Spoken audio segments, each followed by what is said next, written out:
So you and Reagan are coming up on this fort. The olive sky has gone to red and on into a deep dark purple, and on the far side on the eastern side of the horizon, over the Sea of Silt, you can see that blackness and stars are starting to twinkle into where you can see them. That hasn't quite got overhead yet. This fort is it's not real huge. It's got like one tower and then, a curtain wall that encloses a courtyard, with several small buildings inside, and then it has like 4 other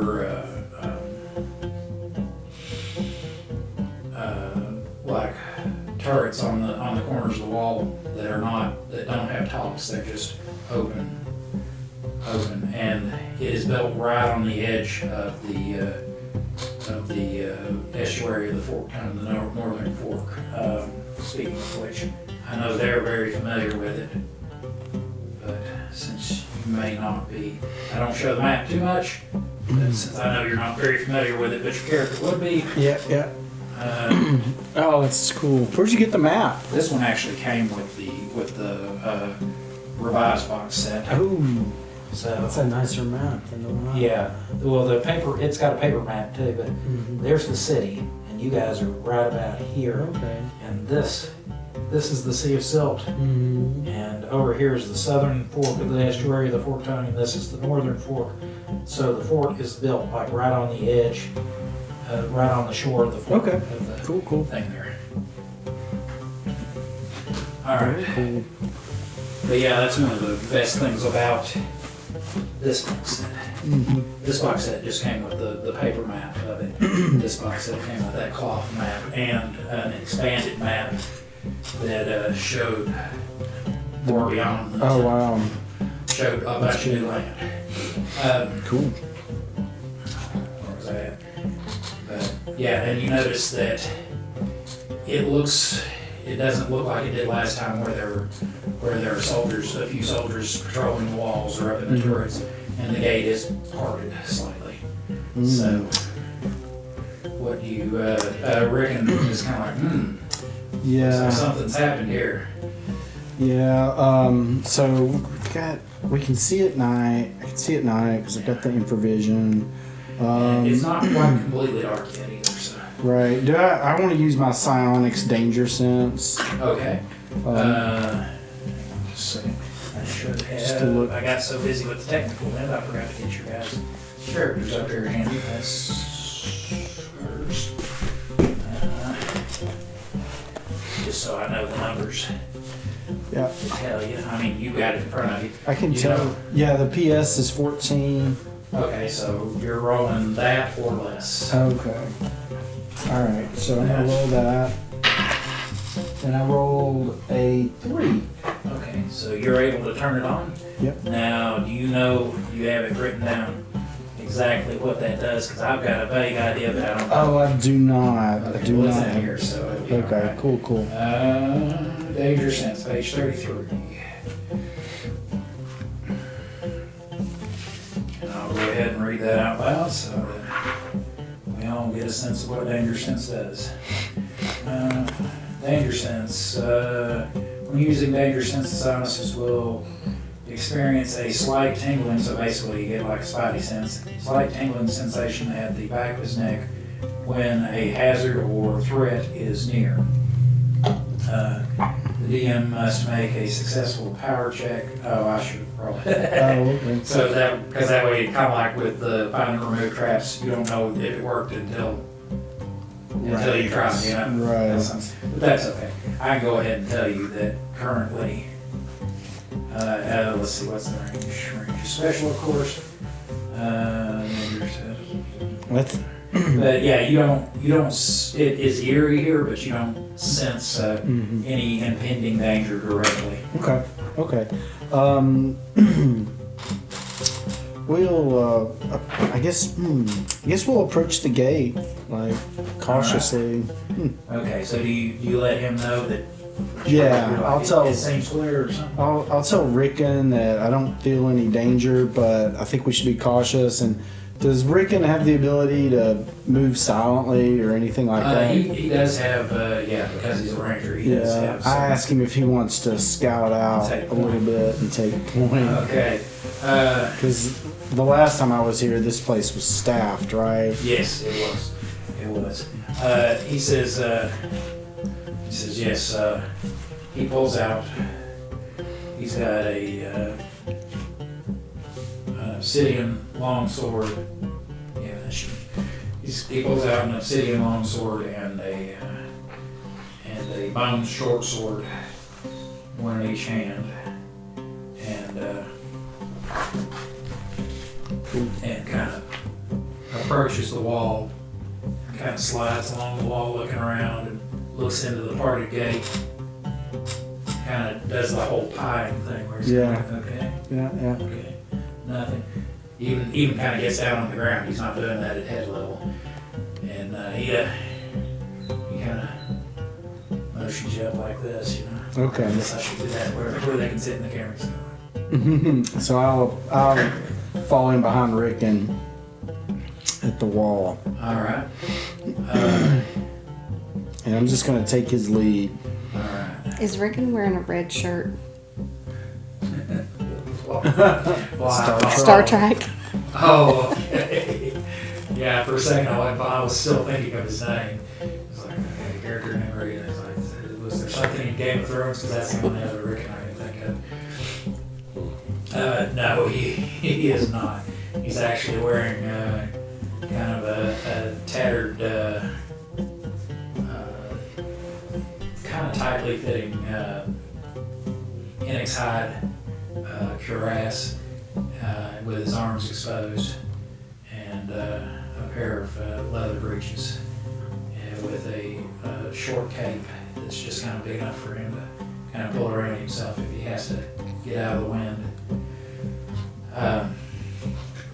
And of course his belt and his sheaths, a couple of little bags and stuff. But no, so Rickon then looks in. He sticks his head in, looks around, pulls it back out quickly. He says, he leans back to you and he's like, you know, I don't think anybody's here. Okay. So he sticks his head back in and he's like, hello! And it kind of echoes off the far wall. And then he pulls it back quickly and he's like, oh man. He says, I didn't see anybody, he goes, but I saw something bad. What'd you see? It's like, come here, look. And he gets you to kind of look around, if you will, look around through the parted gate. Sure. And across the wall, across the courtyard, which is, I don't know, 75, 80 feet across. There's through the wall, something has thrown a large boulder, you know, like bigger than a human could pick up. Something has thrown a large boulder through there, like that would be like a heavy ballista or a giant. And the wall is kind of crumbled in front of where, and the boulder has landed and dug a furrow and into the courtyard. When you look around, you see that, as you expected, it doesn't look like it hit any of the little buildings that are inside the courtyard. By the way, since somehow I lost the version of this that I made that had all the rooms in it. So I'll give you a quick look at the general shape of the fort and all. Okay, So cool. you guys are like up here, Right. and here's where the wall was busted out. And there's the rock. boulder, and then there's the big tower, and the Sea of Silt over here, and you're in Rocky Badlands, so that's what that denotes. And then there's like all the little turrets. Okay. We don't hear any voices or any animal sounds or anything. No, about all you'd hear is something. What's it called? You hear a kestrel calling, so basically like a carrion bird just kind of. Wow. You see any dead bodies laying around? You do not see any dead bodies. You do see that there are. It looks like there are several other rocks, maybe not that big, that have landed in the courtyard, like they were thrown from the outside. But it looks, for all intents and purposes, from what you can see of the courtyard anyway, it is abandoned. All right. Well, we'll go inside and shut the gate. Okay. And then try to find a place to camp for the night. All right. Because you've been here before, you know that directly next to the gate there is a gatehouse with kind of a window. It was small. That was intended for handing like weapons through, so that they had like an armory that they would as you came in, if you weren't a member of the Balic army, you had to give up your weapons while you were there, and they give them back to you as you came back out, so that people wouldn't cause trouble. But there doesn't seem to be anybody manning that. That's off to your left. And beyond that, there's a building that you haven't been in, but you suspect from just having seen things come and go that it's some sort of storehouse they've got over there. To your right is the building, relatively small building, say 20 by 30, that was one story, and it had a bunch of small rooms that people who were visiting the fort could stay in. And that's the last time you were here, that's where you'd stay. All right. Like I said, by small rooms, they're like cell size, they're like 5 or 6 feet by 8 feet or something like that, just enough room for a bed and for you to lay your shit down next to your bed and rest your head, and then have a door you can close behind you, kind of thing. And there's, I don't remember, 7 or 8 of those in there. Beyond that, there is what used to be what was the stable, and it's kind of next to the tower. It's so like the armory and storeroom where I was talking about you could stay. This is just open area here, stable, and from what you watched as you went on, if there are any prisoners, they're taken over here. And then this is it's a big 3-story tower right there, but you've never been inside. Right on. Well, since it's getting dark, we'll shut the gate and see if it can be locked. We'll lock the gate. That way, if somebody comes, then they have to go through the busted through wall. Okay, so you got just one way they can approach. Right, and then we're gonna try to find a spot to see if we can get into the storage building. All right. Okay, well, you're able to do that pretty easily because there is aside from just like the more complicated parts of it, the main locking mechanism on the gate is just a bar that falls across, and then there's like a little thing that you can kind of put up like that, so somebody can't just open it that way. Cool. So we'll do that. So you're gonna go over to the store. Hi, this is Moneymaker, your dastardly DM. I just wanted to take a moment to check in and make sure you are enjoying the show so far. If so, please let us know by clicking the like button and the subscribe button if you're not already subscribed, and leave us a comment below letting us know your favorite parts. As I'm sure you've already noticed, we had some technical issues. A few problems with the green screens, but mainly mic issues. We think we have it figured out now. Hopefully by the second half of Season 1's recording time, we should have the new mics to clear that up. If you'd like to support our endeavor and allow us to give you higher quality product, the easiest way to do that is to go to my Subscribe Star page and subscribe. You can find the link in the video description below. There's all manner of gaming stuff there outside of the show, but you can also find things such as NPCs and monster art that I've used, and character sheets for all those NPCs, and for the player characters that you love so much from the game. Alright, I think it's time to get back to the show. Hope you have a great day.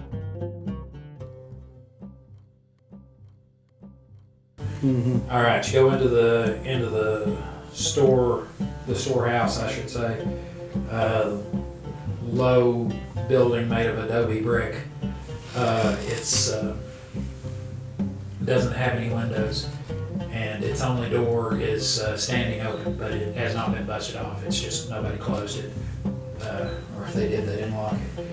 You can see in so far right now that, like I said, once again, you're at the edge of twilight, so it's not quite dark enough for your infravision to have kicked in yet, but you can still. And once again, your character would know this, but since this is the first time you're playing with me, the way I do infravision is a lot of times, if you're just in a place where everything's about the same temperature, you're seeing you're seeing maybe a mottled color, but there's blues and blacks in the cave, that kind of thing. Yeah. It may be a little difficult to get a whole lot of information out of it, but if somebody walks up on you, You see them. you see them real easy because it looks like predator vision, basically. You're right. But yeah, you can see into there and see near the door that there are, to the left-hand side of the door, that there's a wall that has two doors in it, and to the right-hand side of the door, the rest of the building, which is about 12 feet deep and 18 feet wide, is an open area that has it has a few empty. They almost look like impromptu litters, where it's like two sticks and some canvas for carrying, since they don't have like forklifts or anything, just for carrying stuff here and there. There's not a whole lot in here. There's a couple of there's a large bag of grain that was burst and they just left it behind, but it's still got plenty of grain in it. There's let's see, what else would they have in there? There's a couple of bundles of a dozen flat arrows, but for the most part, it looks like this place has been emptied out. Okay. It doesn't look like you're coming up on the aftermath like you're the first ones to find it. Right on. It's kind of like, okay, maybe either somebody's come through and cleaned out everything they wanted, or the Balic army just pulled out and that's what they left behind, wasn't it? All right. Cool. So I guess we'll keep exploring. How long do you want me to go on with this? Do you need to go to other players? Oh yeah, well that's what I was going to say. If you want, I can say Rick suggests that maybe since the tower was like basically a keep, that maybe that would be a good place to we could close that door and find like one of the. Sounds like a great idea. Okay. Let's So do that. you guys go in, and since it's round, you go in down a long straight hallway, and then it splits into a round hallway. And exploring, you find several. You find a kind of an open bay barracks on the far side. Okay. There's a well. There's like a little hall with a little room that has a well in it. That when you guys pull up the bucket, it does have water. And it's actually kind of cool water because it's a fairly deep well. You find a bunch of other what seem to be like officers' quarters because they seem to be single occupancy, and some of them are a little larger than others. While, like I said, there was the open bay barracks on the far side that seemed to be, depending on how much they hop up to, it was 12, 4 guys. It's hard to say. And then there's a spiral staircase in the middle that goes up to another level, and and there you find once again, all the doors seem to have been left open. You find a room that when you walk in, the wall is, instead of being like this thick, like one brick thick or something, it's like this thick. And the door is extra heavy, made out of extra heavy planks, and seems to be put together particularly well. It has a sturdy locking mechanism, and the window on it is barred with heavy mechalith bone, only leaving enough space for what would basically be like a few arrow slits. It's not a real big window. So this appears from, and the room has empty racks in it, like spear racks and stuff like that. So this may have been the armory. And Rickon says, he goes, this looks like we can close ourselves up in here. We've got a little ventilation there through the window. We can build our fire over there. So he gets to working on building the fire. If you'll lock them in, and then like you said, we can switch on over to Dot's Hole. All right. You remember what I read you? It's now just barely the end of twilight. You are scrambling across the Stony Barrens there, trying to get to that fort that you know is nearby, having left out of South Litopolis a couple of days earlier with a group, and being, as far as you know, the only survivor.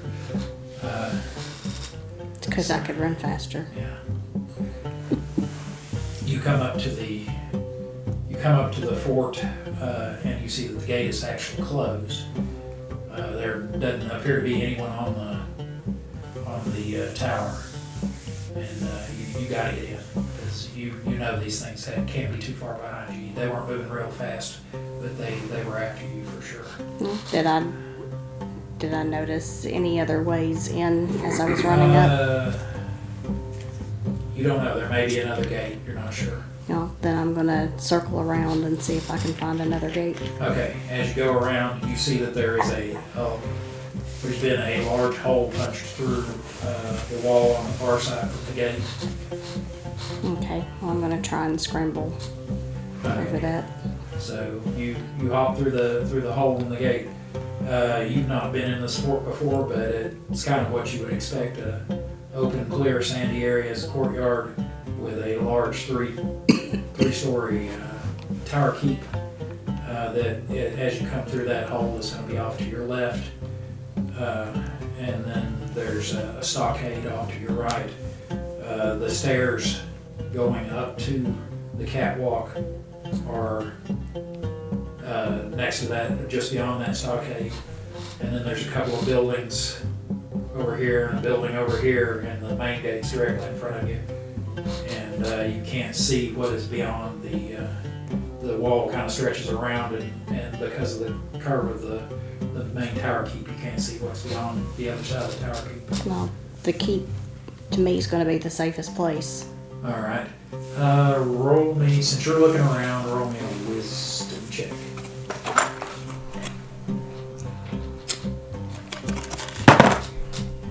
Wisdom is an 18. I rolled a 2. All right. Well, the first thing you do, you think, it makes sense to look at the windows. You look around at the windows and notice that one of them that is heavily barred, there's the flicker of a campfire.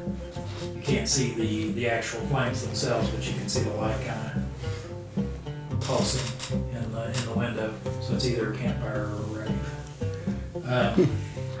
Yeah, you guys are in there.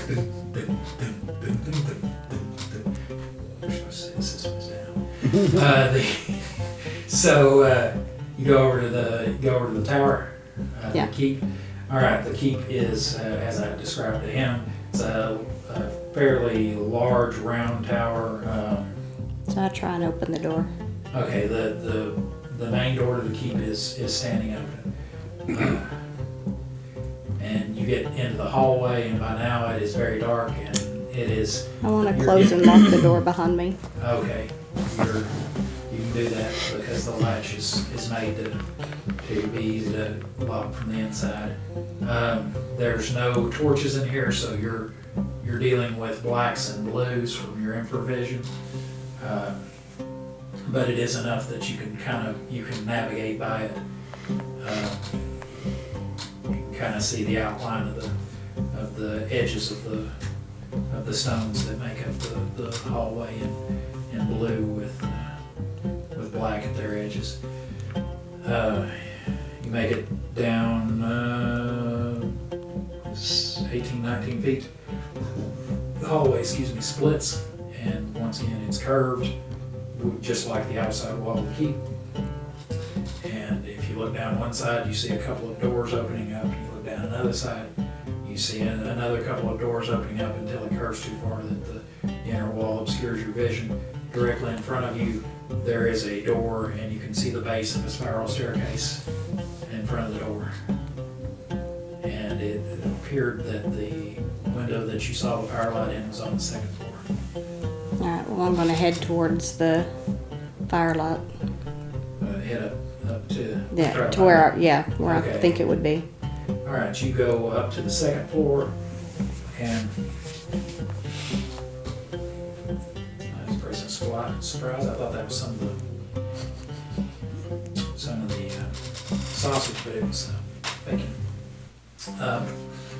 You go up and start walking around towards that area, and it's pretty obvious which one it is because every other door that you come to is standing open except for this one door is pushed in.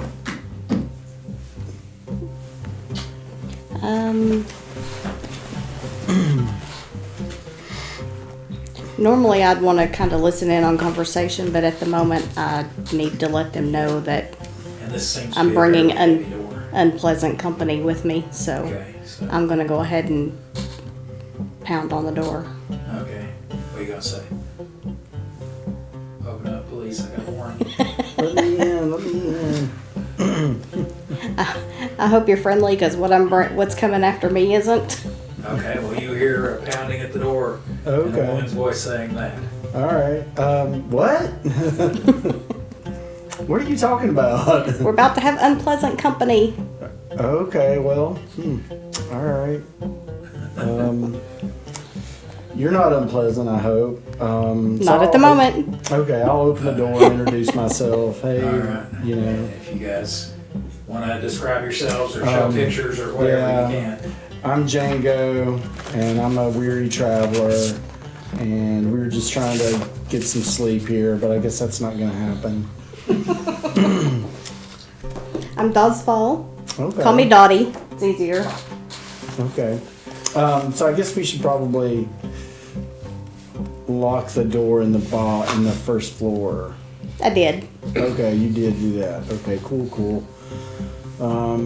And we're gonna put the fire out so that they can't see, because I guess that's what drew you to us, was we had this fire going. Right. So we're gonna put the fire out so it makes us less obvious. Fair? Keep watching after the credits to find out how to win this chainmail dice bag, dice not included. Oh, and if you're enjoying this episode, let us know by hitting the like button. Now back to the show. It's really unfortunate that last weekend was so screwed up, because if we'd have played this through, you could have role played it out easier without me having to say, okay, this is what you saw there. But I'll just go ahead and say for you that you had been down in this crypt kind of looking for something, and it was just kind of general, supposed to be treasure down there. You'd been hired on because of your familiarity with, because it was a crypt and they were afraid they were going to run into undead, your familiarity with death and all that. But they had,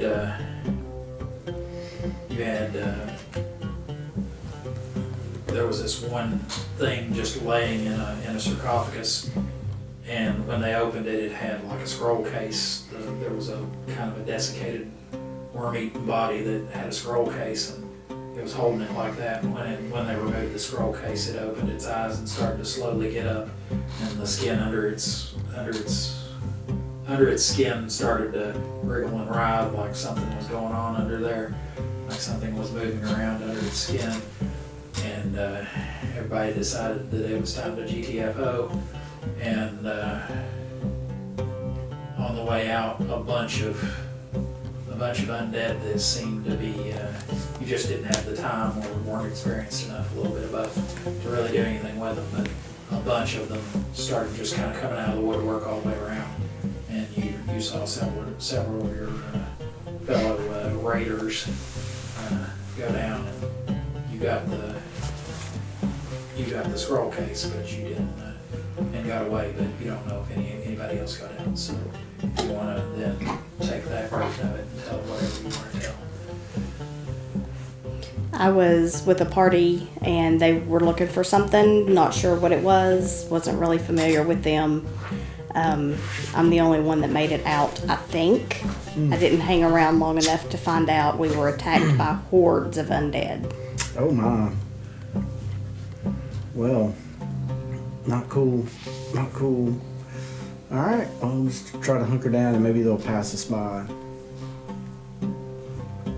Sounds like a plan. I don't know what to Not do. a good plan, but sounds like a plan. I don't know. What do you think? You are in a fortified place, Yeah. so that's, if you're going to be somewhere, that's the place to be. Yeah. All right, and he has with him a human ranger that I described earlier. He's like, he kind of nods at you, and he's like, "What was your name again?" Dottie. Rick. He says, "You any good with a bow or anything like that, Dottie? No, unfortunately. Can you do anything at distance?" I have a dart gun. It just really pisses people off. He's like, He goes, "Okay." He goes, "How about your set?" Well, he would know it Yeah. because you guys have been traveling companions. Yeah. Are you any good at I don't remember what you got when it comes to your I don't have a ranged weapon. Yeah, okay. And not any good at a ranged weapon. Okay. So he's like, "Okay, I guess I'll be covering from up here for now, and we'll just, like you said, stay held up here, and I'll just take if they seem to figure out where we are, I'll just try to kill as many of them with my bow through the window before they make it to the door and start working their way on the door." So he says, anybody else? You guys, any experience, any ideas? There were a bunch of sheaf arrows in the storehouse. We could get those. He's like, do you have any clue how far behind you they were? They were pretty close. I don't know exactly how far away, though. Give me an intelligence check real quick.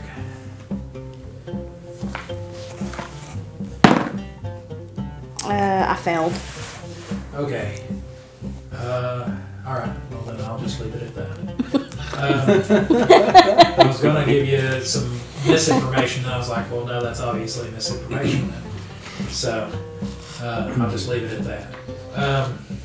So he's like,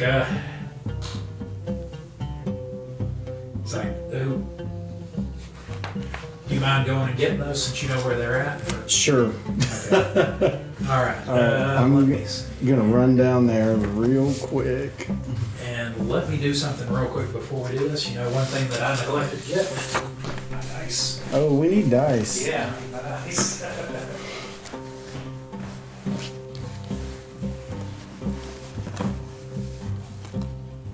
Probably safer without them.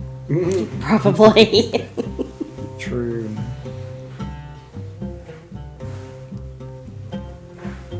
You had to lock the door. And the gate. It'll be fun coming in.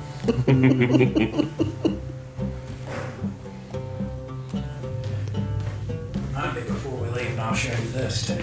All right. That's the great area. Okay. That's a loaded question or a statement. Yeah, it's his other characters. Something he won from a pick of many things. But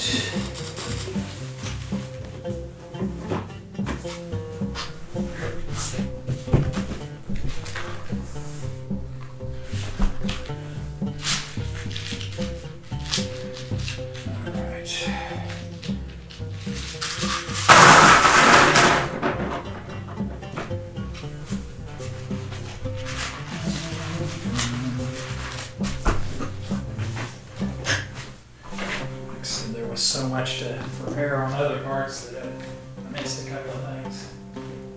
I need to buy him brand new dice that aren't so loyal to him. Ooh. Or hide his good ones. Make sure you curse them or do something to them before you give them to him. That's smart. Is he a good roller? Yes. Yeah. No.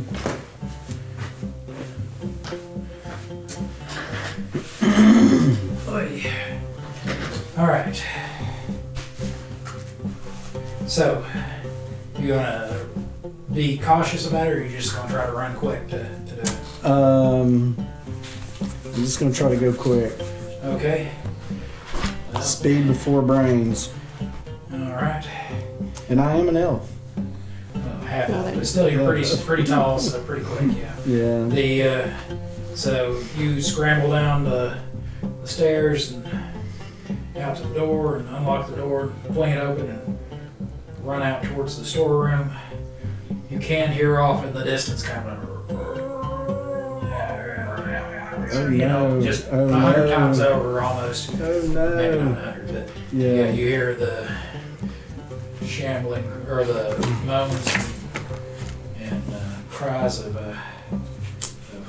creatures unknown out in the darkness beyond the wall.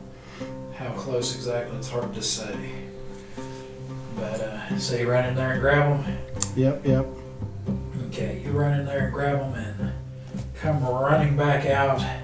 And about that time, you see just these wretched figures starting to crawl over the jagged remains of the what was the wall. You know, they're just kind of. Right on. They don't look like they're moving very fast, but so you're pretty sure you can easily make it to the I'm gonna do to it. the door I'm gonna before go. before they can stop you. Okay, so you run to the door quickly. And shut the door. Shut the door behind you.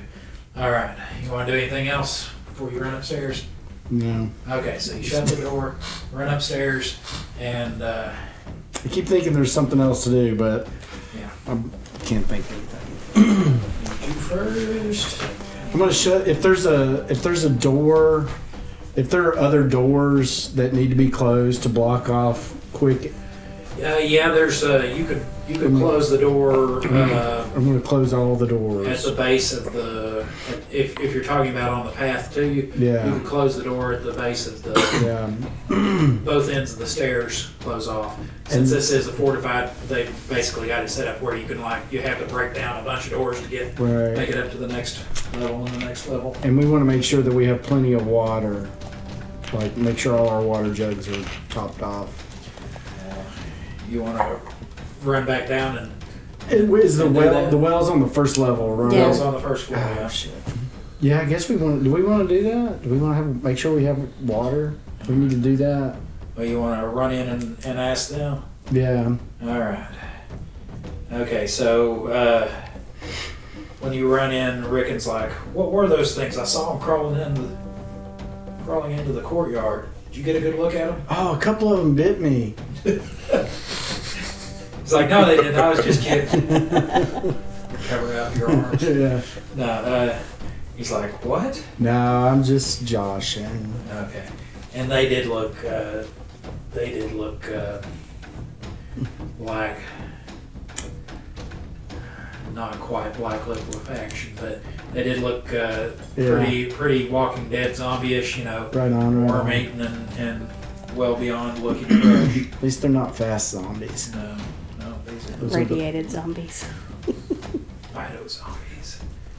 Remember those? Yeah. 28 days later zombies. Yeah. Those are no good.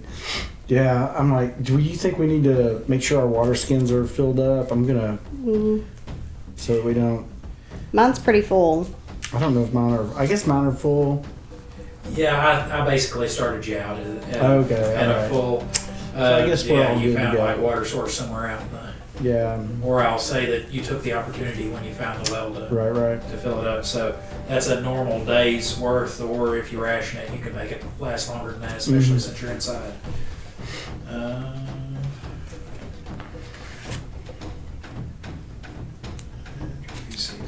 Okay.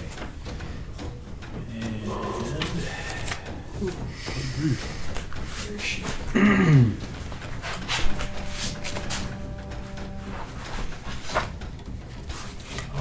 say is remember your special abilities on this, especially considering you're pretty much, when it comes to weapons, you're all melee, aren't you? Yeah, I don't have any ranged yet. So remember your special class abilities and stuff when you're doing this. Okay, yeah. Yeah, with you, that you're good Thacos when you're using your blowgun, isn't it? Yeah. That's what I saw. You know. Yeah. Yeah. That guy. About Sorry. that time, you hear the door downstairs open and close again real quickly. Where is this? Zombies know how to open and close doors. When did that happen? Didn't you lock it? Hey, I thought we locked it. At least they were raised right. They closed the door behind them. I thought we locked that door. Well, now I had specifically asked if you wanted to. You said you closed it. Oh, okay, I got you. Yeah. Sorry about that. That's all right. Just letting you. So I know who I'm throwing down the stairs first. I did not lock the doors. Well, you hear it. You can hear it sound like it's being locked behind it. Like Okay. it was open quickly and slammed shut, and then you can hear kind of the lock being worked. Okay, cool.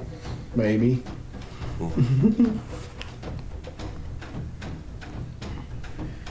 And there we go. You have that and that and that. Okay. And just couple more little things to write down, and I'll be ready. Like I said, I'm sorry That's all right. with all the prep this morning, I didn't get this part done. All right. After this, I can kind of wing it a little bit.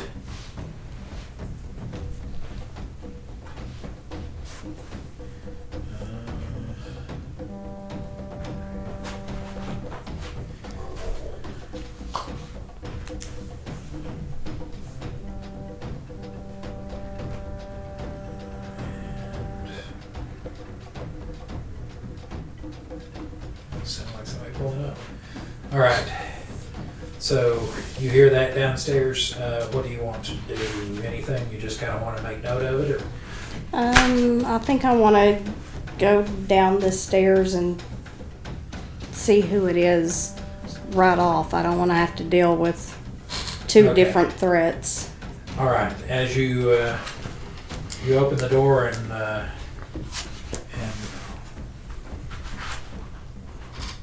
walk out down the hall and over to the door to the spiral staircase is closed.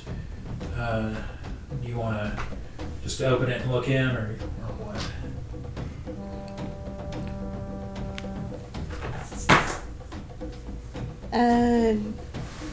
Yeah. All right. You open it and look in, and you see there is a guy kind of pressed up against the wall like this, and he is kind of creeping up the stairs, but he has a fairly healthy looking pallor to him. He doesn't look all undead, but he has a short sword, bone short sword in one hand that he's just kind of got behind him like he's doing this, and he looks up at you and he's like, Identify yourself or you're dead. let's see if he tries to get smart looking.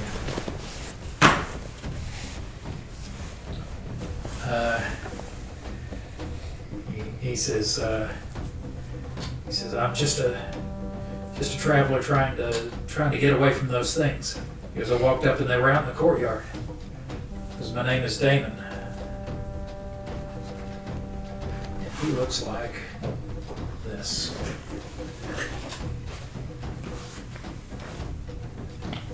Just in a different place. Like he brought that rooftop with him. I'll show you guys once he comes in. We're all holed up here on the second floor. Come on up. All right. He's like, thank you. And he comes up through the door and he locks it behind him. Thank God. And you guys are already starting to hear, on the Right. On the keep on the door. door down there. But it is a heavy door. It's a fortified door, so it may take a while. And Round 1. as you're coming back, and you've seen Rickon while you were waiting on her as she went out. You've seen Rickon's. He's silently not silently. He's kind of cursing under his breath, but not trying to be too loud. But he's Picking a few off. picking a few off in the courtyard as he's going. Good. He's like, Is there anything like rocks or anything we can throw out the window on top of? this window has very small holes Copy. with the Small between rocks. between the heavy bone bars that are in it. Gotcha.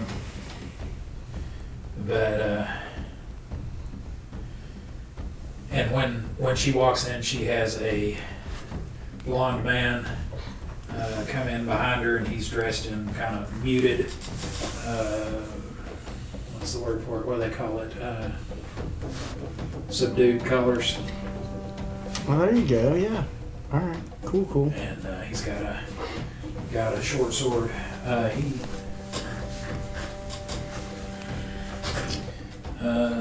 But he also has a short bow that's unstrung, that's kind of hanging to his side, and a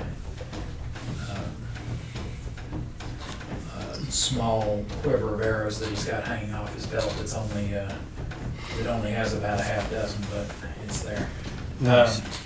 But he says, he looks at each of you as he comes in and just kind of nods, kind of, not you because he's already met you. So you gonna say anything as you come in? Do we really need to be shooting them out in the courtyard? Shouldn't we be saving those in case they breach the door? Rickon's like, oh, yes, a bow's not much good when they're in your face. He goes, although it does seem to take 4 or 5 well-placed shots to take them down. Oh my. Yeah, I think I'd be hanging on to the rest of those arrows for a bit. All right.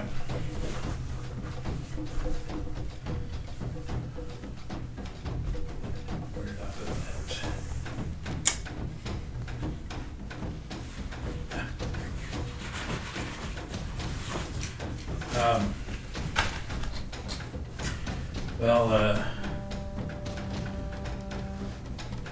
Damon says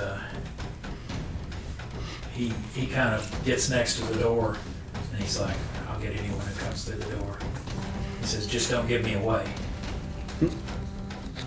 Okay, that's fair. So Let 'em- we let 'em should pass we should sell you instead. Let them pass me. So I'll just come up behind them, cut out their kidneys. Oh my. So you guys can now you can hear there's groaning in the courtyard of what seems like a couple of dozen of these things, and you see or you hear from out in the courtyard also a voice, and it's gruff and gurgly and sandpapery. Kind of, I can't think of the name of that one actor. He's been in a bunch of stuff, but he was in Independence Day as the cable news director. The guy that's got the really sandpapery voice. Okay. Instead of him, RFK's voice. Oh yeah. Sounds kind of like that. Yeah, sounds kind of like RFK. That's the only person I can think of off the top of my head that has a voice like that. So he, but you hear kind of a loud voice that says, "Bring it out!" Hang on, let me see if I can even do it. Bring it out! Bring it out! Give it back! And I look at you, and I'm like, what is he referencing? I don't know. I look at Damon and go, "What have you got?" He's like, I don't know who that guy is. He goes, there's no telling. He goes, he doesn't look like he followed me from town, though. He goes, I was trying to get out of town. Hey, this seems like a good place to stop and tell you about the Slow Children at Play live show. Every Friday at 7 p.m. Eastern Time, we'll live stream to all you fans. By the way, for anyone outside the U.S. who isn't sure what 7 p.m. Eastern Time equates to in your local time zone, we are in the same time zone as New York City, Washington, D.C., and Miami, Florida. In the live show, the Slow Children at Play will discuss the latest episode, answer questions from the comment section, and interact with the live chat. We will also announce the winners of contests, as well as any campaign-related news. On the subject of contests, be sure to pay attention so you'll be able to answer the question after the closing credits. I guess that about covers the live show. I look forward to hearing from you there. Now back to the action. And you said that you had been somewhere. I've been lots of places. Didn't you say something about you were with some adventurers in a crypt? Didn't say nothing about a crypt. Okay. That's what I was like. I was wondering like how much my character would know. You hear him outside holler, break it down, break it down. I'm gonna cast Bless. Okay. Is it too soon to cast that? You think? I think it's good for most of the It's combat. good for 6 rounds. Oh, that's 6 minutes, yeah. You think it's too? I think it's too soon. Okay, you're gonna wait until I'm we're in gonna the wait, hallway yeah. outside or something? Yeah. Okay, so you're just gonna hang out and see what happens. All right. I already read your start Earlier, thing. yeah. Okay, yeah. So you guys are coming up on that fort, and you hear shouting from inside. Can't quite make out what's being said, but you do hear shouts from the inside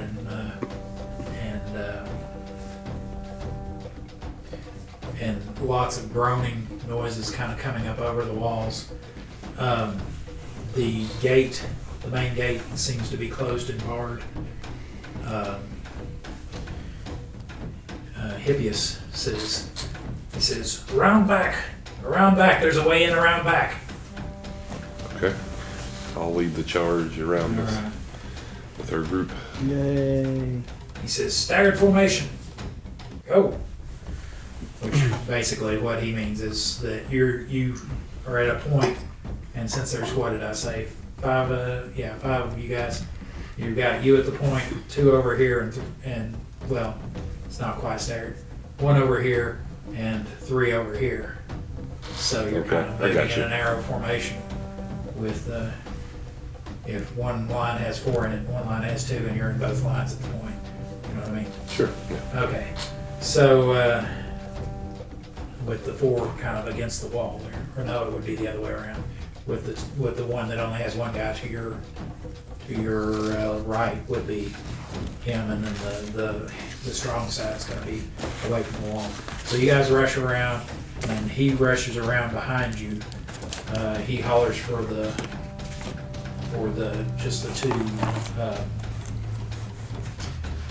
two domestics, basically the 1 craftsman and the cook to stay behind. He says, "Stay here.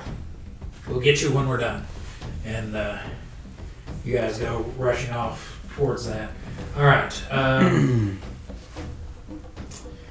So you guys you come rushing around, and there's a place where the wall is broken, and you have not been to this place. You've not been to this fort in your patrols yet. This was kind of a new area for you, even though you're towards the end of your 1 month of service. He says, through the wall. And as you start to go over the wall, you see that there are, that there are a bunch of dark figures. Some of them are, some of them are Actually moving the curtains. Hmm. Yeah. Some of them are just kind of like this against the wall, like but there are quite a few that are just like 3 or 4 that are just banging against the door. And this tower's key, at the tower's base, there's one door, and they're banging against it. Give me a wisdom. See, I know you're not real bright, but you notice something. Roll a 20. Probably will. Can't see that. Oh, I failed it horribly. 17. All right, you just that's what you said basically. Is there's that, and then there's somebody standing in the back that seems to be the leader, standing up, and this guy moves more normally than the others. The others are lurching in their movements, but this guy seems to move more normally. But when you get close enough to get a decent look at him, he is a horror to look upon. He is quite the sight to see. This is like Army of Darkness. Yeah. So, and he's wearing, oh, hang on. Let me see if I've got a good description of him here.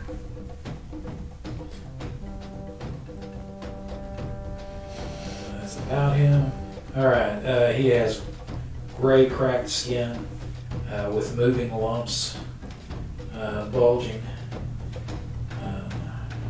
and moving around under his skin, so you can see these little bulges moving around under his skin. He's wearing tattered yellow robes, so that you're only seeing that like on his arms and maybe on the front of his face, but he's wearing long tattered yellow robes that hide most of his body, that have a hood on them, so his face kind of sticking out of the hood, but the hood kind of trails down part of the way down his back. So you have your choice of, and as you guys get over the wall, your platoon kind of fans out into a line and Hippie's orders you all forward. And when this thing in the yellow robe sees it, he looks over his shoulder at you, and he lets out a weird kind of crackling shriek, and about 6 of the creatures break off and just kind of like trying to climb up the walls unsuccessfully and move around, shamble over between your avenue of egress and towards him and him himself. So they intervene. So what would you like to do? I want to charge at him. I guess I'll engage any of them that stepped in front, I guess. Okay. All right. Smart move. And everybody else is pretty much in the room. Can Rickon get a shot at the leader?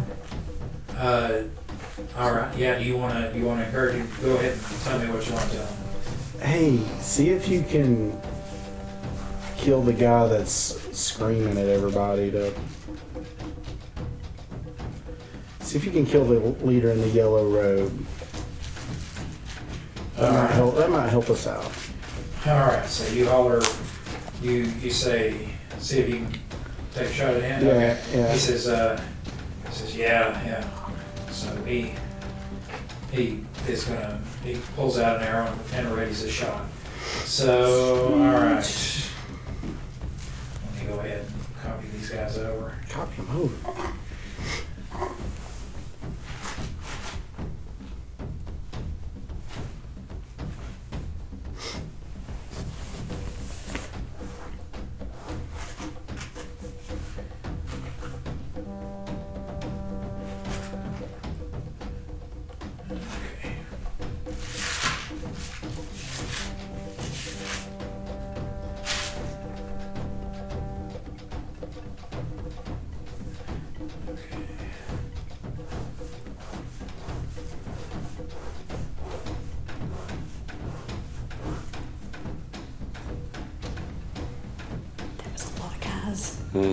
So that I was told you there were a couple of dozen of them at least.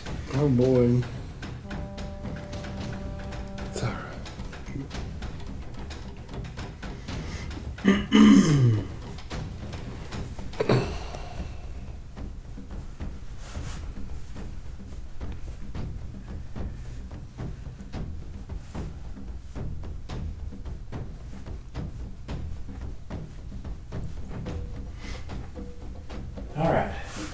So you're attacking. Rickon's going to attack everybody. Are you prepping anything? Either one of you? I'm prepping bless. Okay, so you got your holy symbol out. Yeah. You're thinking about it, but you're not quite ready to do Right. it. Or waiting to do it. Okay, you gonna do anything, or you just gonna wait? Getting ready to load a magic missile. Okay, all right. Yeah, So that sounds- you're thinking about magic. Okay. Well, go ahead and roll initiative for me. I'll get ready to do this one.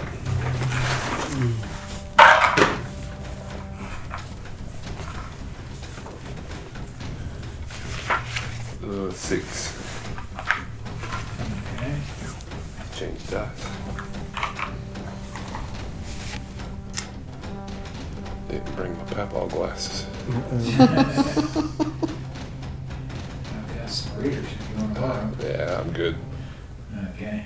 Do you need the lamp over there? No, The I'm extra okay. lamp? It's just that dice is I can't. That die I couldn't see. It's got a glare. It's a metal set, so it's like very reflective from that light. There are too many D names in this party. Oh, that's your fault. Only one of them. Alright.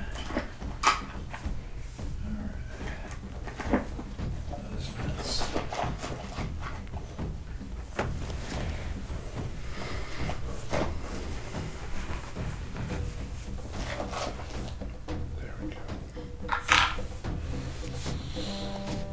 Okay. Alright, what'd you say you rolled again? A 6. 6. I'm looking for 6. Alright.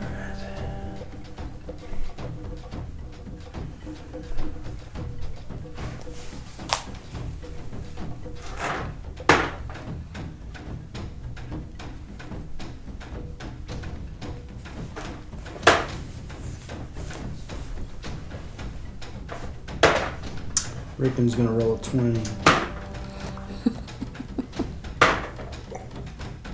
It's gonna Steve Martin his ass.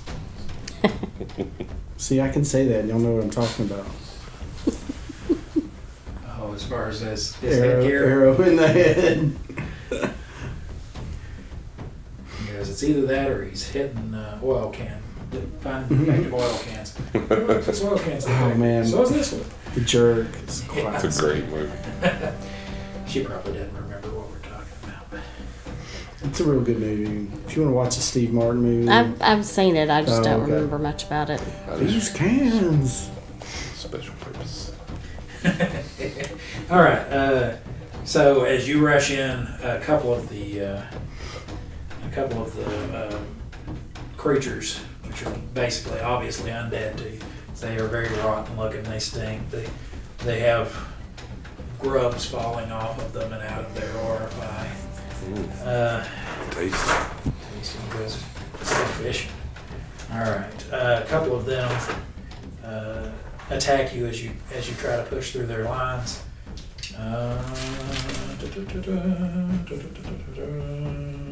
There we go.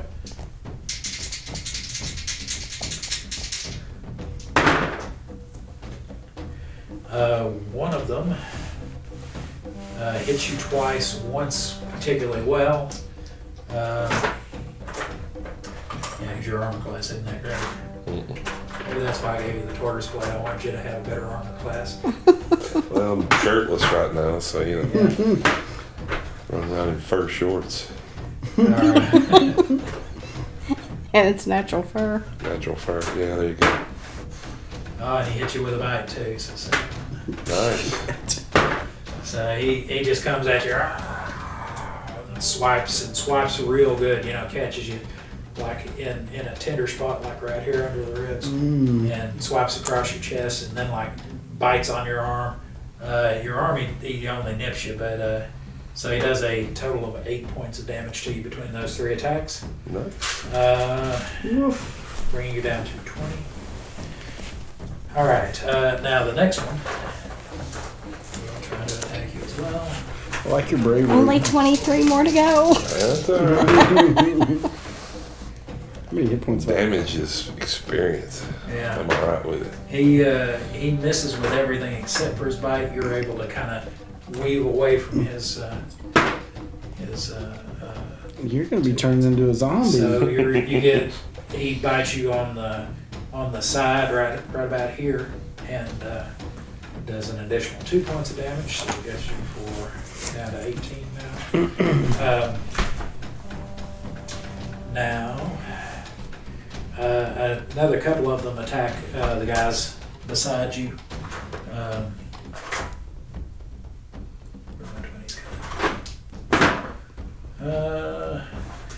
They're actually faring a little better. One of them gets slashed across the face with basically the hands, the ends of the fingers are kind of rotted off, so they're like bony claws sticking out. Gets slashed across the face with bony claws, and another one gets bit on the thigh, but they're not doing too terrible. They didn't get hit as hard as you did by the first couple, but they were actually wearing like leather armor. They were not as fashion conscious as you. Okay. So Maybe I'll give me a cod piece or something next. And one more leather protection. and then Take the hip bone off of one of these undead. There you go. A larger one. Absolutely a large one.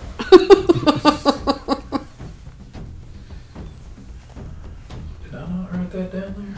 I guess I did. Oh well, I must have missed it when I was doing it. But let's see, I've got it over here. All right, pick me number 1 through 4. 4. All right. The big guy then pushes his 2 aside and comes to attack you. Damn it. All right.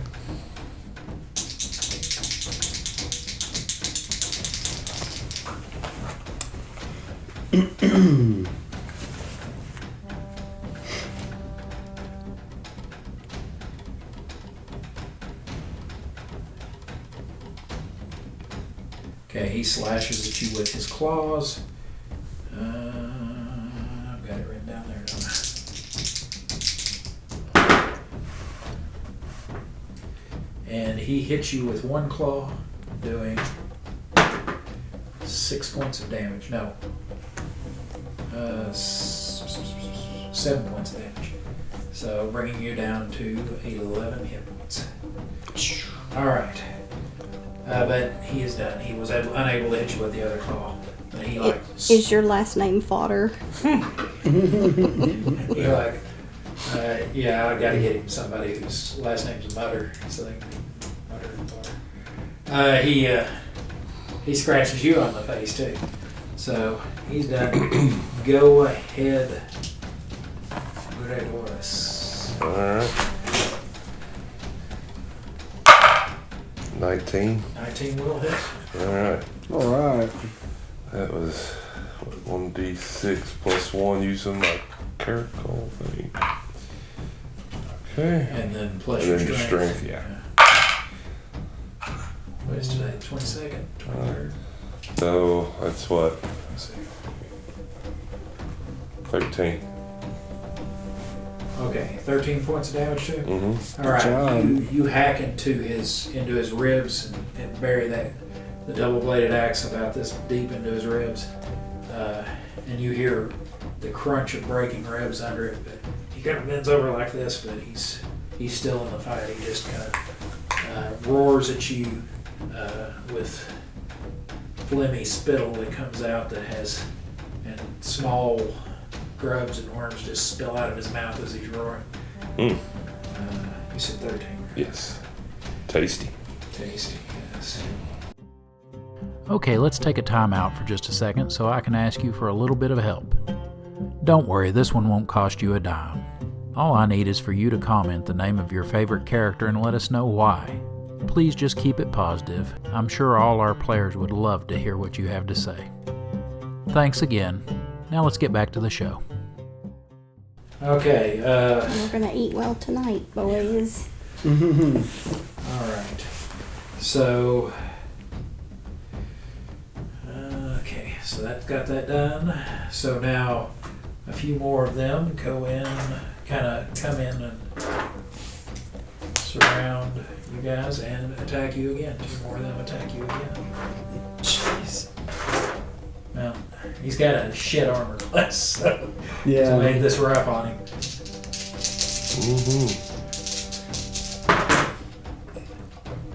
Okay, cool. So one of them, he comes shambling up and he tries, in his jerky motion, he tries real hard to swing hard at your throat. And because of the way he's jerking and his feet are too close together, he kind of gets them tangled up and falls down. He rolled a 1 on his first attack attempt. Let's see this last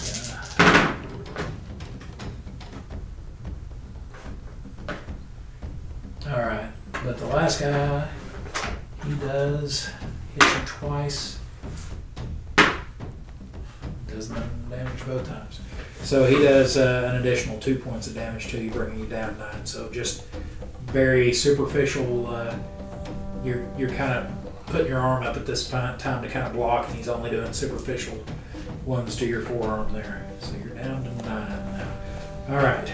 So that is the end of that round. Or no, excuse me. Rickus. I just scratched him out as I said that.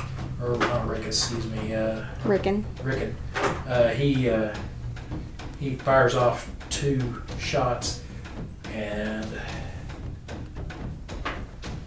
at 2 of the creatures. I thought he was shooting at the main man in yellow. Oh, you're right, he is.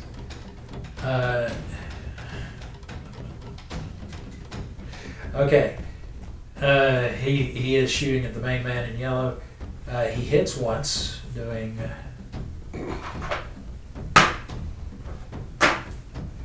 kind of, you see an arrow just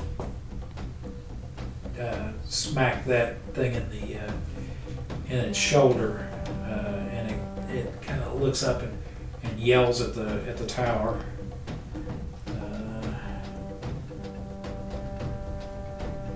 And then another arrow misses, and now we get to see who it hits, or if it hits. I'm trying to remember the roll on that. Okay, he'll go ahead and roll off with me. I don't remember the roll, but we'll do it that way. I think it has What to am I do with rolling? sign. A D10? D20. 20? D20. Roll off with me. 17. All right. It hits one of the lesser undead that are standing nearby, but it was obviously intended for the master of the undead. Just one that was kind of bobbing around, happened to stick its head up at the wrong time, and it hit it. So.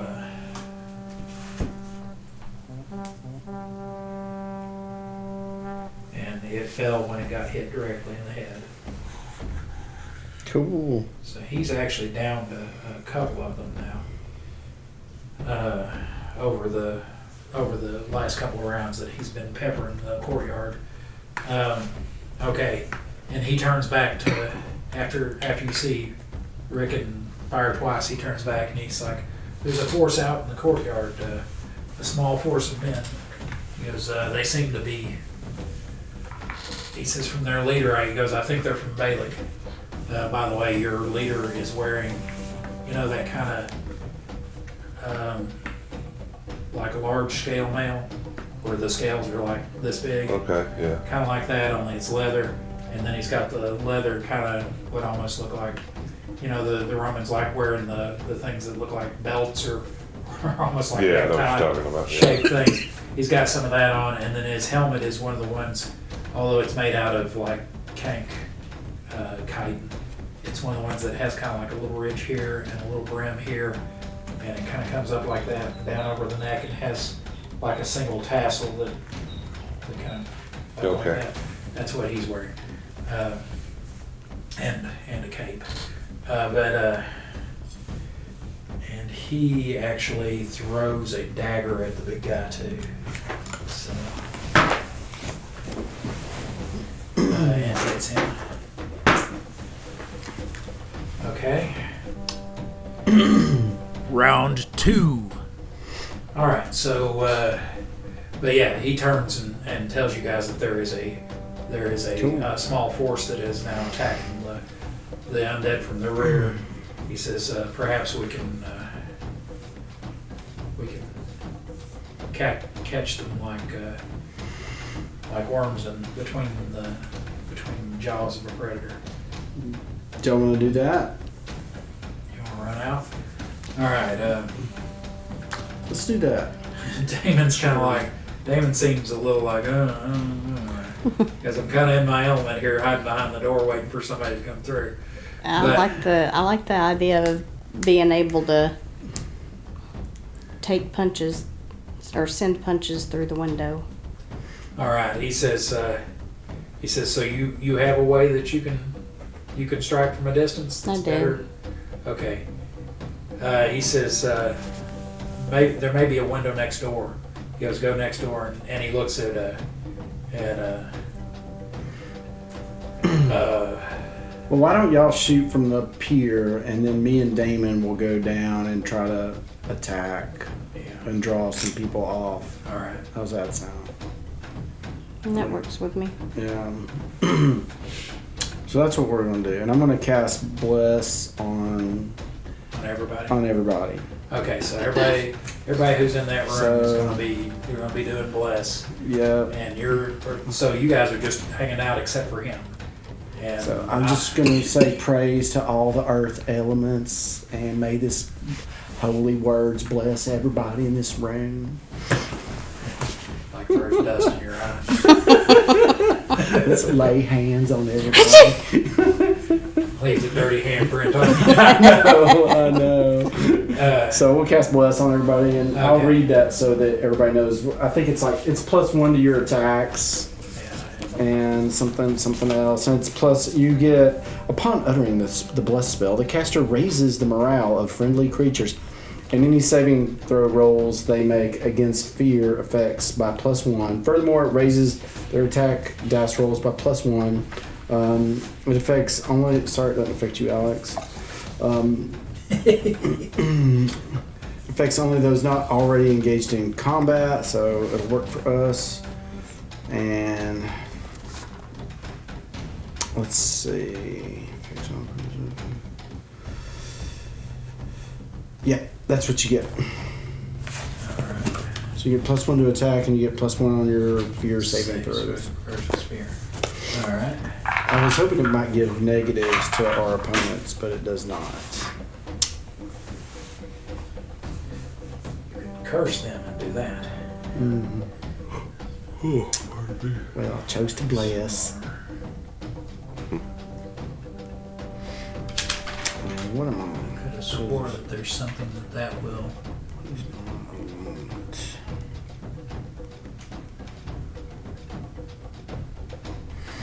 Okay, yeah, I guess not.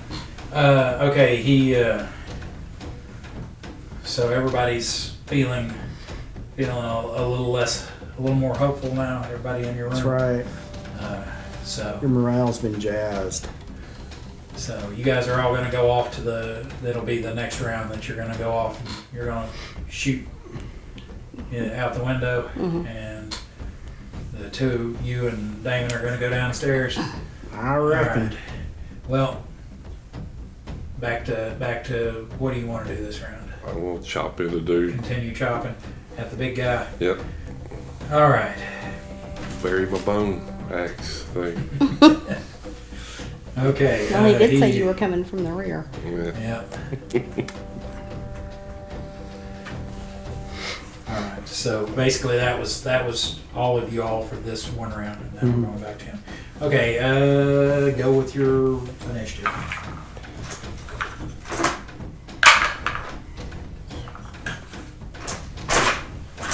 Seven. Go in the opposite direction. Everybody's gonna attack you.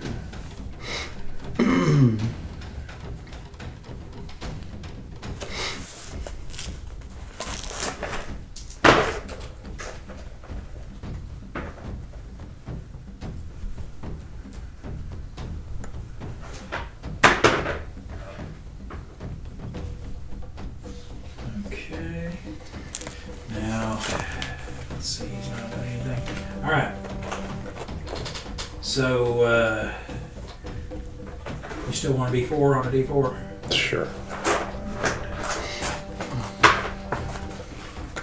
This one guy has a hard on for you, apparently. Not the big guy, but one of the smaller infested critters. Smaller infested corpses coming after you. This one only hits you once, though. And he's only doing 27 points of damage. I would be dead. Be rolling up another character at that point. All right, he's doing. He once again, you're able to kind of like duck and block, and he just kind of catches you above the elbow with one of his claws for 1 point of damage, doing 8. All right, now the big guy. Who's he going to attack? Because you guys are kind of all close to there. He attacks your buddy. That's exactly what I was thinking. If there was a tree around here, my buddy and me would like to climb up a tree.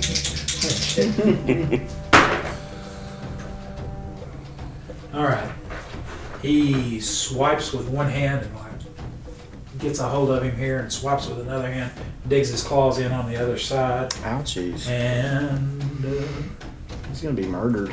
yes, this guy's not going to be liking what happened here.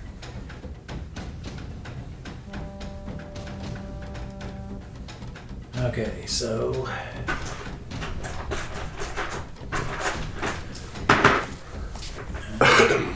and like I said, you can see blood trickling down from the wounds there, but then he opens his mouth and just vomits out just copious worms all over the guy, and they're just, as he's holding him in place, just vomiting out worms all into his face and his eyes. I'll make him one of them. And they're wriggling and trying to burrow into his skin and get up his nose and around his eyeballs and into his mouth. Ooh. Let's see how successful they are. Pretty gross. Yeah, it is. Yeah, I think ranged weapons that's something I need to work on. I don't want to be close to these kinds of people. I'm gonna get a catapult. All right. Now, that's funny because they had one at the first episode, didn't they? I wasn't even around.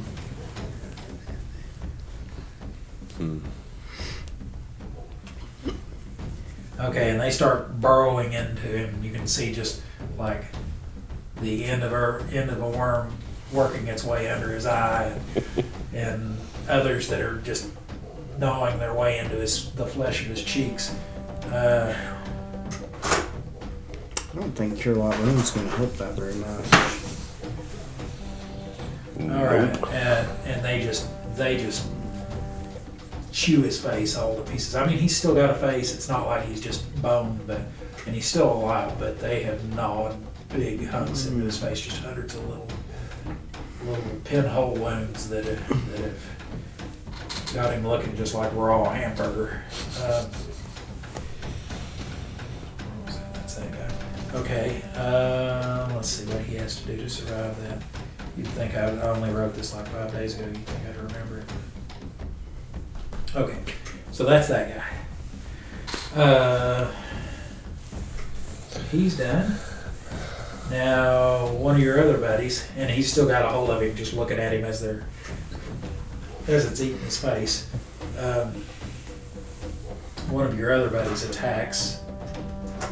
Seems to be his 2 attack round, and he's able to hit one of the lesser corpses once. Actually twice, and considering who it is, that's enough for him. He just hacks it down like he's hacking through a bush or something with a machete, hacks it down. So Cool. now we've got a couple more of the infested come up, and they are going to attack. Let's see if I can find a different D4. I've got several sets in there. Found another D4. If we were close together, I could cast Spark Skin on you. But we're not. Okay, he attacks one of your other friends. Just You're a Yeah. slave. Do you really have friends? Not One really. of, one of your other, he actually does have one friend at least. One of your other Yes, sir. compatriots, brothers in arms, whatever you want to call them. But this guy, he's able to like, it grabs at his armor and is unable to slash through his leather breastplate. So now it is your turn. All right. Kill, kill, kill. I'm gonna chop at that What makes the grass wormy grow? bastard. Blood, blood, blood. But there's no grass. 'Cause this is 14. Yeah, 14. 14. All right, a 14 is a hit. Hey, strong work. Chop, you chop it. Choppy meat That choppersons. is 11. 11. Mm-hmm. Okay. And this was with what again? Your The caracol, the Caracol, double-bladed Yeah. All right. bow axe. You chop into his hip on the other side, like you got him in the ribs over there, and then you swing around and catch him in the hip over here. Dig in 4 or 5 inches, but he's still up. And once again, he screams at you now. You're like, damn it, you're the one I should have vomited on. You know? An idea. Yeah. All right. Sorry. Okay. Sweet. So he's done, and we've just got one more group, one more of the infested, and it's going to come after.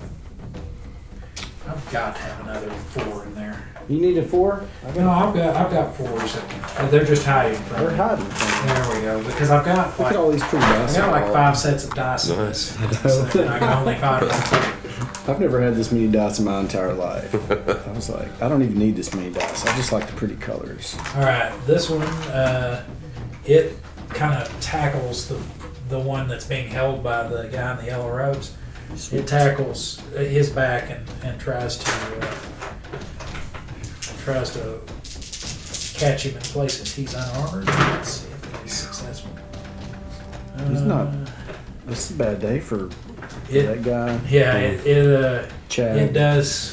His name's Chad. He gets a hold of like his hamstring and digs his bony fingers down below the flesh in it, and the blood that pours from around his fingers on the wound there, because he kind of digs his thumb in and near the inside of his thigh there, and gets a big gout of blood coming out, and it slips on that and falls to the ground, but it's kind of rolling around the blood trying to get itself up, but so it will not be involved. Round 3. All right. So now you guys have gotten to the next room's window. You guys have gotten downstairs, ready to burst out. I'm gonna cast bark skin on myself if I have time to do that. All right. That's what you want to do this round. Do you want to tell him to hold on? Don't go No, out? he can do whatever. It's It's like, fine. you go on out. I'll close the door behind you, Cass. I'll be out in a minute. Don't wait up. I need all the help I can get. All right, so you're going to cast Bark Skin. You're going to cast your Magic Missile. And what are you going to cast it at? Yellow robes. Yellow Robes. And you get what, 2? Mhm. Okay. You're going to continue to Going, yeah. attack Yellow Robes. Let's see, he's going to do that. Okay. How much of a difference does it for like a called shot? If What do you want? What do you want to I was try? thinking about like going straight for his skull. Is it a big negative? Yeah, I'm trying to make sure that I've got, because there are kind of called shots in second edition, but Okay. they're not exactly the way that I used to do them, but I like the way I used to do them, so I'm trying to remember how that was. All right, yeah, headshot, you're talking about like, I'll give you a -4 penalty, but you're gonna get a percentage of his total damage that you do instead of hit points damage. You know what I Okay. mean? Yeah. You're gonna do like half his total damage. All right, we'll give it a whirl. See what happens. Spice it up a little bit. All right. Right on. So you're gonna try to headshot him with that. Yeah. All right, and you guys are doing that? Okay, go ahead and roll your initiative. Remember, with you, you're adding one, what is Mark scan? First or second level skill? It's a second level. Okay, so you're gonna add 2 to whatever you roll on your D10. Okay. Because I don't do weapon speed, but I do spell casting time. And yes, I know I said do. The reason being is I don't think it makes sense for a weapon that is big and slow, that is this kind of big and slow versus a spell casting, which is So we roll high on initiative, right? you're looking for low numbers. Low numbers. Yeah. So I take 2 off my initiative. No, you add 2 to your You initiative. add 2. Okay. It makes it 2 worse. Oh, okay. Because 70. it takes the Oh, higher yeah, level no. of the spell, the longer it takes to Oh, cast. got you. I got 72. I'm sorry? 72?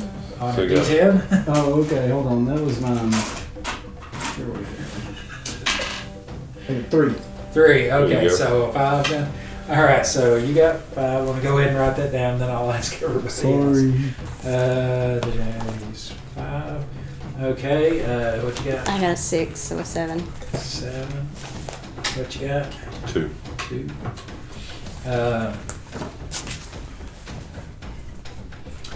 He's going to get...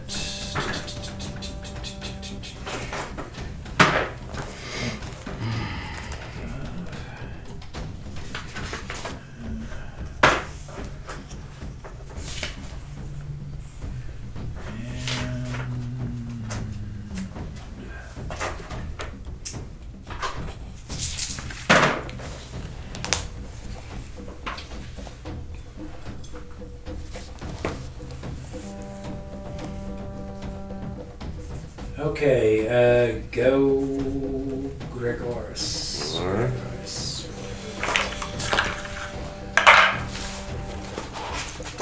16. 16. That, as a called shot, will not hit. That's what I He thought. ducks. He ducks and it misses. All right. You tried. Yeah. That's good. That's good. Hang on, let me see. 1, 2, 3. Yeah, this is a single attack round. Remember, next round's your 2 attack round, okay? I'll have 2 attacks. Yeah. Okay. Yeah, you. I didn't every realize other that. round you're gonna get 2 attack round Okay. Gotcha. because you're specialized. I forgot all about that. Cool. Cool. Okay. All right. Cool. Yeah. So Gregoris swings at the thing's head and it ducks and he misses. Oh, excuse me. So now that brings us to one of the creatures, one of the lesser creatures, and it is going to go after. Let's see, we got a couple more now as possibilities. No, he takes the place of the other one. So.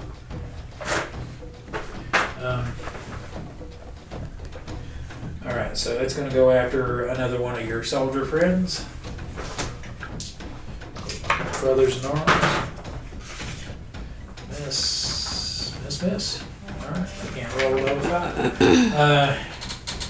So he's able to like keep his bracers in between him and it as it's trying to bite stuff. So, and then there's another one of them that is going to go after her. Let me roll, see how it goes first.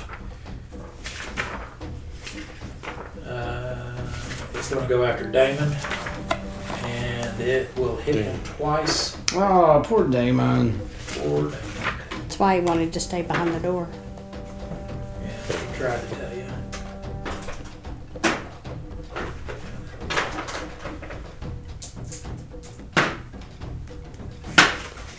And it just reaches up and slashes at his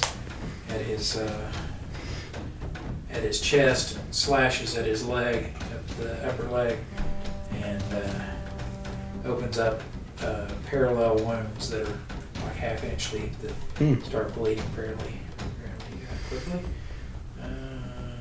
Brings us down to okay. So now we go to what is that? Okay, go ahead and cast your spell. So you You cast your bark skin. Okay, and it brings your Down to armor class 6. down by what? Down to from 9 to 6. 6. Okay. Right there. All right. So you've got that cast. Damon then attacks back at the creature that attacked him. He's actually able to hit it, doing a little bit of damage. Let's see. He runs it through its guts, but it does not die. Runs his bone short sword just right through its stomach, but the creature is still like grabs all of the blade of his sword. Ugh. I hate it when that happens. Get a little cramp like right here. So let's you two go. Well, no, sorry. Now his ranger friend Rickon, he fires off a couple arrows, and he hits the guy in yellow twice. The guy in the yellow robe twice. Cool.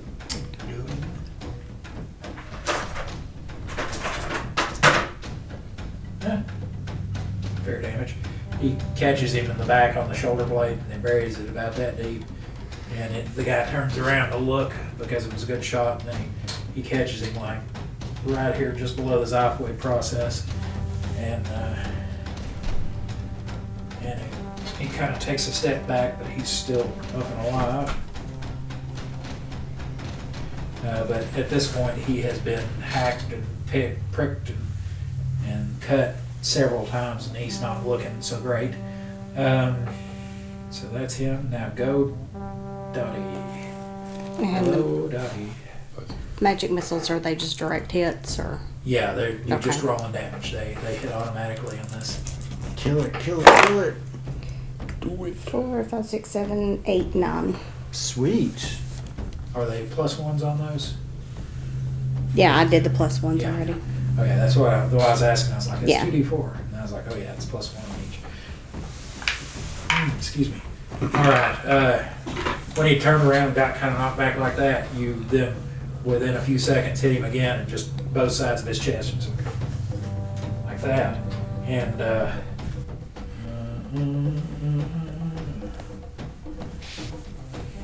help if I would actually listen to myself.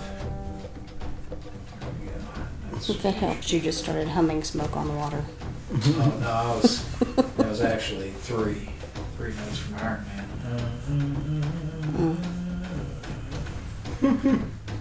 You're just lucky there's not a priest of air around. All right, and he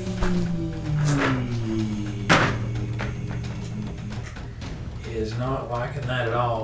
So he lets out a loud wail, and all of his minions break off of their attack and start heading towards him, and he turns away. You're in melee with him, so if you want to take a shot at his back, you Absolutely. Sweet. One shot, right? can. Yeah, one shot at his back. 13? 13, just a regular shot Yeah. for him. That just misses. You hit him in the armor. Okay. And you hit him in an armored part, and it makes him kind of stumble forward, but it doesn't seem to do any significant damage to him. So, and he kind of hunkers down with all of his dead around him. Although Rickon's going to try to take a shot at him too. And he actually hits him, but it is only incidental. He's able to kind of weave it in, but get it in between the heads of a couple of the others. It kind of catches him in the side of the neck, and he continues to run away with an arrowhead sticking, arrowhead and shaft sticking this far out of one side of his neck and out of the back of his neck over here. But they're moving off. All the commotion, you didn't hear that he had blown out a war horn. He had taken out and let off a couple of blasts of the war horn. So. Calling for reinforcements because he knew that there were more cohorts kind of around, within a few miles. And now it sounds like there's some off, so he orders everybody back into the keep.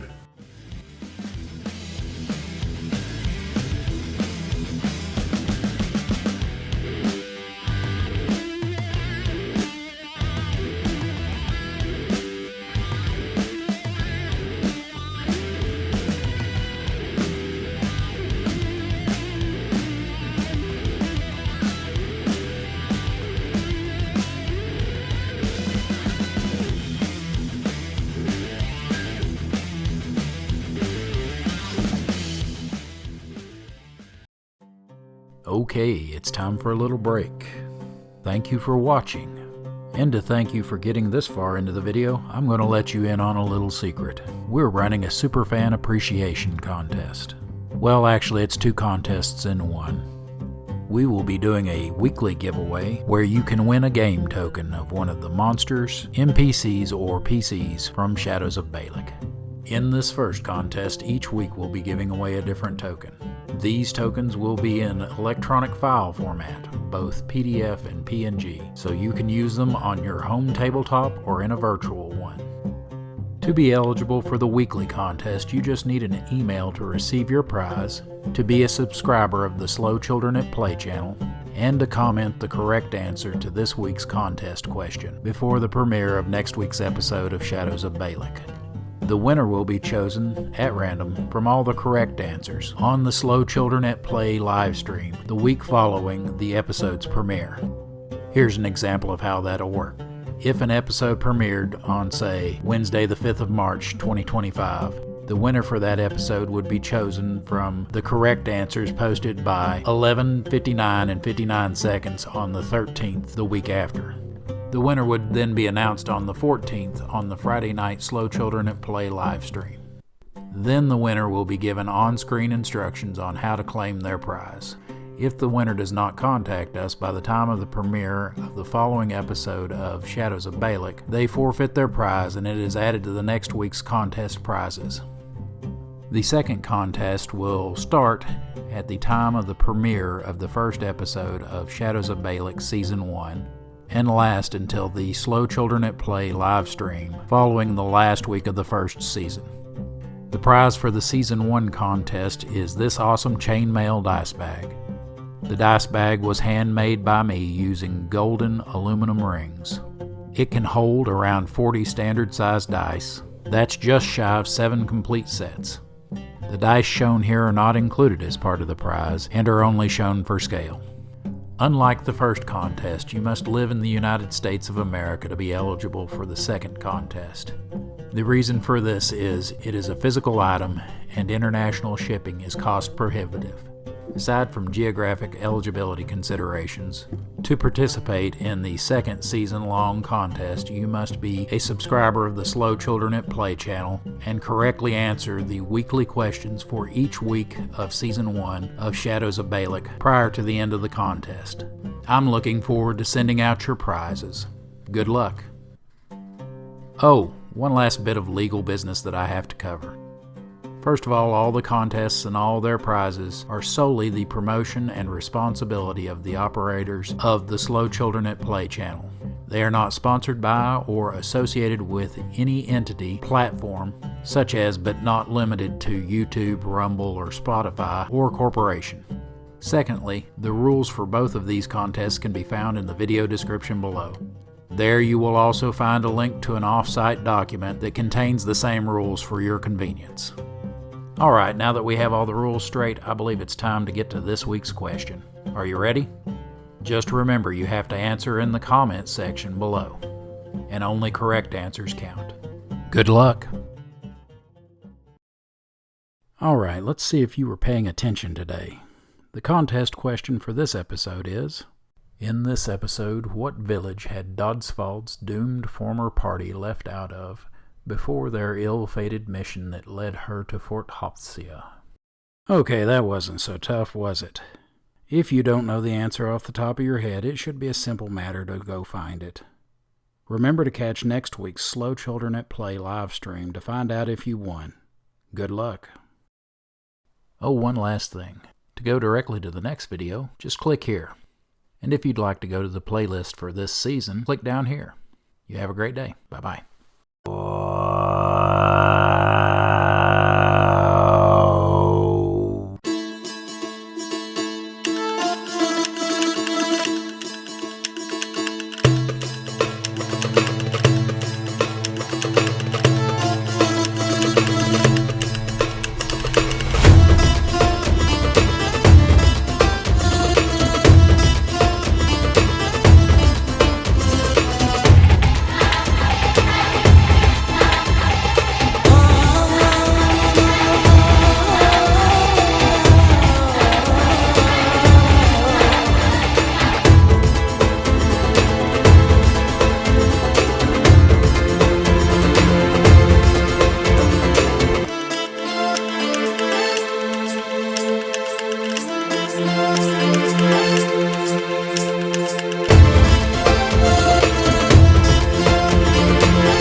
Does everybody want? Well, you're already, I'm already there. you're already up in the keep. I'm assuming you're going to follow his orders because you've been following his orders for a month. So. Sure. Are Absolutely. you gonna? You're still at the doorway. Sure. So yeah, let's see what he will do. All right, yeah, and Damon backs into. He goes into the keep too, and they close the door off behind you. He has had the one guy who got vomited on drug in and put into one of the rooms, and has placed a guard on that room. One of the others, and told him to watch the guy, but the worms are continuing to eat him. So He probably just needs some vitamin C. yeah, actually, let me see something.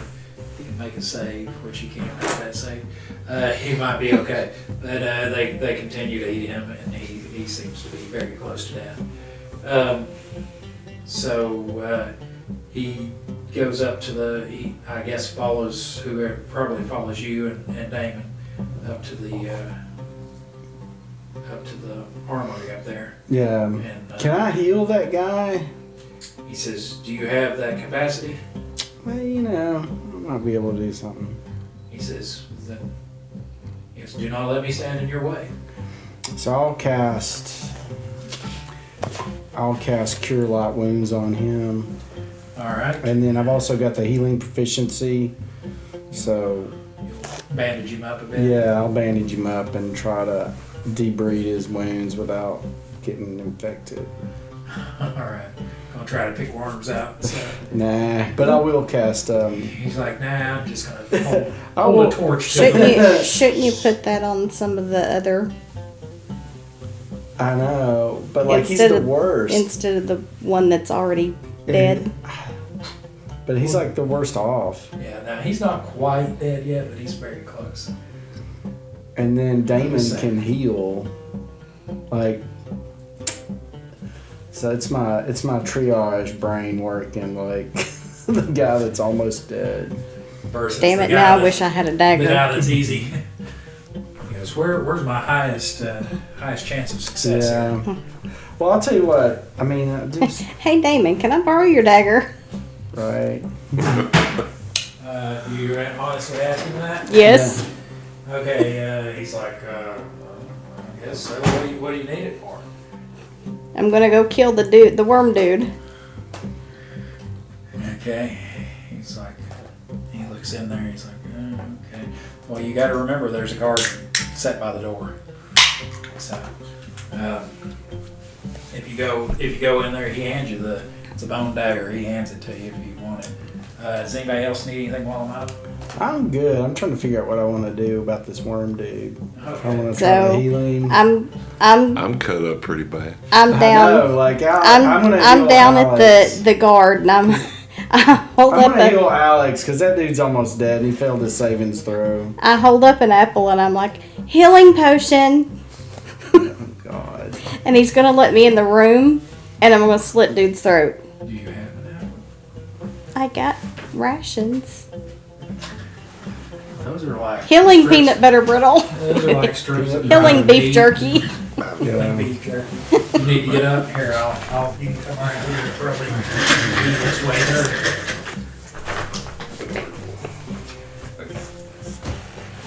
All right.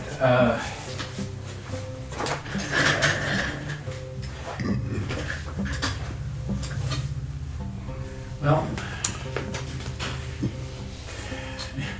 he's like very funny. All right, so I tell you what. I don't borrow a dagger. I'm gonna use one of my blowgun darts, and I'm gonna shove it in his ear, and that way nobody will ever know. Okay, so what are you gonna say to get past the guard? I'll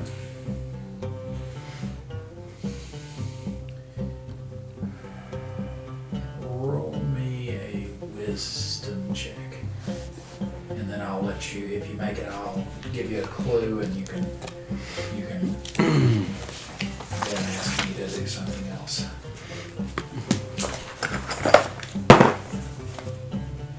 Wisdom's 18 to roll the 1. No. Okay. Take a look at your character art.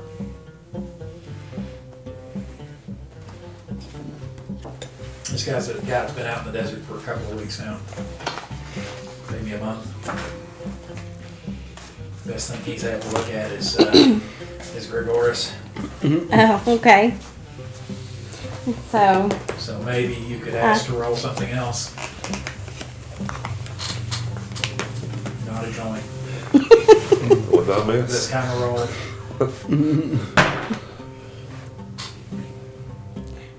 I'll offer to show him my titties if he'll let me in the room. All right. Roll me a charisma check with this should be pretty easy.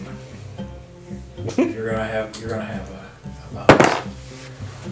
So my charisma's a 12, and I rolled a 3. All right. He's like, let's see him. All right. He's like, go visit your friend there then, I guess, huh? Or my friend, I don't know. Because I can't think for sure. So I close the door behind me, and go over, pull out my little dart, shove it in his ear, and kill him. All right. Be like, he still has 4 hit points. All right. So you gonna leave it in there? No. Okay. I wipe it off on his clothes and put it back in my pack and leave. Okay. You want to say anything about it? About what? About his condition? I'm just gonna say I think he's close to the end. His breathing's really ragged. He says, very well. Can you fetch that priest? I'll go get him now. I'm gonna cast, because that dude's almost dead, and I've got multiple people to heal, so I'm gonna heal Damon because I know him. I haven't even seen you yet, and I saw Damon get cut up right in front of me, so I'm gonna do Cure Light Wounds on Damon, Okay. and that's a D8, and I actually hit an 8, so he gets 8 hit points back.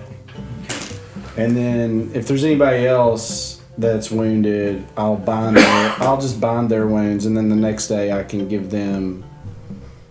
heal them. Okay.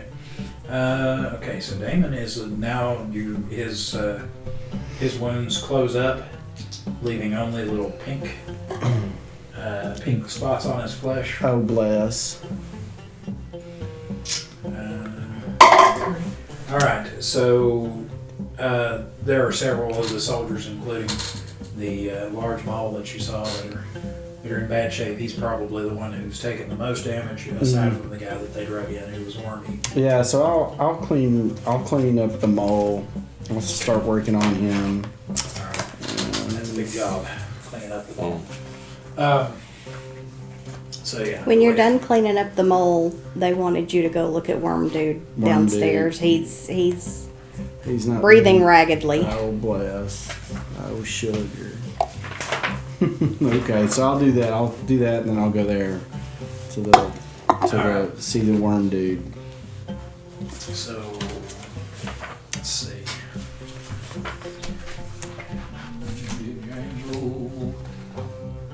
That's Damon. Oh boy.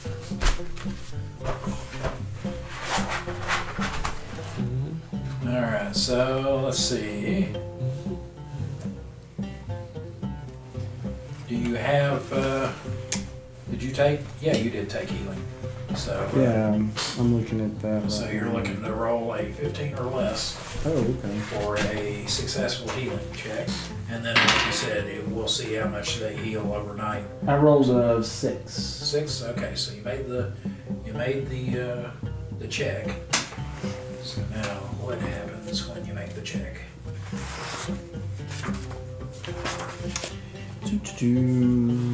Healing. Character proficient in healing.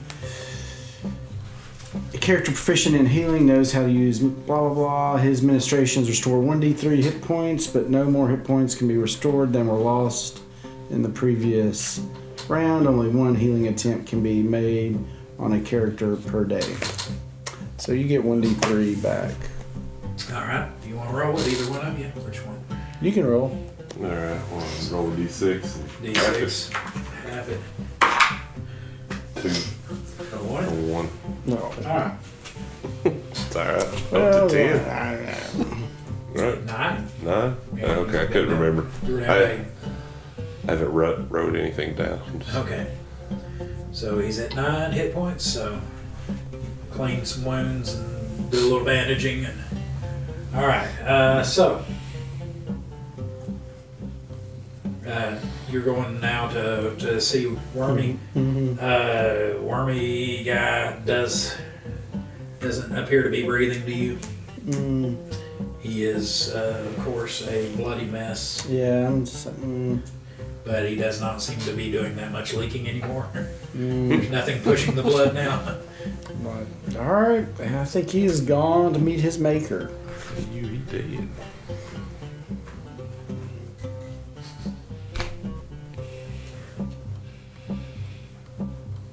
What you said reminded me of something that there's an old guy that used to be in my unit.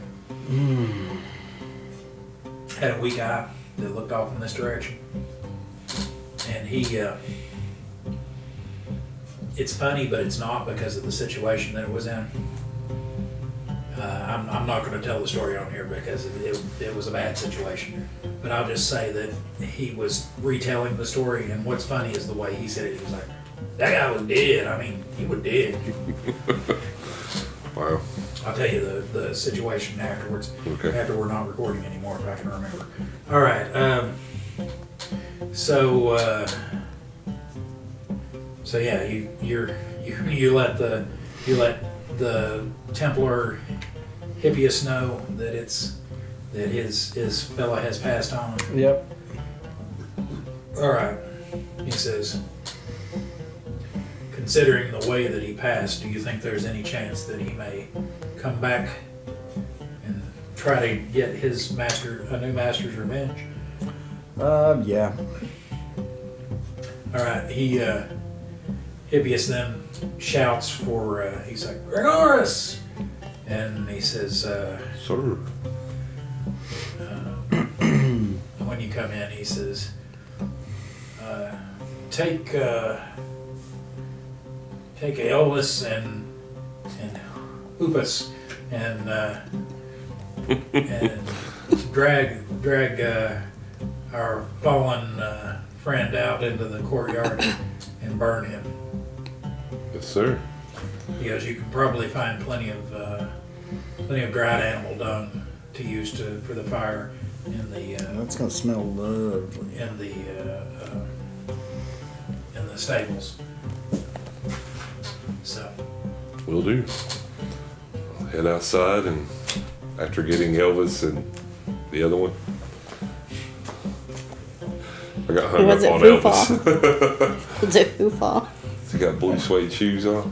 What Elvis is Elvis? Oh, I heard Elvis I heard It too. sounded like Elvis for Say sure. Elvis. We all heard Elvis.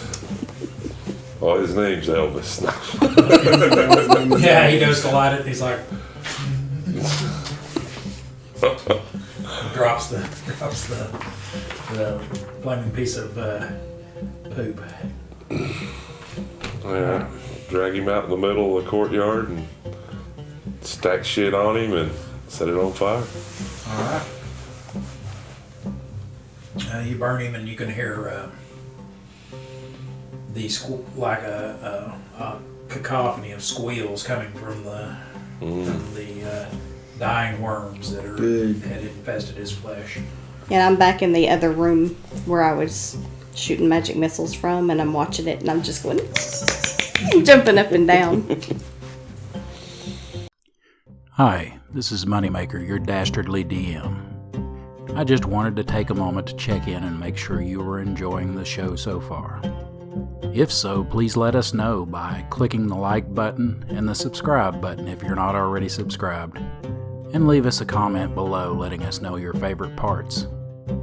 As I'm sure you've already noticed, we had some technical issues. A few problems with the green screens, but mainly mic issues. We think we have it figured out now. Hopefully by the second half of Season 1's recording time, we should have the new mics to clear that up. If you'd like to support our endeavor and allow us to give you a higher quality product, the easiest way to do that is to go to my Subscribe Star page and subscribe. You can find the link in the video description below. There's all manner of gaming stuff there outside of the show, but you can also find things such as NPCs and monster art that I've used, and character sheets for all those NPCs, and for the player characters that you love so much from the game. Alright, I think it's time to get back to the show. Hope you have a great day.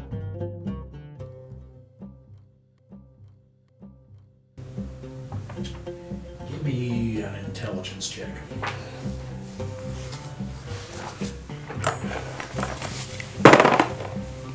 An 8. I actually made it this time. All right. You remember that you may have left a mess where you were standing. You want to do anything about that? Yeah, reason number 2, I went back to that room. Yeah, I'm gonna, just kind of throw bits and pieces, odds and ends around and try and Break it up. sweep dust around, yeah. Okay. All right. So that's what you've done, and you're doing that, you're doing that. Okay, the Hippias arranges starts to arrange a watch schedule, and about then another group of a dozen Balic and soldiers come up with another guy who's dressed similar to Hippias, and Hippias comes out and does the forearm clasp shake with him, and they discuss a few things quickly, and Hippias calls everybody out into the courtyard. Does everybody want to go? Done your things that you said so far. Sure. Yeah. All right. And he has you basically standing over with the soldiers since you're still there. And there's still like 3 of the actual fighters, and now the other excuse me. The craftsman and the cook have come in now too. He's had them come in now that the battle's over. And then, like I said, there's a whole other group that's like 1.5 times the size of your group that came in with him. And he looks at the 4 of you guys who are, the Django and Dosfell, and Damon and Rickus. And he says, he has you. He says, "I'm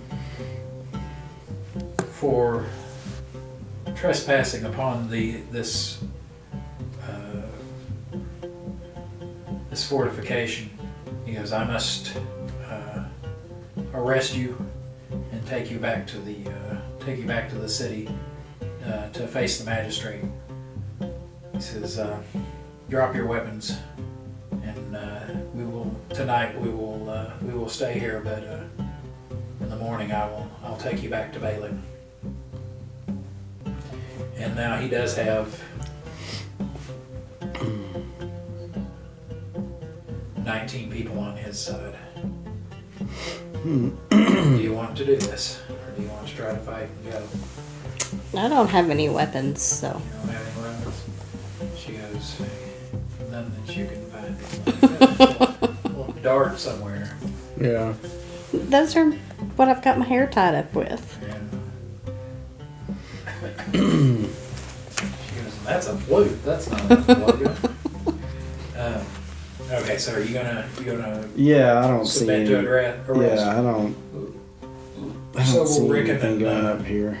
and Damon, they're kind of like they put their hands up.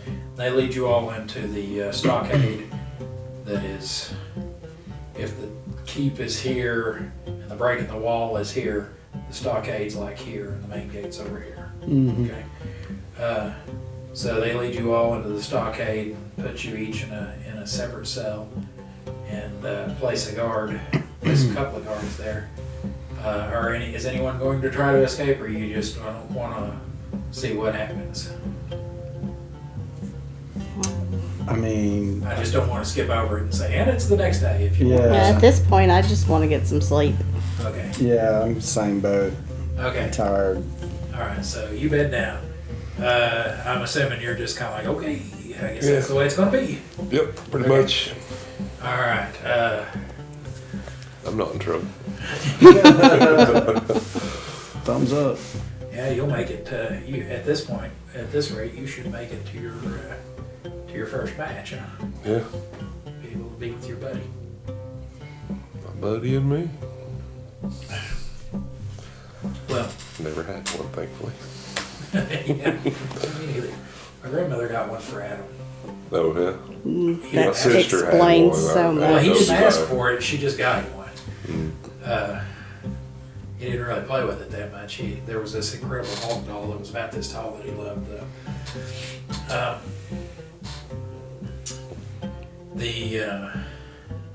Where's that at? So next morning, they go ahead. They brought up a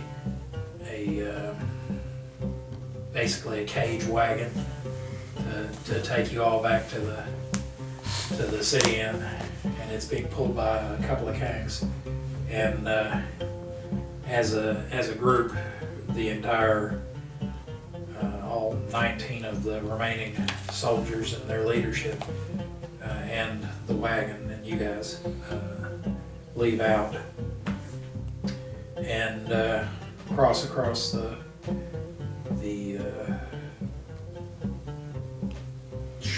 relatively short stony barren area that this fort is in, going more towards the center of the peninsula that Balic is on.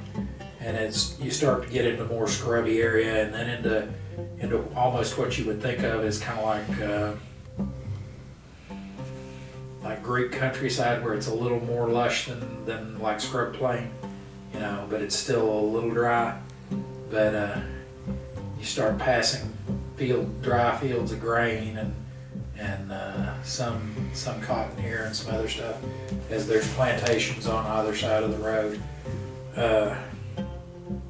where the various patricians have their estates, with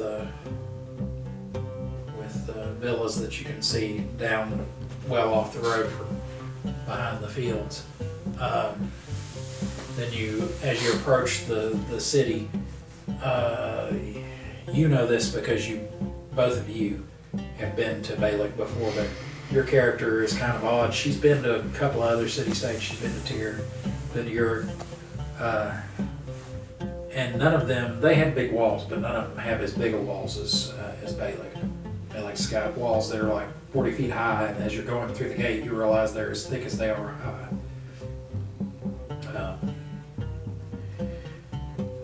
And for the two of you, you know that is because of the prevalence of giants around here. They have to build their walls high and thick, so that things don't happen like they did at that fort, where the walls were only like 25 feet tall, 5 feet thick. So you make it to a. They take you on to this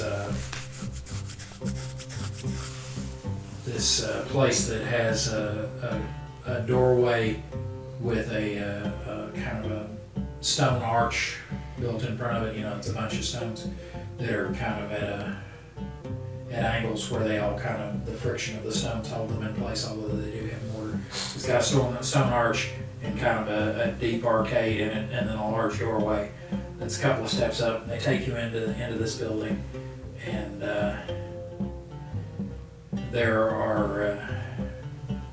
there is a kind of a foyer. I have a hard time with that word. Foyer. And it has a couple of guards standing in it. And as the two Templars that were the leaders of this group come in, they pull their spears from kind of a rest position up to an attention position, and they lead you guys in and you go into a room about the size of this one that has a kind of a dais with a I don't know what you would call the seat. You know, it doesn't have a back, and it's kind of got a wide U shape with another wide U shape for the legs, and it's cushioned down here, and you can kind of have the arms. But there's a fella sitting on it, and he's kind of sitting there like this, you know, with his elbow propped up on one of the arms of it, and his leg kind of out on one side, you know, kind of like he's very bored. When he sees you all come in, he kind of slowly straightens up, tugs at his toga. He's wearing the toga of a Templar, and has a silver badge on it, a silver brooch holding the toga together, which looks like a circle with kind of some bumpy filigree and 3 sheaves of grain on it.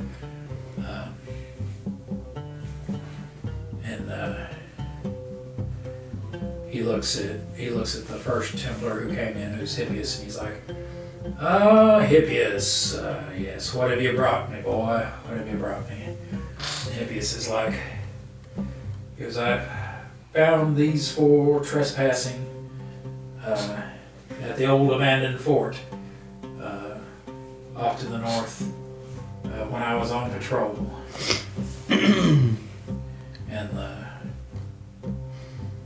And he finishes that with he just starts to leave it at that, and then he's like, magistrate, you know, and the guy kind of leans over with his hands on his hips, and he looks over you two and the 2 NPCs there, and he's like,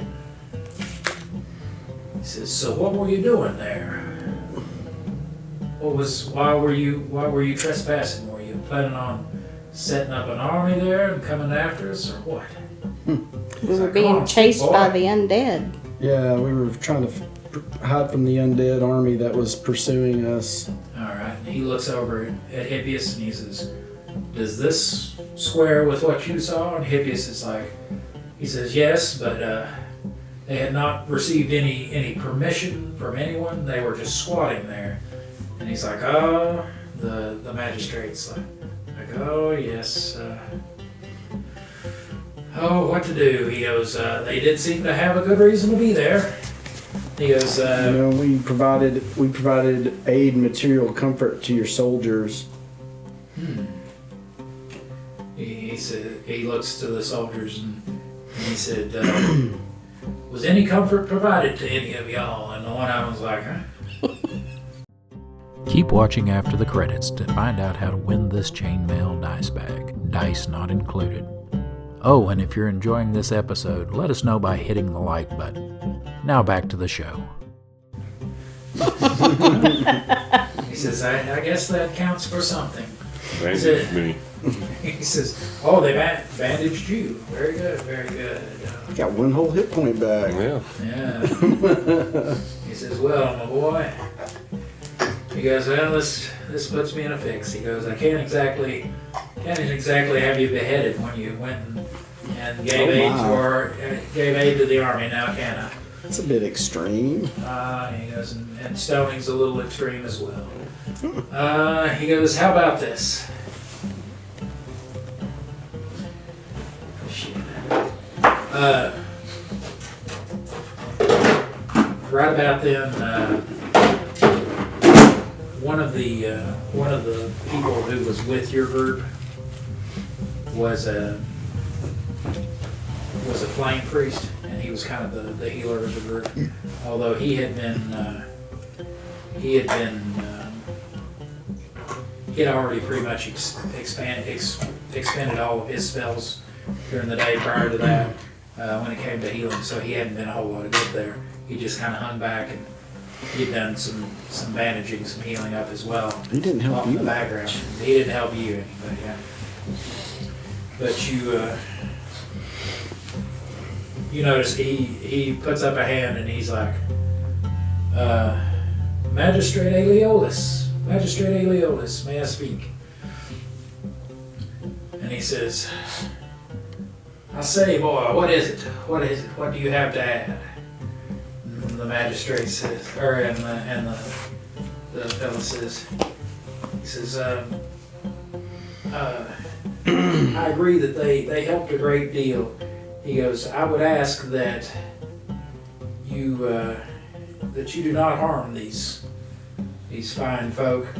I would ask that you instead give them over to my temple. Give them over to the fire temple. And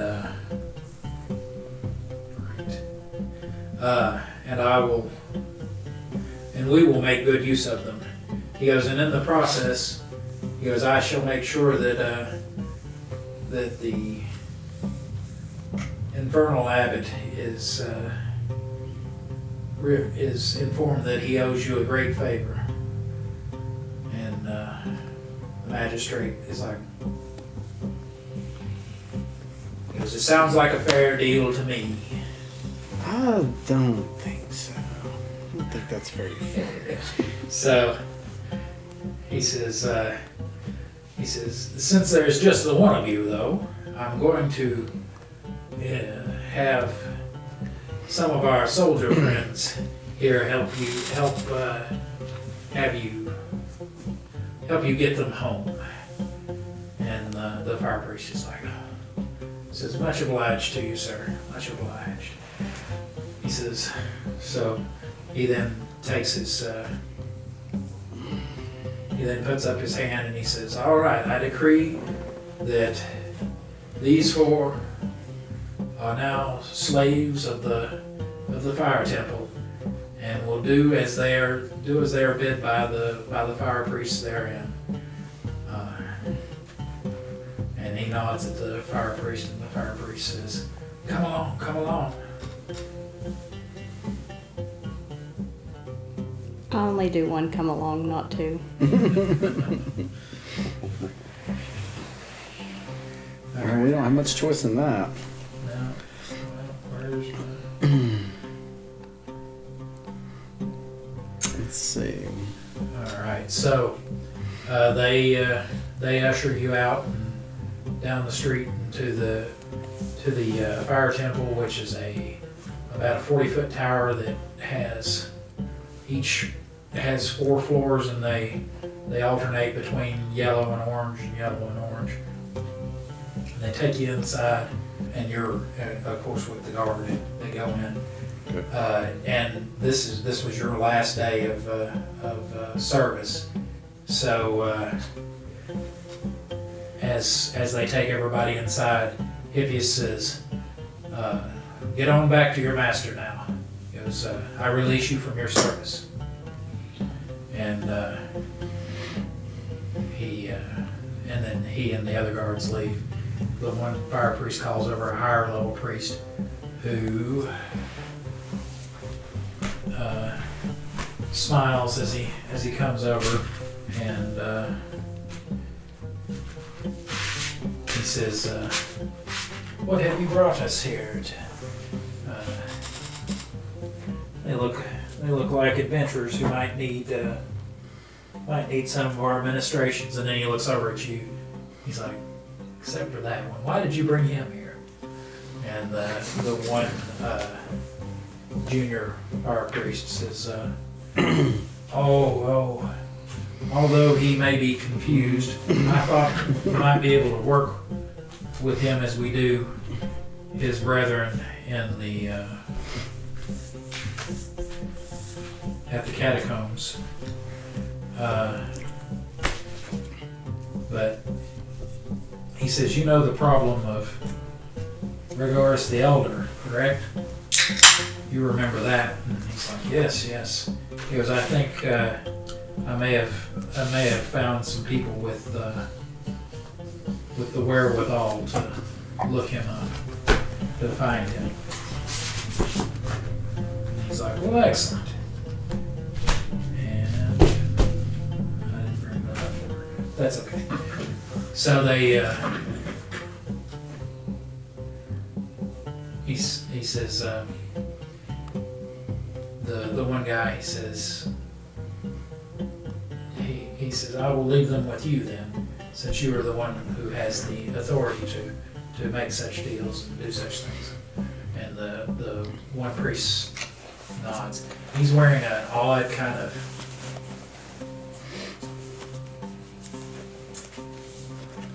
he's wearing like a jacket or robe, like a full-length robe that almost, it's kind of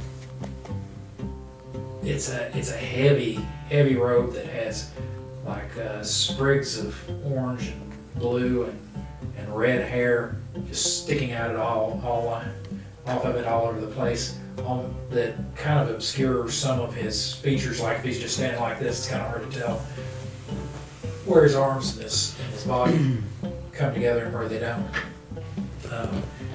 And he's got hair that he's kind of got stuck up on both sides, and he's bald down the middle, and he used ash to darken around his eyes. And he says, "We have had one of our elders disappear some weeks ago, and we here must stay at our posts here pretty much. So we can't really go out and look for people. My young friend there has been most upset with Gregorius the Elder's disappearance, and has been hoping to find a way to hire someone to go back and find him." He goes, "This is my..." Well, we are the people for this job. He says, "This is my offer." He says, "If you can find Gregorius the Elder, I will not only give you your freedom in writing," he says, "but I will also give you a choice of either one apiece of our special spicy watermelons." He goes, which unstabs you no matter how bad you've been stabbed, as long as you're still alive. He says, "or our special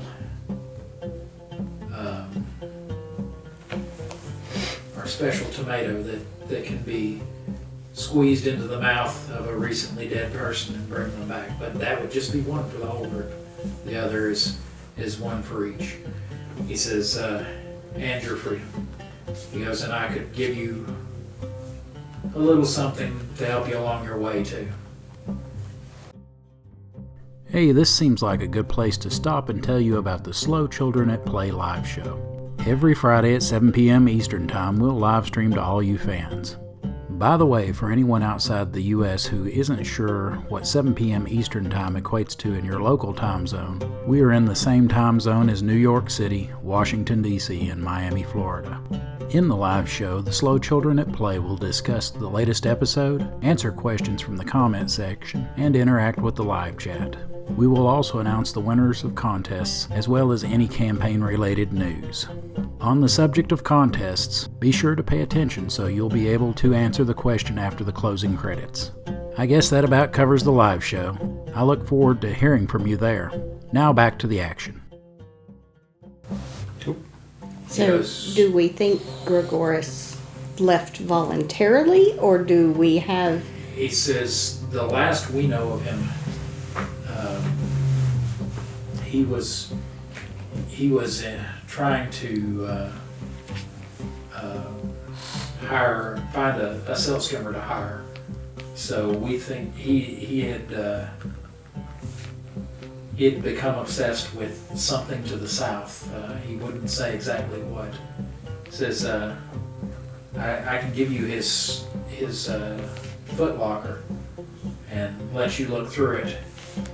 For I'm sure there may be clues in there to what he was working on, where he went, that sort of thing. So We need a mole. yeah, and you're standing here with all this. He says I can't. He says actually I can. He goes, I will even. I'm assuming from the look of you that you were, because that's another thing. Aside from your normal weapons, they had also issued you a spear, just like a flint tip spear or something like that. But Okay. you had a spear as well. He says you have the look of a warrior with great potential. He says, but you also have the look of a slave. He says I can treat with your master, give you your freedom as well, and offer you the same deal as the others. Gratitude, I'll take it. He says, very We well. need somebody to carry our bags. It's like he's got a strong back. Pretty stout feller. All right. So he Forget the bags, I just want somebody to carry me. he says very good then, very good. He said he then puts his fingers in his mouth and whistles real loud. By the way, there's like a large eternal flame burning in the middle of this is kind of a large open room with when I say cells, I don't mean like prison cells, but like small rooms around the edges of it and there's a kind of the middle of the room kind of dips down into this flame that's Cool. 6 or 7 feet tall and maybe this big around that burns in the middle and puts off great heat. And there are people that come in and are dealing with the priests of flame. Some seem to be getting healed. Some are watching young priests do interpretive flame dances. Some are going on. But and then there's stairs that work their way up to the next level, and you can't see what's up on the next level. He whistles, and one of the really young flame priests that's just wearing like an orange loincloth and has what look like stylized, almost like streamer fringed bracers on that had been dancing with that, comes over and he says, grab your friend and go to old Gregoris's chambers and fetch his footlocker, or show them where his footlocker is. And so they nod and they take you to Gregoris's cell, which is up on the second level, and they motion towards this. It looks, it's about like this big and this long. And he's got it's down at the end of his bed. His cell is very plain. It's got a couple of censers hanging for burning incense. A couple of bags of incense here and there, but for the most part, it's the bed and the footlocker, and a small writing desk that's maybe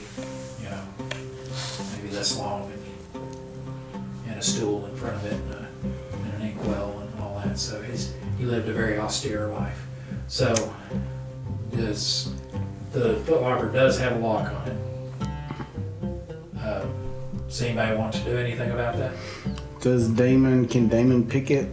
Damon, if you ask him, hey, can you do that? He's like, oh yeah, shouldn't be a problem. Let me He see. looked like a thief to me. He says, I mean, don't be letting that get around, but he goes, what do we got?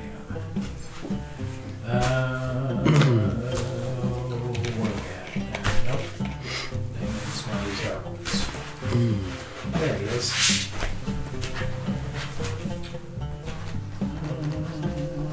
Locks. Okay. Yeah, when I was rolling up Damon and deciding what he was good at, I wanted him to be a thiefy thief and not a spidey thief, a talky thief.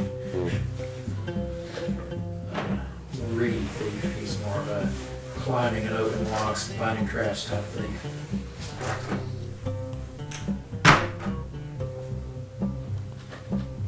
All right, he pulls out a couple of little little splinters of bone about this long that have little spurs on them. He starts working on the lock. Within a few seconds, he gets it to pop open, and he opens it up, and within it,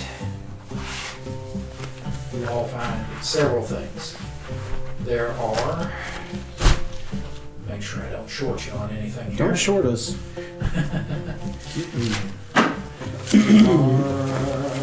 I'm gonna ask the little priesty guy if I can get some healing potions for the road.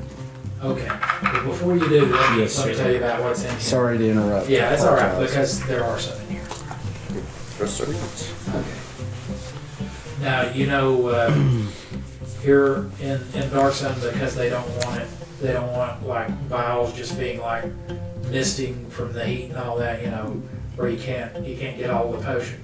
They basically have a way of making potions that they infuse into a fruit or vegetable, and then like coat it in wax, and then you eat the whole thing, and that's how you get. That's what potions are. So if I talk about a potion fruit, that's what it is. Although it doesn't necessarily have to be technically a fruit. It could be a potato or something. Legume of sorts. Yeah. As long as it's something that's wet enough. I mean, if it's like a bean or something like that, it would have to be soaked, and that would be a very, very mild. But like, for instance, with the ones you would get from here that are cure light wounds are olives. They're large olives. So, Okay. and then most of the rest of them are like peppers and stuff because it's a fire temple. All right. Let's see. Where we Yeah, at? nice. Do you ever Okay. watch Sean Evans on YouTube with the hot ones? Maybe? I don't know by name. Ghost peppers. Yeah. I've watched some guys do that stuff, yeah. I used to grow those. Okay, you find when he opens it up, there is a scroll tube that's made out of a carved piece of bone that's hollowed out with a cap on it. The cap has been attached with an intricate knot that has a red wax seal, and the red wax seal has a feather in the middle of it, and then what looks like some other runes around the feather that is kind of over the knot, part of the intricate knot. So it's like, okay, it may not stop you from getting it, but it lets somebody know that you've been into it, kind of seal, just like the seal on a letter doesn't stop you from opening it. So there's that.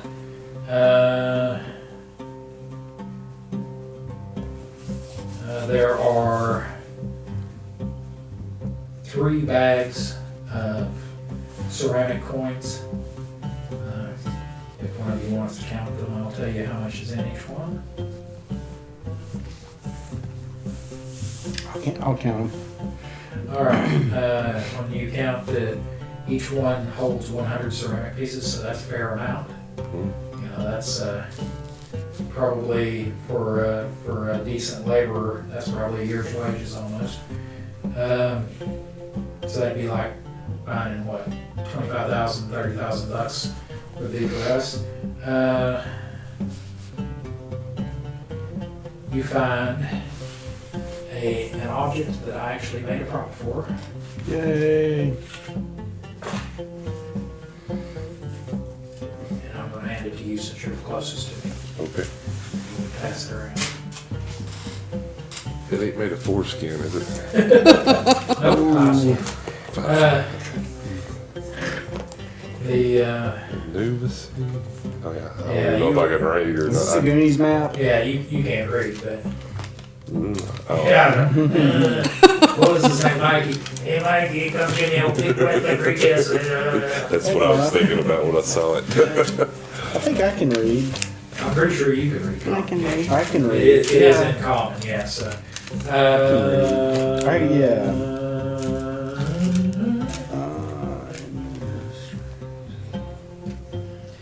Okay, and there are 5 olives in there that have that waxy feel of potion fruit, and the acolyte priest. That's funny, he's an acolyte. He says, "Oh, look at that! He had cure light wounds potions in here." There are some traveling clothes and boots, which are each covered in dark gray, flaky. Look like they got muddy, but that it's very flaky and ashy.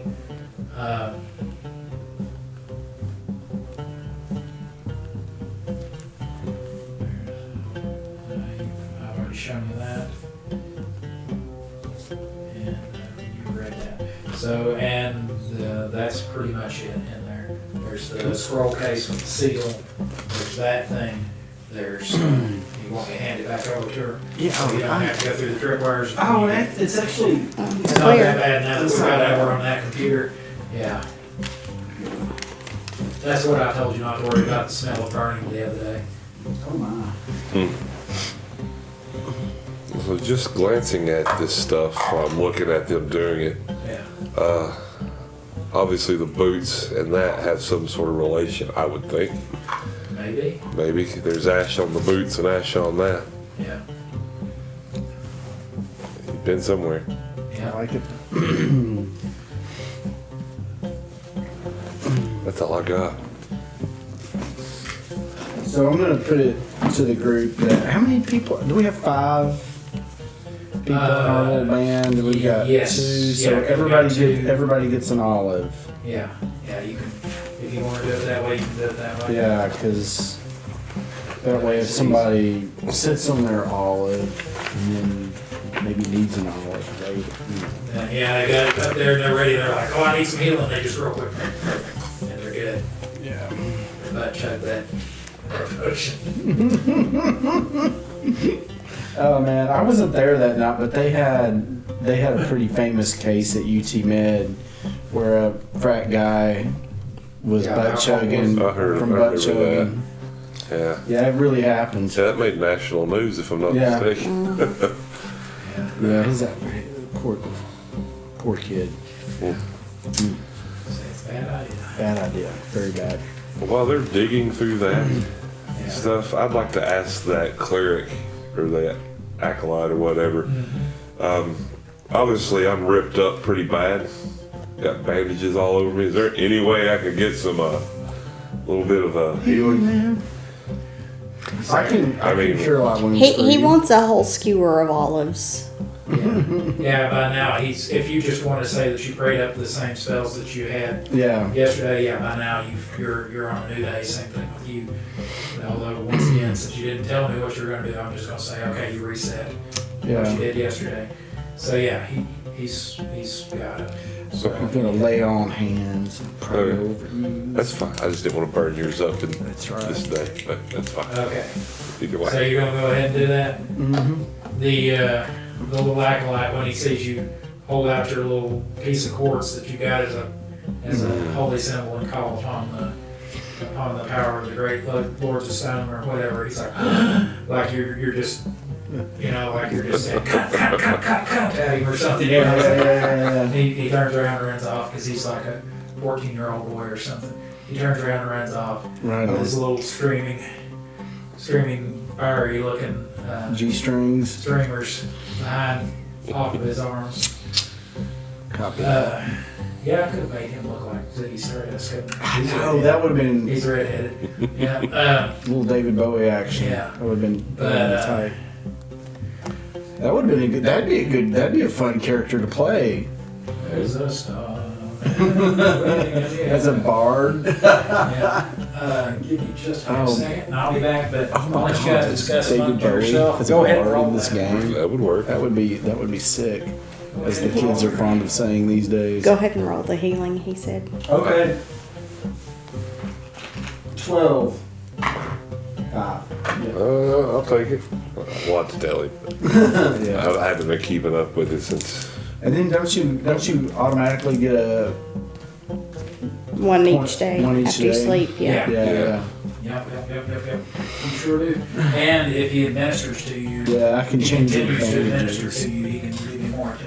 Yeah, you get 1d3 for that. Okay. So Okay. you can roll that. So yes, he is correct. Everyone who was hurt, which was pretty much you, Yeah. as far as the PCs, Yeah. gets another. So you were 10 before he healed you, and did you? He gave me 5. Have you ever used this? And then he's going to do the Do those do bandages you do and that? stuff. Like I'm trying to figure out like a missile weapon. attentive stuff or whatever. Oh yeah. Go You're ahead. okay. Do you have to re-roll on that? I don't remember. I re-rolled it. I already got a 5 You already got a 5 Yeah. on the. I meant on the. No, On on the- the healing. on the administrations. Yeah. Yeah, you roll it every day. Okay, and you say you got a 5 on that. I got a 5 on Cure Light Wounds. Okay, now- and then yeah, he's now- got to roll a d6 for his ministry. Here, I'll just. Okay. Well, I mean, roll your d20 and see if you. Oh yeah. Yeah, if you continue. I got an 11. An 11, and you needed what, 12? What is it? What is Hang it? on, let me. Healing. So that's not you. Page 53, maybe. It's 15, I think, if I remember right now. Let's do it. What did I do with your roll? Oh, there it is. Yeah, you gotta roll 15 or less. Okay. Cool. So that brings you up to 15, and he can potentially do, what is it, up to 3? Mm-hmm. Okay. So yeah, the d6 by half. Let's see. You said you rolled an 11, right? Right. So okay, so and what'd you get? Another one? Okay. Big one. Hey, you're up to 16. You're About like halfway twice there, what you roughly. were at the end of the day yesterday, so you're doing good. All right. Well,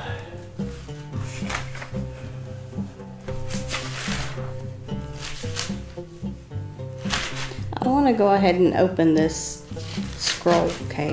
okay. You say you're gonna cut the seal on it. All right. Okay. When you open that,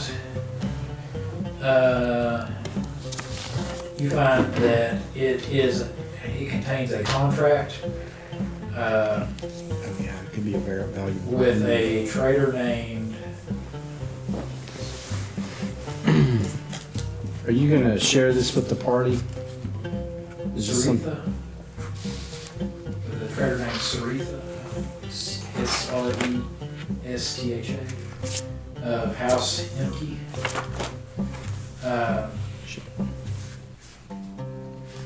He was to find a course south to the island of Siren Song and retrieve the last page of the poem of the Saffron Sovereign. And that's basically the gist of it. There's a lot of contract language in it, but that's the gist of it. South to the Isle of what? Siren Song. And retrieve the last page. Of the poem of the Siren Song. Okay, let's take a time out for just a second so I can ask you for a little bit of help. Don't worry, this one won't cost you a dime. All I need is for you to comment the name of your favorite character and let us know why. Please just keep it positive. I'm sure all our players would love to hear what you have to say. Thanks again. Now let's get back to the show. This is like a Goonies adventure. Love it. I want to do something a little different. He is not in here, is he? He is not. I was thinking it sounded more like the Odyssey. That too. Well, I mean, I never thought of that. That's really cool. Yeah, never before too much longer. If you guys fail too many, you're trying to look for somebody and you keep failing checks. I'm just going to be like, hey, you guys! Oh, such a And good you're going to movie. think that it's sloth, but it's actually the beginning of the electric country. Well, so you now have that, and the senior priest comes back in, and why I cannot find his picture, I do not know. I've got it, but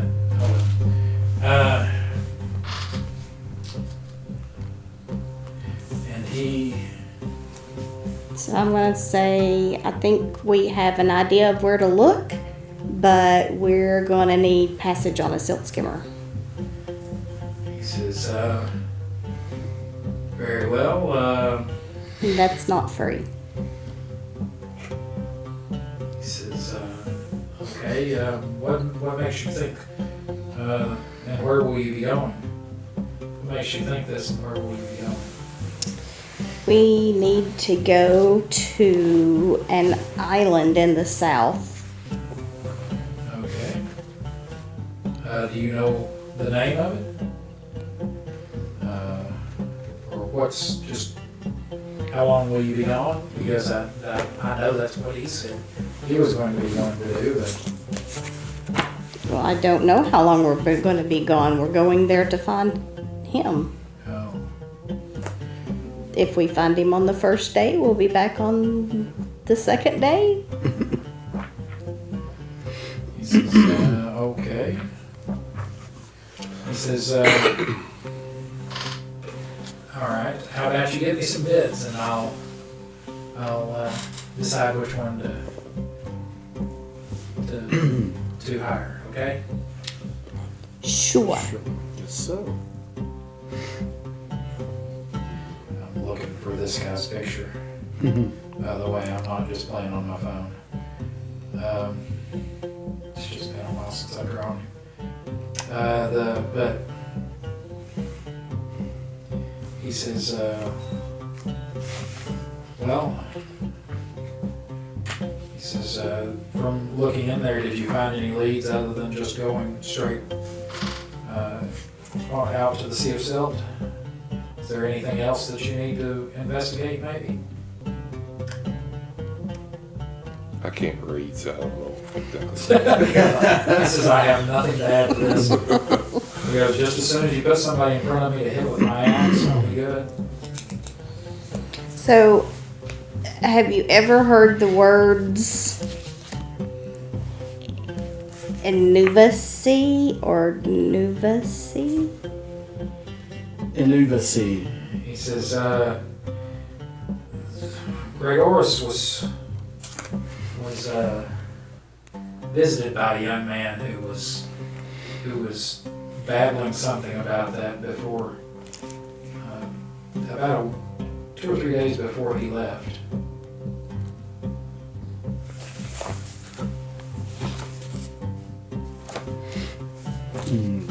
But no idea what it is, a person, a place. He says, he goes, I don't know. He goes, he made it sound like he was just kind of incoherently babbling most of the time about this place and said that name. He goes, It was what, you said New Vasi, right? New Vasi? Yes, he said something about that. He goes, the best I can guess is maybe that it was a place. He goes, although I've never heard of such a place. By the way, for you guys who don't know, this is what the magistrate looked like. Oh, Okay. cool. I love it. Gotcha. Only sitting down. You know who the magistrate was.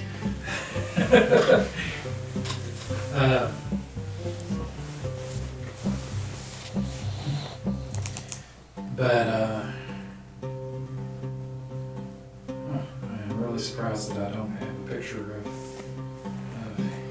this on here. I swore I had a picture of him in here. I must have done that completely on my computer. Well, but yeah, he says the best I can say is maybe it's a place because he said something about stars rising over Nuva Sea. Because that's all I can remember as far as anything he said that was more than just a few words strung together that made any sense. But he went to see Gregoris and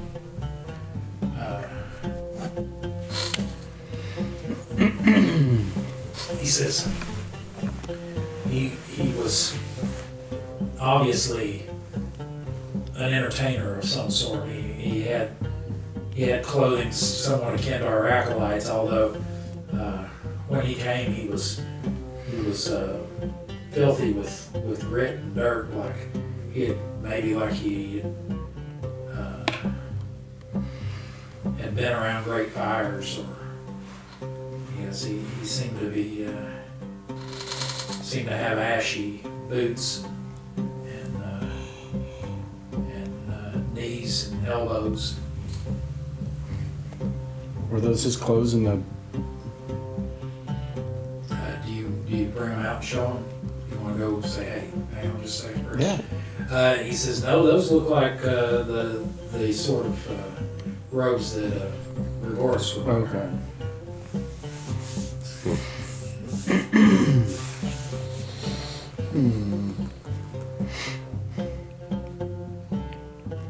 Do you want to tell him the name of the island? Or did you mention it? I didn't tell him.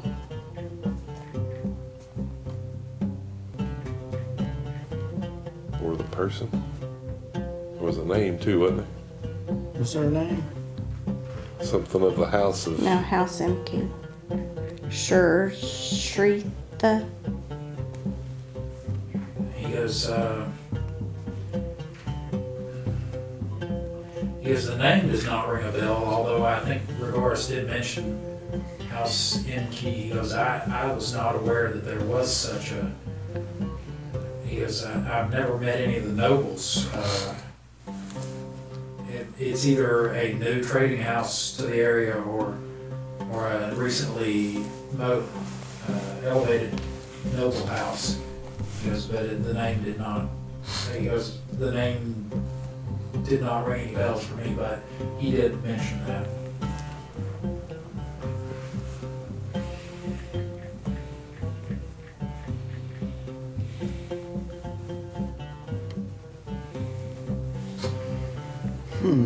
Do we want to go around town and see if there's a house empty? And then try to find a silk skimmer. Maybe we could ask the silk skimmer people if they've heard of anything. Here he is. This is the priest that you guys have been talking to. Oh. Okay. Oh, wow. You know him. I like it. Yeah. Yeah, I guess we'll do that. Well, let's go. We'll go get Silk Skimmer beds and ask them about house empty.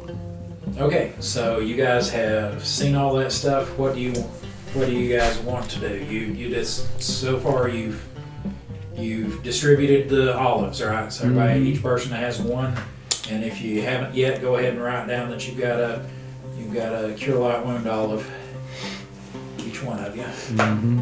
Write that I down. think I wrote it down.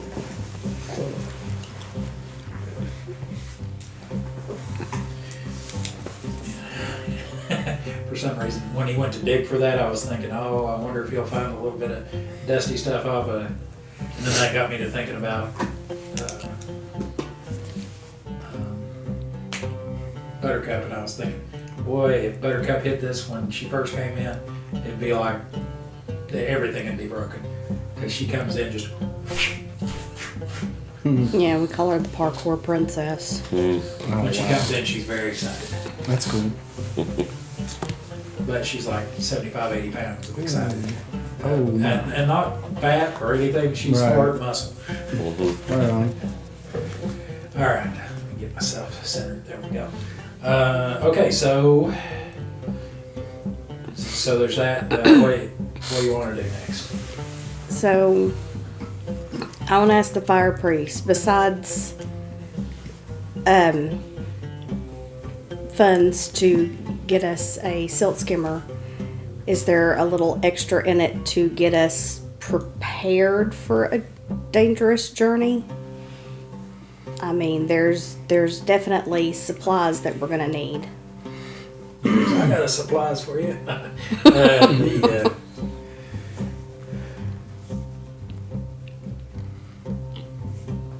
Give me a charisma check.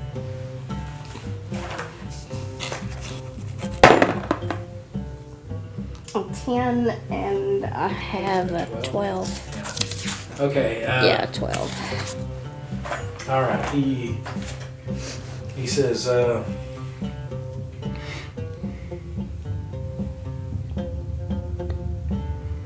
He says, make me up a list and I'll see what I can do on that. Okay. Okay. He says, but until then, go ahead and go out and beat the bushes a little and see what you can find out, so that you've got more than just. Where did you say you would head once you got on the skimmer? An island to the south. Yeah, he goes, that's pretty vague, so you might want to narrow that down a little before you try getting on the skimmer.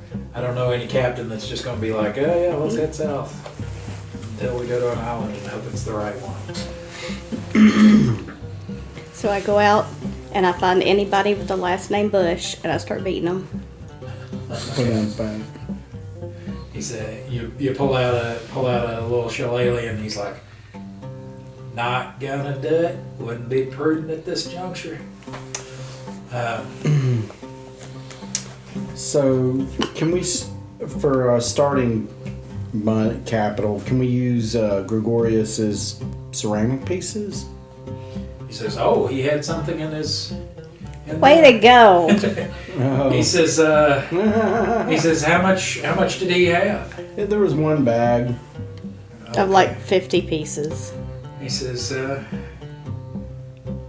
yes, he takes out a piece of charcoal that's sharpened at the end and a small scroll, and he writes it down. He says, very well,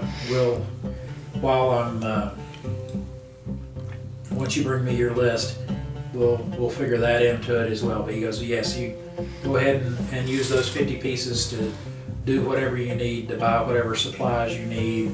If you happen to need to loosen some tongues and grease some palms with a couple of ceramics. He goes, it sounds good. Alright. That was your share. I thought.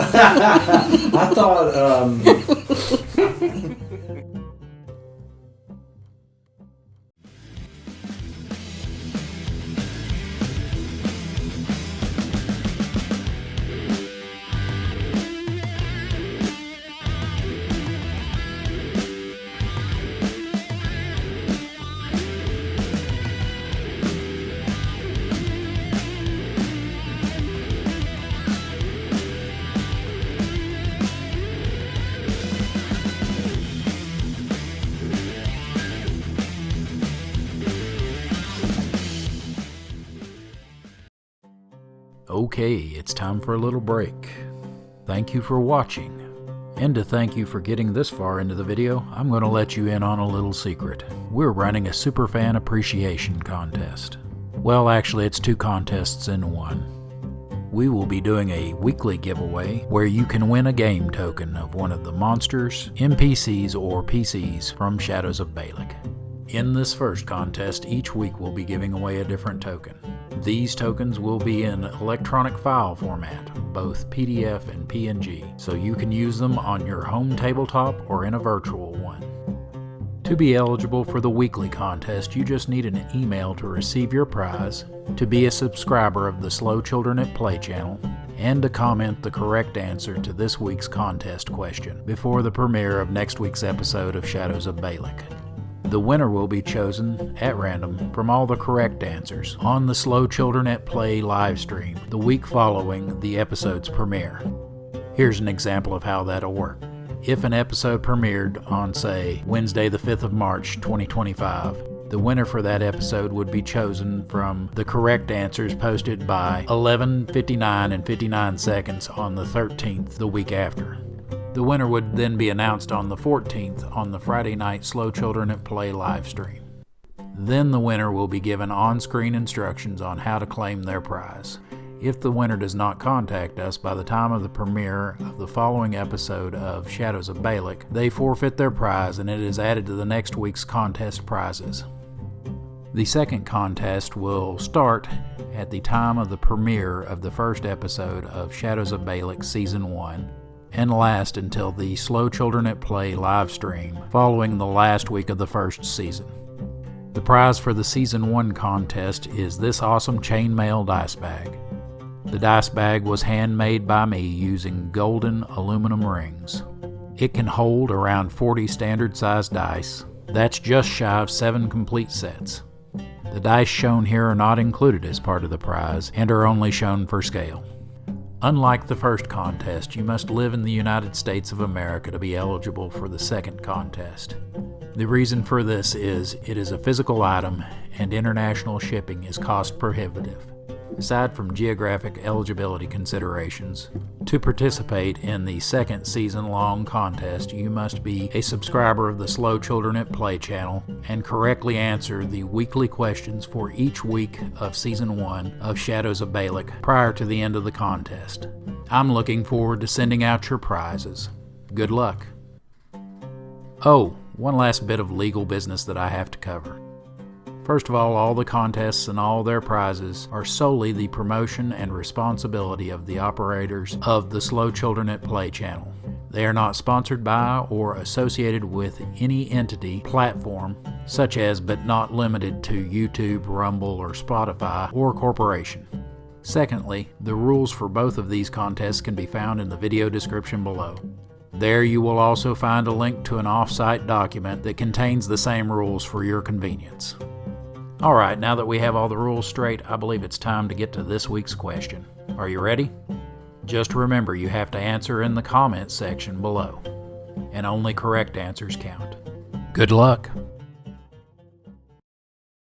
Alright, let's see if you were paying attention today. The contest question for this episode is, in this episode, what was the sum total of the ceramic coins in Gregorus the Elder's footlocker? Okay, that wasn't so tough, was it? If you don't know the answer off the top of your head, it should be a simple matter to go find it. Remember to catch next week's Slow Children at Play live stream to find out if you won. Good luck. Oh, one last thing. To go directly to the next video, just click here. And if you'd like to go to the playlist for this season, click down here. You have a great day. Bye-bye.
All right, so what do you want to do now? He says, all right, well then, sounds like you've got some leads to follow. So be on with you. That's what we're gonna do. Have a toasty day. I'm headed to the market to find poison. I'm gonna go talk to silk skimmers. All right. So I'll go down to the pier. I'll go with her. Oh, I was hoping you guys would all go in different I directions. mean, I can. I need some armor. So wherever that leads me, Well, the market's probably a good place to look for that. that's kind of what I figured. I assume that's where you're going to. The two of you you know your way around town better than anybody, although you haven't been allowed to walk free a whole lot. You have been a bodyguard a couple of times. So out of everybody, you've been to the market here once with your father, but it's been years ago. Okay. You know that the docks are near the market, but you've never been to them. He could probably tell you, but basically, you guys know you need to go kind of hit the King's Road because it kind of splits and forks, and go up north, and then take a right, and it'll take you in the direction of both the market and the docks. Cool. You just have to split once you get up there. Just a reminder to ask about House M Key. Okay. I'll do that. I guess also the name of the island. Yeah. I mean, they got to know where we're going. Yeah. Yeah. The island we're going to is Siren Song. Siren Song. Trader Island of Siren Song. Yep. All right. That's what I'm doing. Okay. And we're walking. All right, so you guys walk through a few low brick buildings that surround the fire temple, that are mostly small businesses, and walk west just a short distance, just like 60 or 70 feet until you hit the broad avenue that is the southern part of the King's Road. And once you reach it, you take a right heading north until you hit an intersection in it, which is still called the King's Road because you can either go left and go to the gates, the main gates, or you can go right, which is east, and it kind of goes up north slightly too, and that heads towards you're going to be going like past the Criterion, which you know well, the arena, which next to it has the House Jarko Ludus, which is like the biggest professional ludus here, and that's actually where you were trained and just finished your training. And then on the other side of the road from that, on the north side of the road, is like where all the patricians have their in-town villas that aren't like their estate villas, but where they stay when they're in town. And you guys walk past all that, and make it up past the Acropolis in Athens. The center of this city is similar to that, where Megalorin, I'm blanking on the name of it, but basically the King's Palace and a couple of his like where he holds court, and a couple other buildings are up there on top of it, and they all kind of have that Greek temple Parthenon look to them, and they're up on this 300-foot tall plateau with sheer cliffs all around it in the middle of the city. So that's now down to your left as you're passing that, and then you finally get into where the warehouse district is in front of you, and the market is off kind of over here. Warehouse district is in front of you, and you know from experience that the docks are beyond the warehouse district. So if you're going to split, this is where you're going to continue on pretty much forward and slightly north, and they're going to go forward and slightly south. So, All right. All right, who wants to do what first? Do you guys care who feels like they're ready to take on their end of it? Because it's shopping and talking. Doesn't matter. All right. We'll go. I guess Okay, we'll you get guys the wanna ball go first? rolling. Yeah, we're going Okay. shopping. To get to the marketplace, you've got to cross over a bridge because there is a river of fast-moving silt that seems to just well up from the corner of the cliffs that the King's Palace is up on. Wells up from that and runs through that third of the town and out under the outer wall and out into the Sea of Silt there. So you've got to cross over this bridge to get to it. And then you get into an area, it's like the marketplace is kind of huddled below the King's Palace's cliffs and around it, and it's permanent buildings, it's like squared off permanent buildings. And then around it there is kind of a loose collection of tents, and in some places they're closer together than others where they're kind of almost labyrinthine working their way through it. But there are wide channels through these tents, and that is, you see around that there are a lot of elves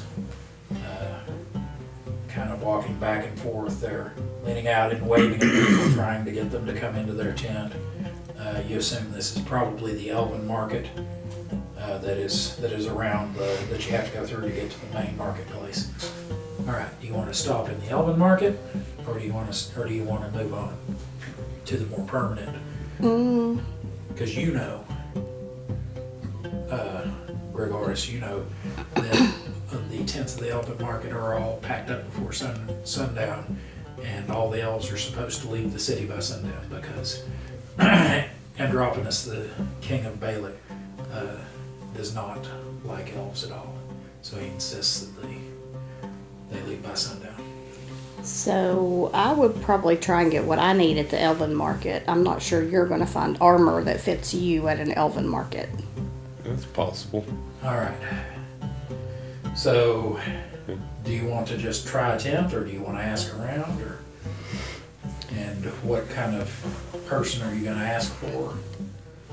I'm probably going to ask about an apothecary. All right. So, you're just going to wave down one of the elves that's walking around? Sure. Okay. You are holding the money too. I don't have it on me. So. There's a. Of course I am.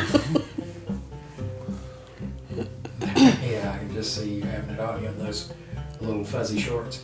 There's That's my coin purse.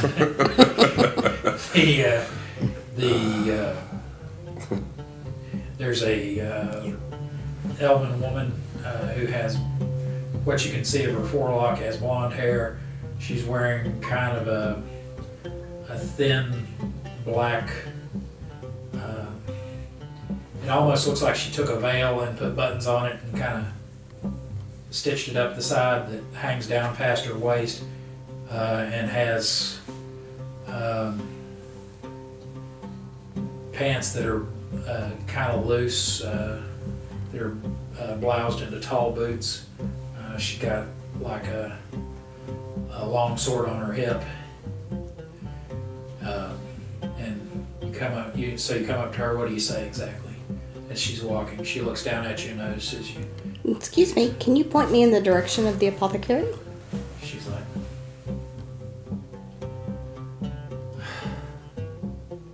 you people. She's over there in the striped tent. Thank you very much. She walks on.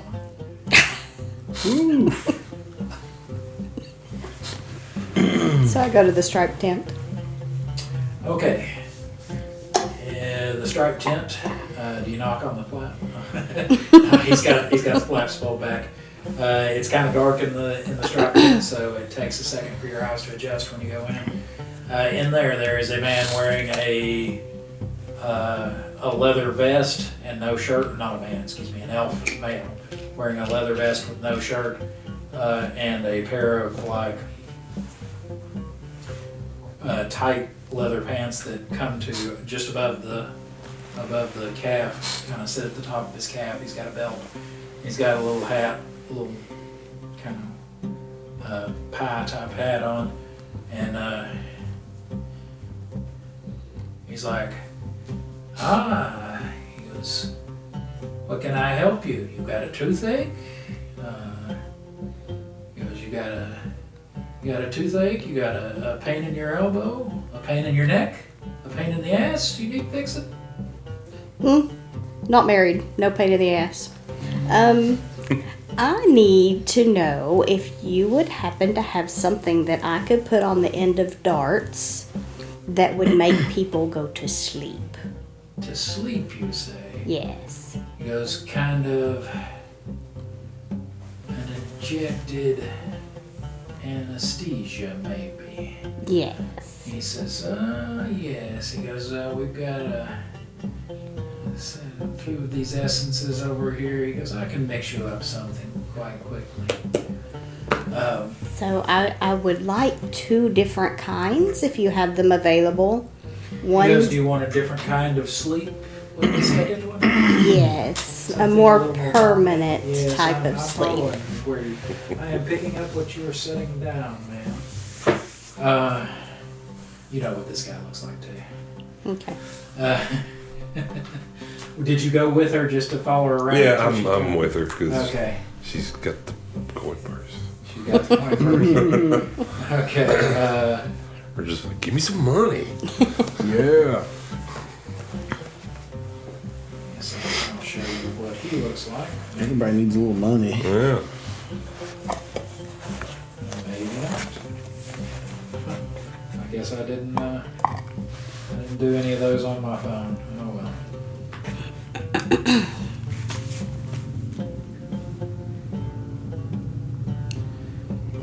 Anywho, But yeah, he says, so you need 2. He goes, just how much of each of these do you need? He goes, how many applications?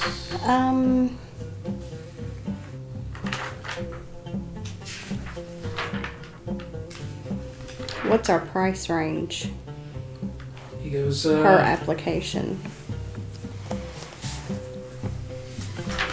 says, you know, these are specialized things you're asking for here, so he goes, and they also require a fair amount of what's the word I'm looking for? Discretion. So let me see here.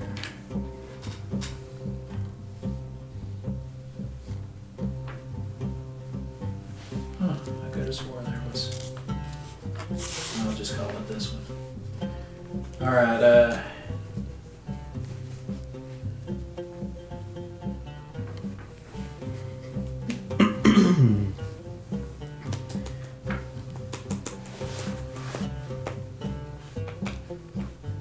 He says, how about, he goes, part of it would depend on how much you would like to buy, but he goes, how about this? Excuse me, there'll be, for the short sleep,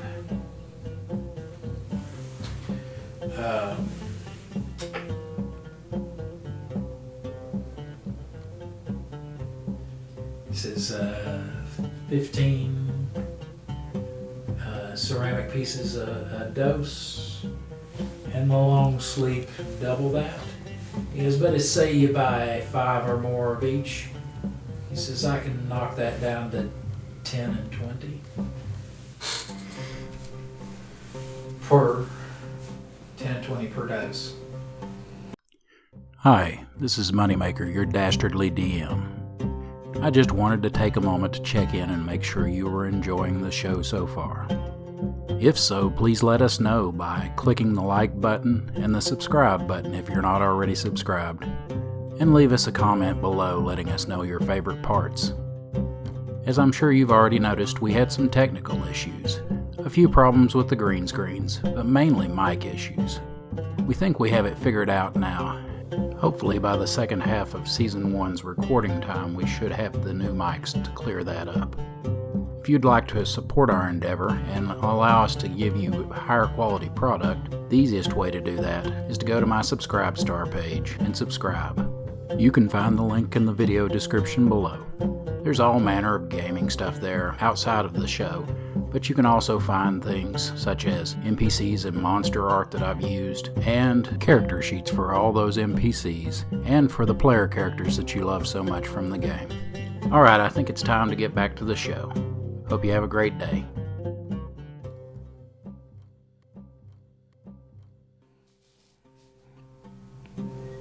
Okay, I want...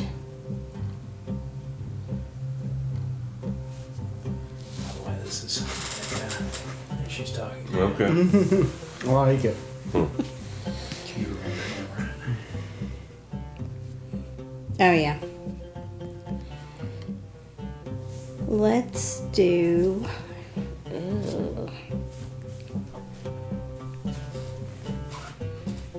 He goes, so for 5, that would be, for 5 apiece, he goes, that'd be 150 ceramic pieces.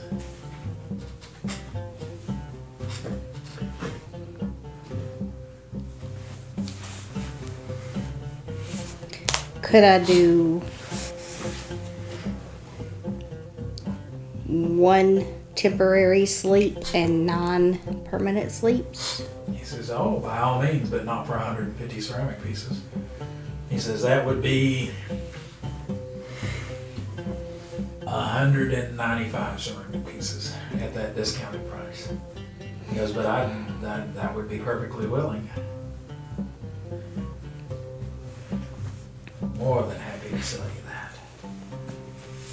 And they'd never, no one could ever get out of me that I sold it to you either. He goes, even I wouldn't remember it until I saw your pretty face again and be like, oh yes. You know, the young lady who's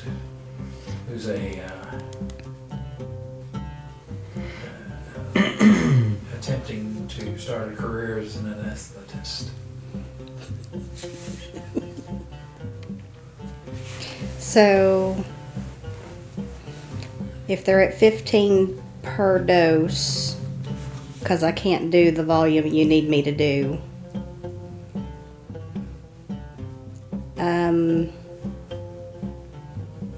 He goes, I'll do either one, either side, as long as you buy 15. He goes, I'll knock a third of the price off for anything that you buy 5 of.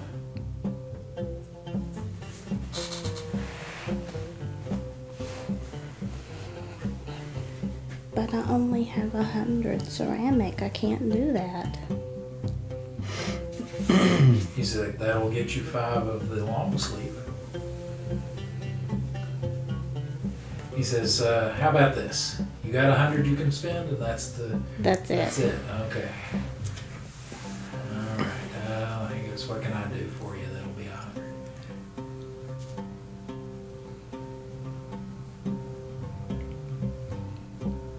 He goes, how about 3 and 3 for 100? That'll work. And he says, now I must warn you about how these work. He goes, the one, it either works or it doesn't. Some people are just completely immune to it. The long sleep, they're either asleep forever, or their body can handle it and it has no effect. No effect. No effect. It's type F. He says, yeah, because E would be a little bit more expensive. Yeah. He says, and the other one, he goes, it takes a little while to take effect. It's not immediate like the first one. Okay. He goes, is that okay? It may take an hour or two to take effect, but it can be injected. He goes, I don't really have anything that's a whole lot faster than that. That's for just sleep.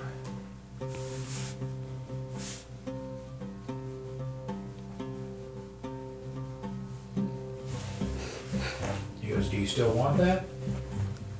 No. He goes, how about just 5 of the permanent sleeps? Yeah, we'll do 5 permanent Okay. sleeps. All right, they are immediate. Okay. All right, he goes and takes his little scoop that he's got, and he scoops out a bit of this, and he drops in a bit of that, and he puts it Stirs it with a more wiffle on, ball stirs bat. it, and adds a little water, and shakes that up, and he puts them in little, you know, that little lime colored thing that we've got over there. Hang on. He puts it In a gourd? in a little gourd, little small gourd, each one of them. Like this. Oh, the little one. Yeah, Okay. a little gourd like that. I gotcha. Yeah. He's got like a hole in it, and he stuffs a little ceramic cork in the hole. And he's like, be careful with these. And he hands you 5 of those.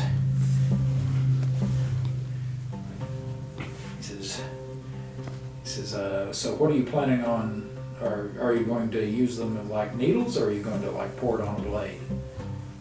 He goes, because this is perfect for like a little dart. You can just take out the cork.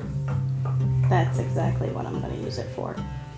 He says, oh, well then these, each one should be able to cover like 10 darts. Nice. Or one decent sized blade if you poured it out. Cool. He goes, but mind you, once you've opened it up, you've only got to the end of the day before it dries up and goes inert. Okay. All right. And good sir, could you point us in the direction of somewhere that we could get him some armor? He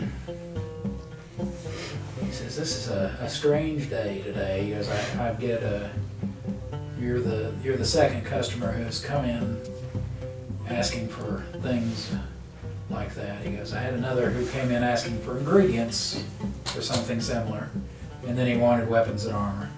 He goes, I'll send you to the same place I sent him. And he gives you directions to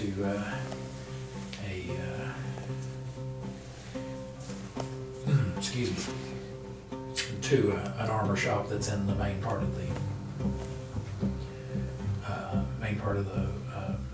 actual marketplace, not the Elven market. Cool. All right. All right. Do you want to do that, or do you want to break off and come back to you so you're not sitting there so long? Yeah. Are y'all okay with that? Yeah. Okay. Go for it. Cool. All right. So you walk through the warehouse district that is mainly a bunch of 1- and 2-story buildings that are kind of wide and flat topped. Some of them have goods stacked on the tops of them. It's not too much longer before you see you come to the outer wall, and here you see there are copper pipes that kind of go up over breaks in the wall that don't actually have gates in them, but and on every so often on those pipes are these huge horns. And you know from your childhood that your father said that it was called, that one of the names of Balic was the Singing City because of these horns Oh, okay. that are blown when the dust is in the air. The air temple channels in air and blows it out there to blow the dust away from the city so everybody doesn't choke to death on silt. Okay. So you get out onto the docks, and there are quite a few silt skimmers here and there. Most of them look like somebody took a boat and put it on large wagon wheels. Some of them have sails, although they seem to be in a more haphazard fashion the way that they're put up. They're not in like your traditional square sails. There's more of the triangular sails at an angle type thing. Although you do have a few. ones with a mast and that. But there's everything from ones that are only, say, 40 feet long, that have wheels that stick up past the deck, another 5 or 6 feet past the upper deck, and down into the silt. To there's one particularly large one that's over on the far side of the docks from you, that it does have one large sail on a mast that's kind of back at an angle like this, that seems to be held in place by a rope, almost like the mast would spring forward if it was released. Oh, wow. And it has enormous wheels.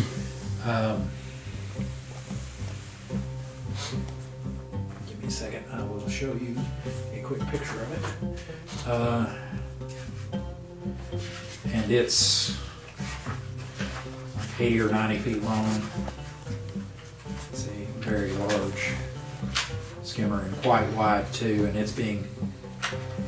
they've got like a crane loading with heavy cargo nets full of crates loading stuff onto it.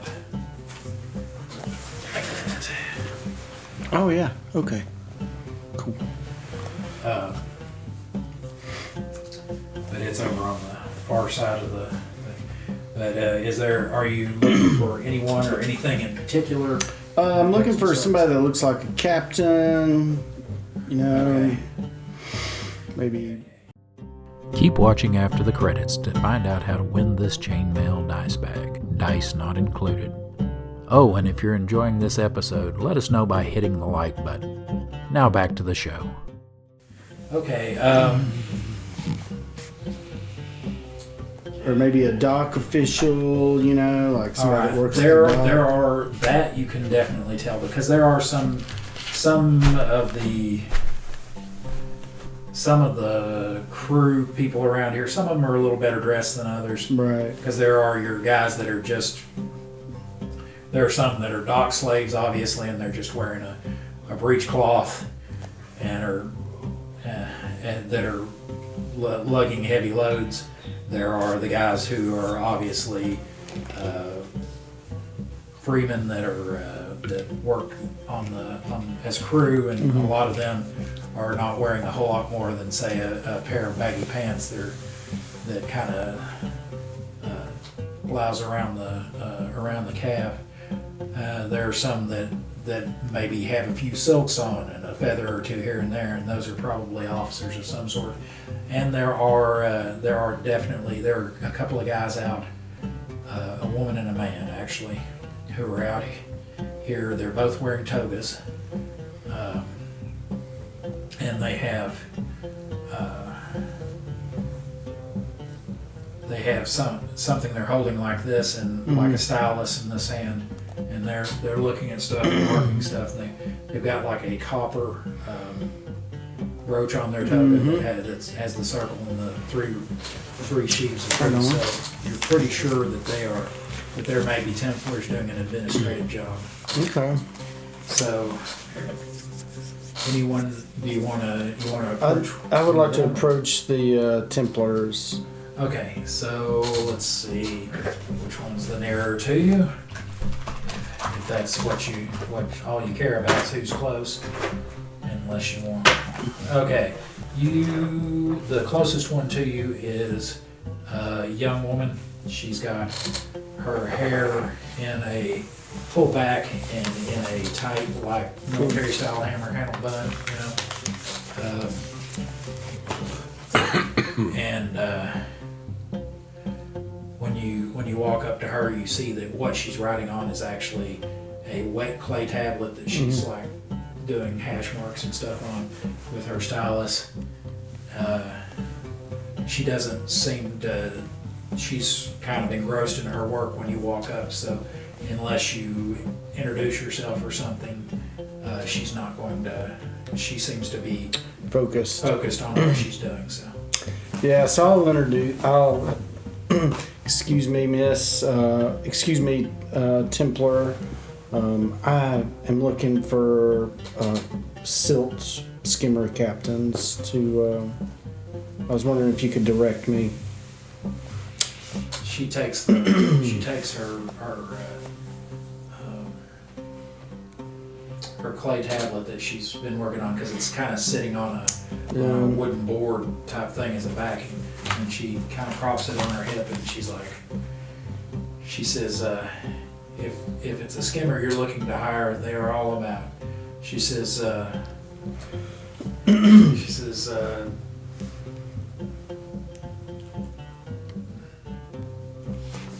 Are you wanting to go north to Alterock or what? We wanted to go to some of the South Islands. This is all right. She says that one over there. She goes,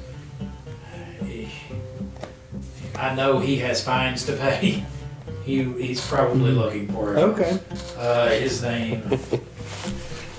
It's always reassuring. Yeah. Right. It means we got the rebel captain. Yeah. Yeah. His name is Han Solo.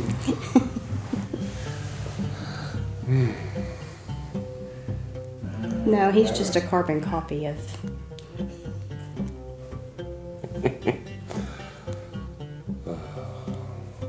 How would you pronounce that? Kritias? Critias? Sure. Okay. Yeah, she says his name is Critias. She goes, he had unregistered goods that he had brought from supposedly that it came all the way from Nibonay.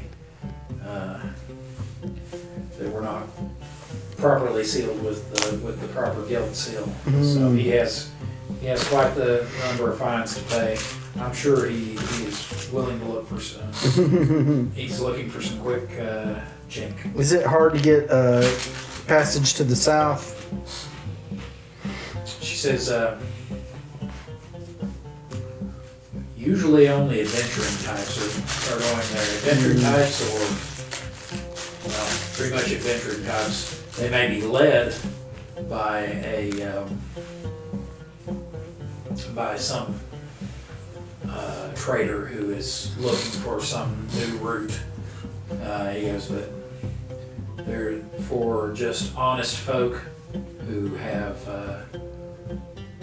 are going to visit someone or going to make some prearranged deal.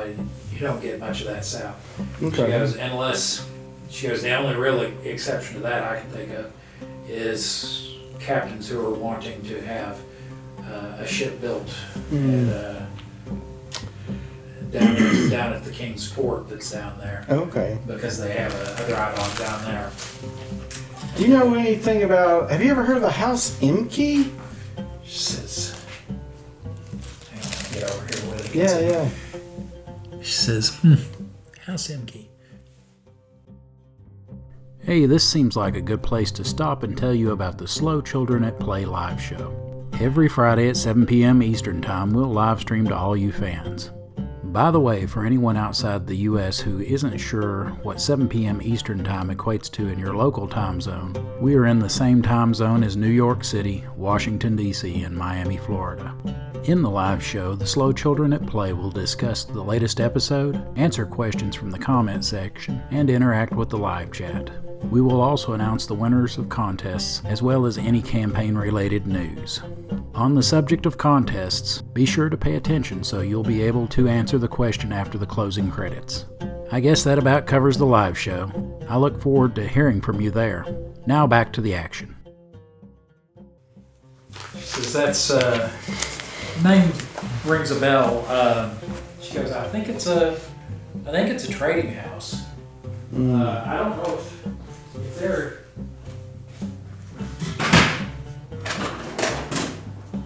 Sorry. Oh, you're fine. If they're here in Balic, they're not doing any business here down on the docks. Okay. At least not as far as import-export, because I have not seen them. Mm-hmm. Do you know anybody that would know anything about these people? About this house? Is there anybody that was in the know that can supply me with some tea? some rumors, some scuttlebutt. She says, maybe. She says, I'm. She says, maybe if you speak to. I don't have it in front of me, but she gives you a Templar's name who has to do with one of her supervisors who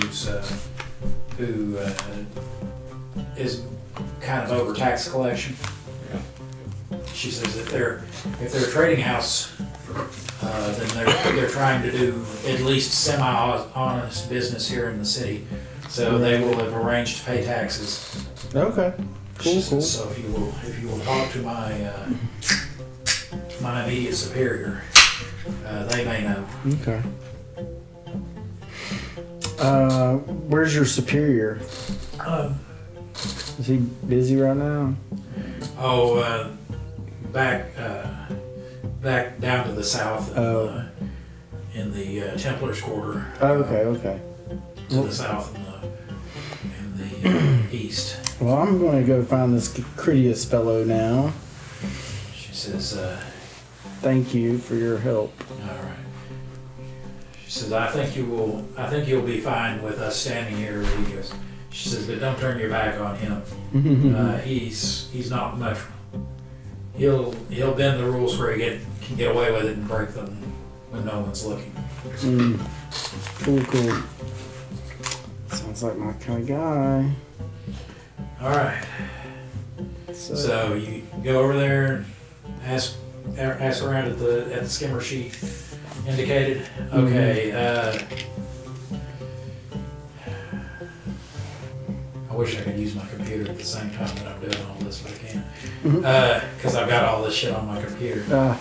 She, where I wrote up the chapter about cell skimmers. This is a two-masted skimmer that is about 65 feet long, so it's kind of a medium-sized one. 4 large wheels, and there are a line of men, about 7 or 8 men that are doing kind of the, what do you call that? Where it's handing stuff down, making a bucket chain type thing, Assembly line. Yeah, they're handing the tall bases that have the 2 handles on either side that are kind of Greek style bases. Yeah, they're handing them on down. Cool. Off of the ship on down the gangplank, and they're being stacked into carts. As you walk up, there does seem to be some sort of overseer there.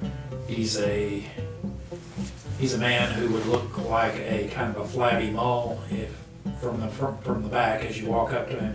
He's a little small and a little thicker around the waist, you think, to be a mall. And he doesn't have, his ears are quite rounded, although that doesn't necessarily mean anything. But he seems to be the overseer there, and he's got his back to you when you walk up. Okay. Like, excuse me, I'm looking for Captain Critias. He's like, he turns around, puts his hands on his hips, and he has just a little pointed mustache. It starts like right out here, and ends like right out here, just little points there. And his eyebrows are kind of up like that, And he's like, he goes, would you be now? He goes, where? He goes, who would I tell him that is looking for him? It's Django Guerrera of... He's like, oh, okay, now that you said it. Because that name carries much weight here. Yes, as I knew it would.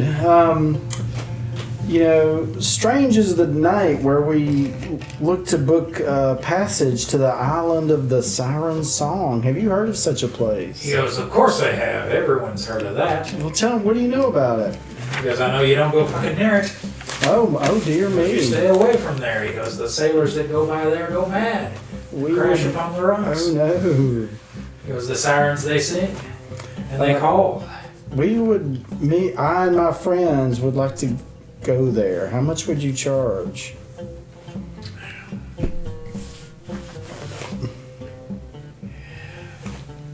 He says, well, this isn't up to me. He goes, I'm not the captain. Oh dear He me. goes, I'm simply the mate. He goes, let me go get the captain. Okay. The captain's mate. Yeah. He hollers loudly up onto the deck, and somebody up on the deck echoes his call on down for the captain. The captain comes out to the railing, and he's like, "What you want?" Passage, good sir, to the island of the Siren Song. He looks at the other guy that you've been talking to, and the other guy looks at him. He goes, "Yeah, he's a bit daft, I think." He says, and the captain says, "Nobody goes there," and the guy says, "That's what I told him." He goes, "He must not be from around here." Me and I and 4 of my companions would like to book passage, He says, but we can only pay a certain amount. he goes, "You're making me an offer I can't refuse." Or maybe I should put it as an offer I can't accept. He says, he goes, "What part of nobody goes there did you not understand?" He goes, "What?" We would like to leave in the morning at first light. Out of character now, this reminds me a whole lot of Suttle's dealing with the Templar, you know. Can't prove that. What did I do? The body's right there. No, it's not. He says, I get back into character. He says, he looks you up and down. He's like, "You don't look like the kind of man who has the kind of money that could do that." I have powerful friends. He goes, "What, like a half giant that you're going to bring and threaten with?" Well, I mean, there is a mole, unfortunately, in our group. He's like, "You, sir, are a racist." No. He goes, "It was bad enough that you're crazy." Let's get down to brass tacks. What is Got this surprise. gonna? What is this gonna cost? He goes, "If you can bring me some brass tacks, I might be interested in it." Oh man, He my goes, big brass mouth. is going at it. He goes, "They love the brass tacks up in." I'll see what I can do. He goes, "Up in Drage." He goes, "There's a lot of call for brass tacks." I might get you out of the. He goes, "I might be able to get you close." I've heard that you are in a little bit of a quandary with the tax collectors here as well. He goes, "Oh, who told you that?" He goes, That's a vicious It's rumor." rumor, right? Rumors and lies. But, Rumors you know, and we lies. may- You're right. It's also a lie. We may be able to help you with, some of your difficulties. He goes, "What? You know a Templar? You got an in at the tax bureau?" Don't like to brag. All right. What? I guess give me a charisma check. That's the closest thing Let's I do can a come to charisma with check. this. 5. And Yeah, my that's- charisma is like 13. Yeah, I was gonna say even if your charisma's low, it's not a 5. Right. That's kind of like ooh, Yeah. charisma, you know. Easy now. I have a character that has a low charisma. Not that low though. I think it's a But 6. not trying to haggle with Yours is not because of her looks so much as that she's just off-putting.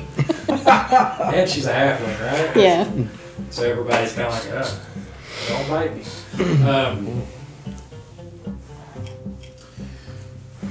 Beg your pardon.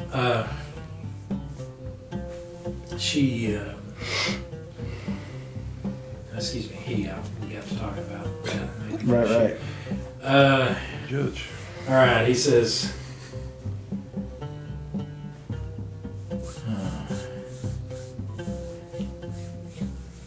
he rubs his chin. He says, maybe He goes, maybe I could get you pretty close and put you off very close to it and then wait for you to come back. He goes, we might be able to work something out there. He goes, he goes, there's no amount of money that could get me within Right. Understand. 5 leagues of that. Have you ever heard of a guy named Old Gregorius by chance? Gregorius. He goes, there was a fella about a moon and a half ago who came around looking for what? Freaking old Greg. What the hell? I thought that He was. goes, he goes, you mean Gregorius the Elder, right? Yeah. He says, yes. Yeah. There was a fella about a moon and a half ago who came around trying to hire. He goes, now that you mention it, he was trying to go to Siren Song too. He goes, we told him that to go ahead and learn the backstroke, that he'd get there quicker that way than to wait on me to. He goes, okay. but he goes, at the time I wasn't needing somebody with an in with the tax bureau like you say you have. Do you know, was he able to convince any captains to, do you know anything about that? He says, I think there was one young captain who was on only his 3rd trip, about ready to lose his boat, that he finally threw enough money at. He goes, they went to the Silk Temple and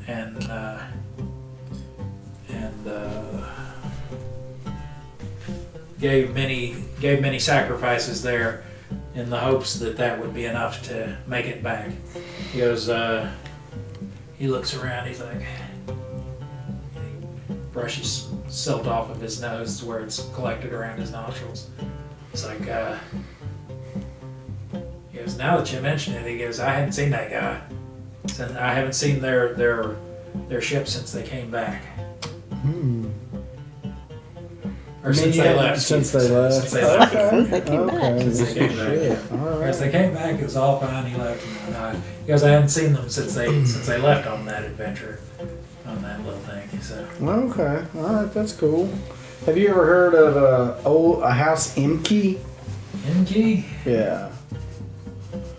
He goes, I don't think that's one of the patrician houses here, is it? He says, he goes, I know we do. He goes, we take contracts from oh shit, what's it called? Shit, I can't say it right. But basically one of the 2 big houses here that starts with a T, and I it's been too long since I've read it, and I can't remember. It's something crazy sounding. Okay, let's take a time out for just a second so I can ask you for a little bit of help. Don't worry, this one won't cost you a dime. All I need is for you to comment the name of your favorite character and let us know why. Please just keep it positive. I'm sure all our players would love to hear what you have to say. Thanks again. Now let's get back to the show. He says, we take contracts from them to move their goods sometimes. He goes, but MK, he goes, I've not been approached by anyone from House MK to... All right. So what's your price there, my good Captain Critias? He says, he says, I'll need to see that you fixed my problem with the taxes. He goes, and how many passengers are you wanting to bring along? 5 of us. 5 of you?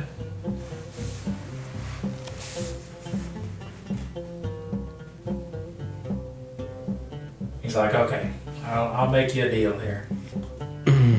He goes, I'll do it for 1 gold per passenger.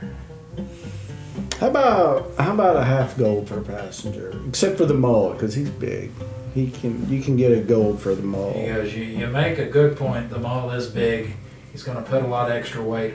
Although if he's willing to work the wheels, No, our mole doesn't work. he might be able to. He might be able to earn a bit of his passage back. It's going to cost you if he works. He goes, that's what I'm saying. He'll earn some of his passage. yeah. He goes, but yeah, I'm thinking a gold and say a gold and 2 silver for the moment, because you're right, he is very heavy. He's going to be beating down my planks with his big old broad-shouldered self. And a half gold for everybody else. No, I can't. He goes, I can't do that. He goes, I'll figure my own way out of the problem with the taxes, if that's the way. He goes, because you're asking me to risk not only my ship but my very life and my entire crew by going down close to that place. He goes, anytime you go out onto the Sea of Salt, it's a great risk. Because there are these creatures that they're called horrors, and they just I can't say I've met anybody who's ever seen one whole and in one piece. He goes, but they're just like big writhing tentacles that come up out of the silt and pull them into their death. Drag down smaller ships. Sounds like an old wives' tale. He goes, ask anyone ask anyone here on the dock. So you can do it for a gold piece per person. Per person. Yes. All right. And we gotta get you some tax avoidance assistance. He goes, yeah, you gotta fix this tax issue I've got. All right, that sounds pretty good. Do we get refreshments on the ship? He goes, do we get a rum goes, ration? if you get here early enough, if you get here before the sun is 3/4 of the way up off the horizon, you'll get a mint julep. No, he says I've got he goes, yes, for that price you'll get a gallon of water. You'll get plenty of water to survive. Okay, and at least the rations that my men get. Very good, Captain Critias. Well, we will be here bright and early in the morning. All right. I need to write a note about that, don't I? That may not want me negotiating anymore. Yeah, that's the thing. The other group has a guy who that's his thing. He's got special his class abilities are. Oh, is he a trader? Yes. Oh, sweet. I don't think I did too bad for a cleric, though. Yeah, well, you were able to at least get him to agree to, because otherwise if you hadn't made that charisma check and offered the thing with the taxes, there'd been no way he'd have been willing to go anywhere close to there. I want to know how we get there from close to there. Yeah, you guys got to kind of. It's not like we can swim. Well, we'll take over the ship. You guys will get close enough and we'll just meet. It'll be fine. It'll be fine. I'll cast charm on the little captain. mutiny never hurt anybody. Charm the captain. I got charm spell. If it works. Yeah, that is a potential plan. All right. So you want to call that a success and start walking back to wherever you guys said you were going to meet? Okay, back to you guys. Yep. With your... he needs some armor. With trying to find your armor, you go into the shop that he gave you directions for. You just going to let him go in by himself? No, I'll go in with him. Okay, I'll let you. He was going to have to lean out. Hey, I need some money. Come on. Have $1. Really want some ice cream. So you guys walk in. There's kind of a clanky, like some pieces of obsidian that are hung up just above the door, so they kind of make a jingling, clanking, tintinnabulary noise as you open Wind chimes. Yeah, it basically sounds kind of like glass wind chimes, just kind of click, click, click, click, click, as you open the door. And the shopkeeper's in the back, and he looks up. He was like scraping on a bone blade to try to get it good and sharp. And he looks up, and he's like, "Oh, welcome." He goes, "Come in." He goes, "What can I help you with?" He's like, "Oh, look at him." He's like, "Now that man looks like Yes, he deserves a very good weapon. He goes, you look like the kind who would like one of these. And he picks up an obsidian two-hand sword. That the way that it was mapped, it kind of has a curve. He goes, this is from the far north. They call it a flamberge. He goes, what do you think about that? He goes, it's just the size for you. I'll always hold it. Let me take a look. Okay. He's like, yes, feel that balance. How do you like that? He goes, for glass, he goes, it's quite lightweight. I'm looking for armor, but we'll think about this. He goes, okay.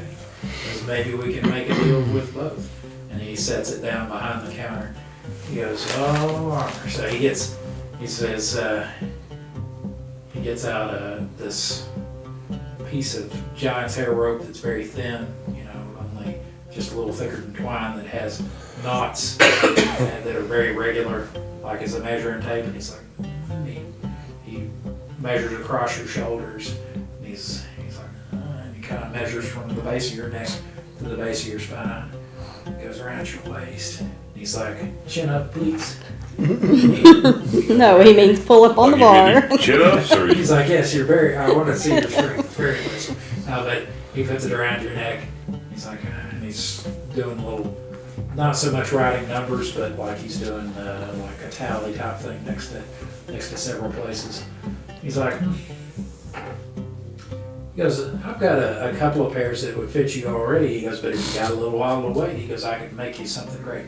By the way, day after tomorrow is your first batch. Okay. Interesting. He goes, huh? You're not gonna make it anymore. Okay. I'll be seeing you. No. But he asks, he says, so what are you looking for? He goes, you want something that's like plates made from cane kite? He goes, I got something like that would fit you. He goes,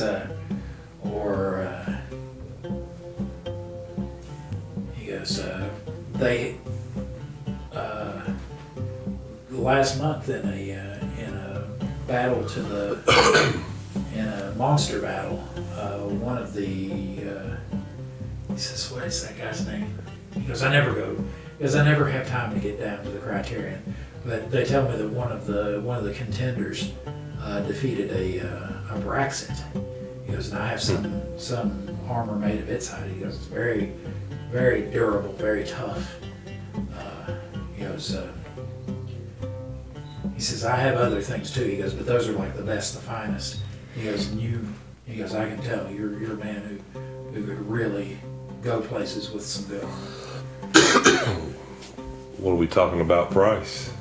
Man, I'd like to see it. All right.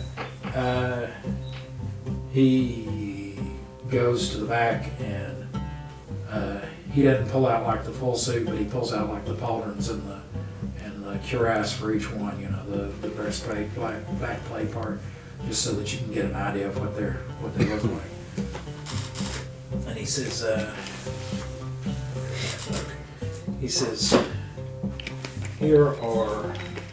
here's that plate I was talking about that's made of the kank chitin. He says, and he sets up the other, and it is knobby looking, kind of a brownish gray, knobby looking, with occasional little spikes here and there. He goes, and this is the Braxit armor. Maybe it's over here. Yeah, there it is. Okay. It's looking in the wrong place for that, but he says, as far as price is concerned, I was hoping that had price on it. It does not. Okay, I'll just have to base it off of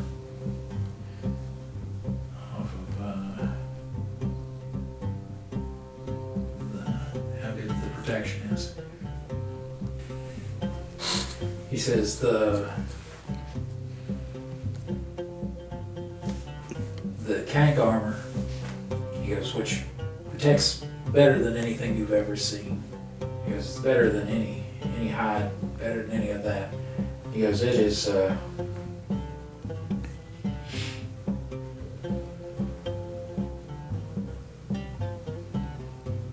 he goes, it's 720 ceramics. He says, while the Braxet armor, although it is for hide armor, it is the finest hide armor you'll ever find. Protects far better than any other hide armor. He goes, it's not quite as good as the plate here. He goes, but it is. He goes, it's half of that. He goes, it's 360 ceramics. Mercy. I don't believe we have that kind of money. He goes, oh, okay, so that's out of your. Yes. He goes, is that far out of your budget? Yeah, I'm guessing I've got around 100 ceramic. He goes, around 100 ceramic? He goes, I can still work with that. In your size, yes. He goes, I can work with that. He says, how about this? He goes, we've got some hide armor that is made. He says, I don't want to give you the Timbu because with as exceptional specimen such as yourself, baggy hide armor just would not do. He says, how about? He goes, I've got some Mechalite hide armor. He goes, good thick stuff, quite durable. He goes, it's nothing compared to this stuff. And he points at the Braxet hide armor. He goes, but it's good stuff. He goes, and lots of people know how to work with it. So you can, if you need it repaired and you're out of town, you can't come to me. He goes, then I'll. He goes, then it's they'll know how to work with it. You know, this Mechalite stuff. It's highly specialized, or not the Mechalite, excuse me. The Braxet, it's a little more specialized. You'd have to bring it back to me if you wanted it repaired. He goes, I've got a little extra just in case that I keep on the side. He goes, but I can do you a full suit, minus helmet, of course, for, he goes, how about 95 on that? Full suit. What for the flamberge? He says, oh, weapon as exceptional as that.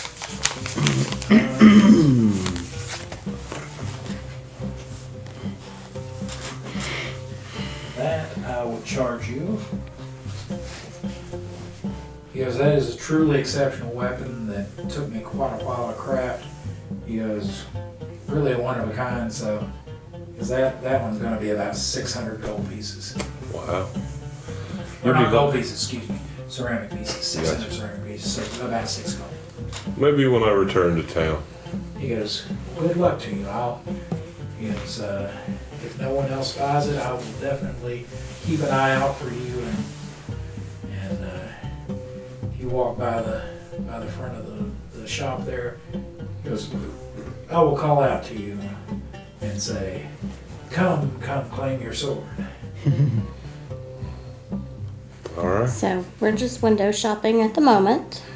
We may be back later today. It's like, but the gentleman has already found a fine piece of armor that will work very well for him now. He has. However, we didn't bring the money with us, so we will be back at the end, either the end of today or tomorrow, to make our choice. He says, he goes, and just in case my son is here tomorrow, so that he will know the prices that we agreed upon. He goes, what are your names so that I can pass them on to him? I'm Dottie. Dottie. Dottie. Dottie. I'm Greg. Or what? I'm Greg. Greg. And Dottie. He goes, very well. There's too many Gregs in this game. You Yeah, I'd already picked. I didn't know. I'd I already clue picked he had that. I picked the Gregorius the Elder like 7 months ago. Yeah, that's so fun. And I just chose the name. I was like, okay. It's funny. But he goes, I shall pass this along to my son, just in case you come back tomorrow while he is working. All right. So what is next? So we need to go back to the fire priest and give him our list and see what he's willing to fund. Okay, what are you Since putting we on the only list? have 50 ceramic from the other guy.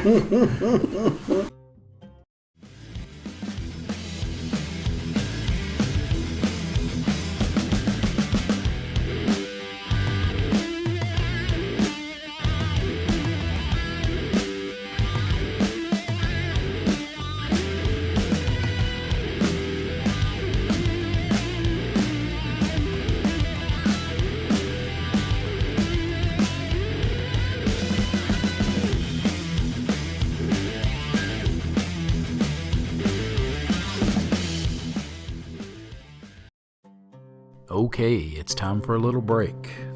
Thank you for watching. And to thank you for getting this far into the video, I'm going to let you in on a little secret. We're running a Superfan Appreciation Contest. Well, actually, it's 2 contests in one. We will be doing a weekly giveaway where you can win a game token of one of the monsters, NPCs, or PCs from Shadows of Balic. In this first contest, each week we'll be giving away a different token. These tokens will be in electronic file format, both PDF and PNG, so you can use them on your home tabletop or in a virtual one. To be eligible for the weekly contest, you just need an email to receive your prize, to be a subscriber of the Slow Children at Play channel, and to comment the correct answer to this week's contest question before the premiere of next week's episode of Shadows of Balic.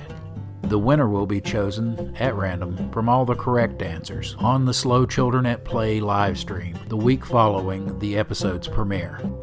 Here's an example of how that'll work. If an episode premiered on, say, Wednesday the 5th of March 2025, the winner for that episode would be chosen from the correct answers posted by 11:59 and 59 seconds on the 13th the week after. The winner would then be announced on the 14th on the Friday night Slow Children at Play live stream. Then the winner will be given on-screen instructions on how to claim their prize. If the winner does not contact us by the time of the premiere of the following episode of Shadows of Balic, they forfeit their prize and it is added to the next week's contest prizes. The second contest will start at the time of the premiere of the first episode of Shadows of Balic Season 1 and last until the Slow Children at Play live stream following the last week of the first season. The prize for the Season 1 contest is this awesome chainmail dice bag. The dice bag was handmade by me using golden aluminum rings. It can hold around 40 standard sized dice. That's just shy of 7 complete sets. The dice shown here are not included as part of the prize and are only shown for scale. Unlike the first contest, you must live in the United States of America to be eligible for the second contest. The reason for this is it is a physical item and international shipping is cost prohibitive. Aside from geographic eligibility considerations, to participate in the second season-long contest, you must be a subscriber of the Slow Children at Play channel and correctly answer the weekly questions for each week of Season 1 of Shadows of Balic prior to the end of the contest. I'm looking forward to sending out your prizes. Good luck. Oh, one last bit of legal business that I have to cover. First of all the contests and all their prizes are solely the promotion and responsibility of the operators of the Slow Children at Play channel. They are not sponsored by or associated with any entity, platform, such as but not limited to YouTube, Rumble, or Spotify, or corporation. Secondly, the rules for both of these contests can be found in the video description below. There you will also find a link to an off-site document that contains the same rules for your convenience. Alright, now that we have all the rules straight, I believe it's time to get to this week's question. Are you ready? Just remember you have to answer in the comments section below, and only correct answers count. Good luck! Alright, let's see if you were paying attention today. The contest question for this episode is, in this episode, what's the name of the silt skimmer captain that Django negotiates with the book passage for the party? Okay, that wasn't so tough, was it? If you don't know the answer off the top of your head, it should be a simple matter to go find it. Remember to catch next week's Slow Children at Play live stream to find out if you won. Good luck. Oh, one last thing. To go directly to the next video, just click here. And if you'd like to go to the playlist for this season, click down here. You have a great day. Bye-bye.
I'm not putting anything on the list because I don't want him to know I have the poison.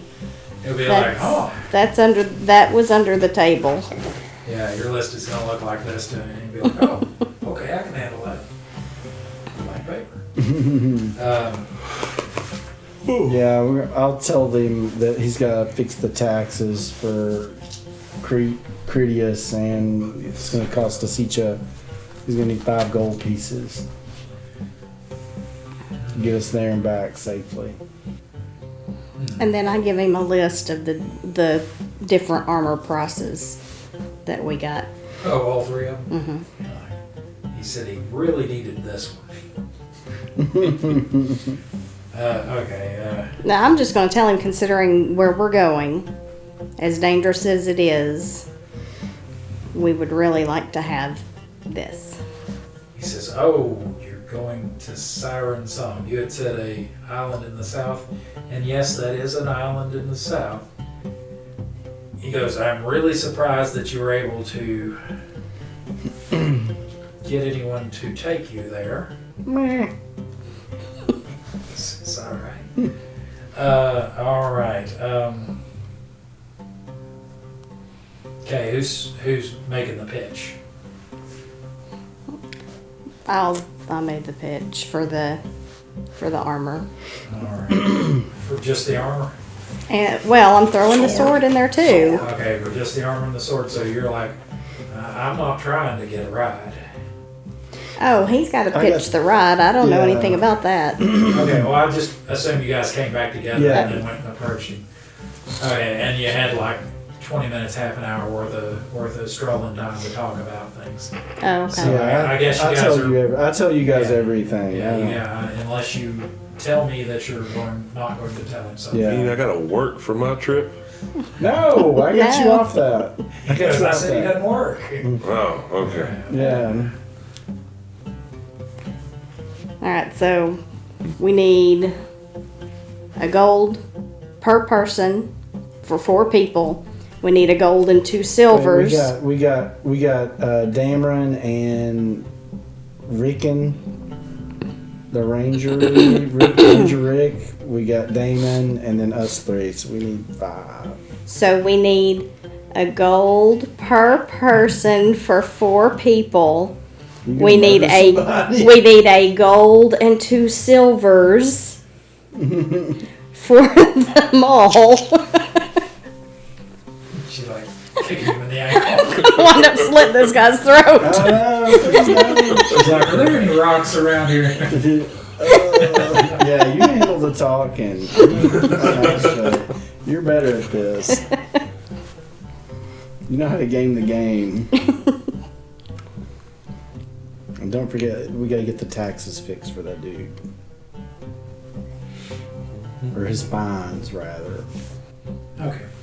That should be enough of a note that I can make heads and tails of it when the time comes.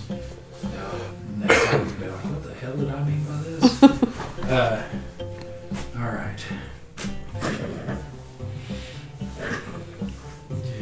Okay, so you're talking to him, huh? Telling him those things. Yes. All right, give me. Oh, where the buffalo? Give me a charisma check. Yeah. Oh crap. That's negative. Yes, I rolled a 13. All right. He's like, huh. He's like, well.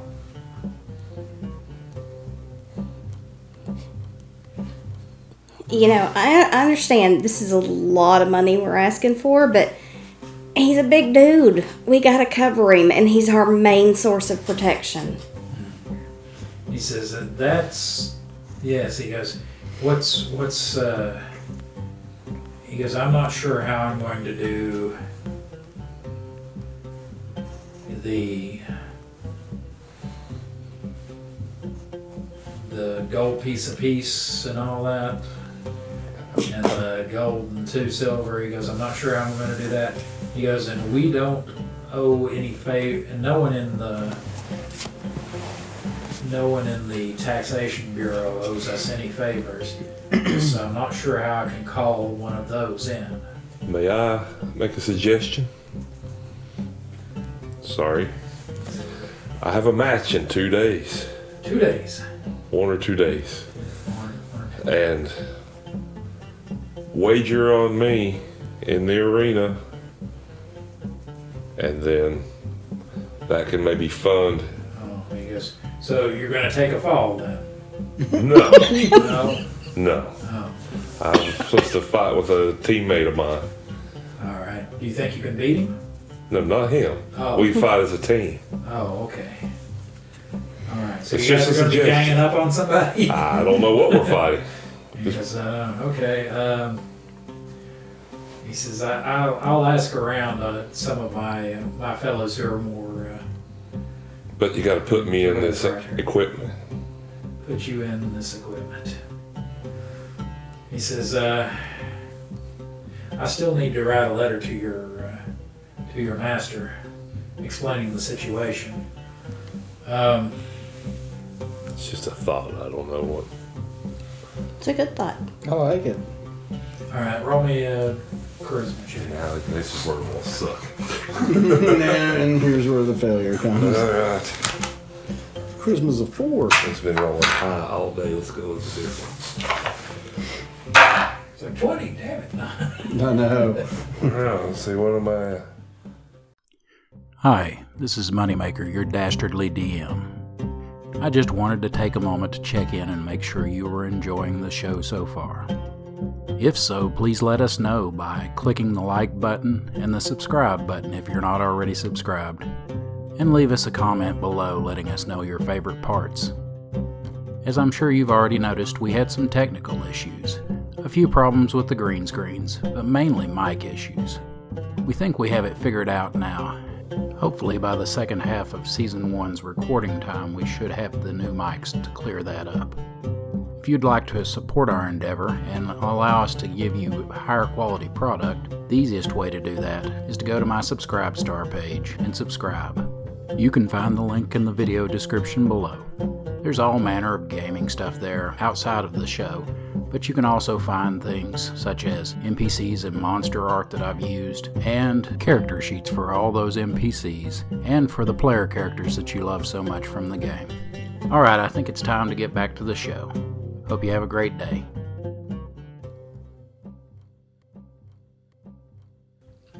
Crap, I missed it by 2.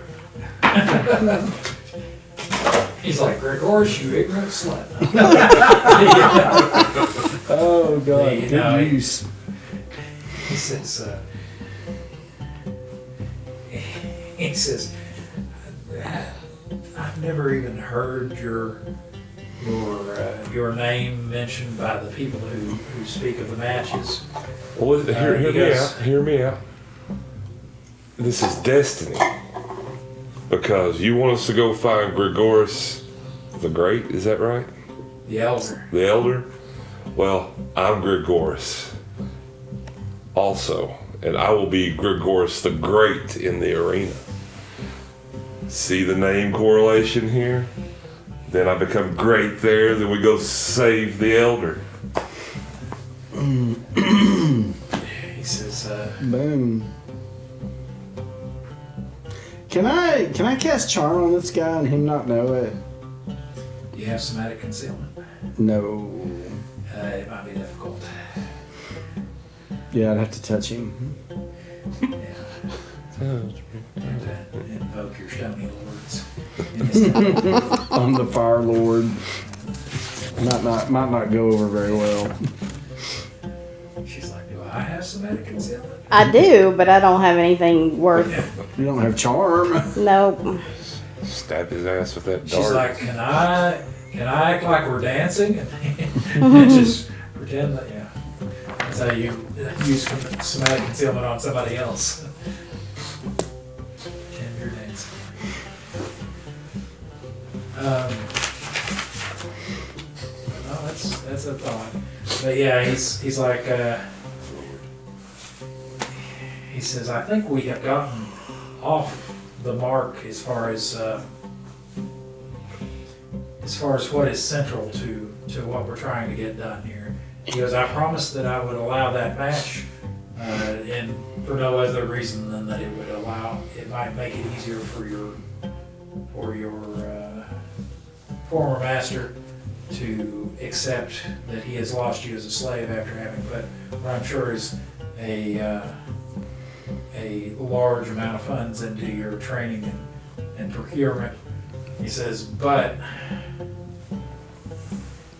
this, I think perhaps, he goes, how about you all run down a few more leads? He goes, and I'll see what I can do as far as putting together a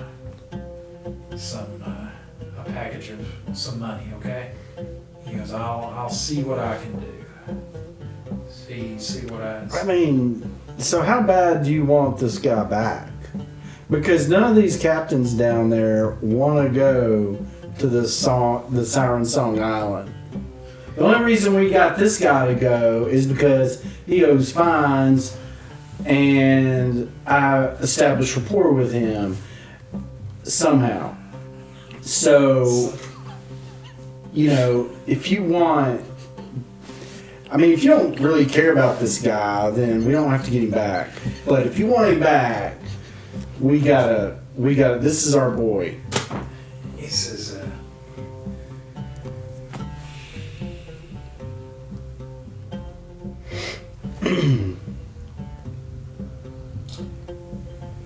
okay, yeah, go ahead and roll me a charisma check on that. And 7! Alright. I rolled a 7! So he's amenable to it anyway. Let's see. Look. I made my roll. This is my charisma dice. This is probably the most number. It's definitely the most charisma checks I've ever had anybody roll. This is a different kind of... Yeah, well, it's fairly different for me too. It's an investigation and go beat the bushes kind of game. Yeah. Don't worry.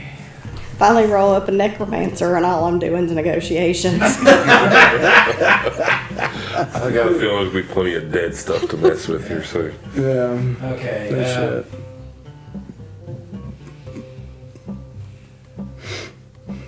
What's he going to say? Well, he just let me see. Give her a percentage chance. Maybe if he can walk that. Keep watching after the credits to find out how to win this chainmail dice bag, dice not included. Oh, and if you're enjoying this episode, let us know by hitting the like button. Now back to the show. All right. He says to you, you make a good argument there. He goes, perhaps there's something I can do with the taxation. And he says, and if you can, and I will reconsider on the other cost items, such as the passage and the armor and the weapons, if you can bring me a little more evidence that this is definitely where you need to be. He goes, because what leads you to believe that Siren Song is the place to go? The sealed scroll contract we found in his footlocker. All right. He says, do you mind if I take a look at it? Sure. And I pull it out of my bag. All right.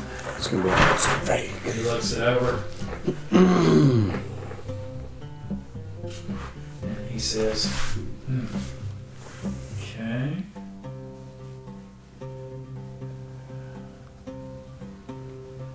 This guy's name is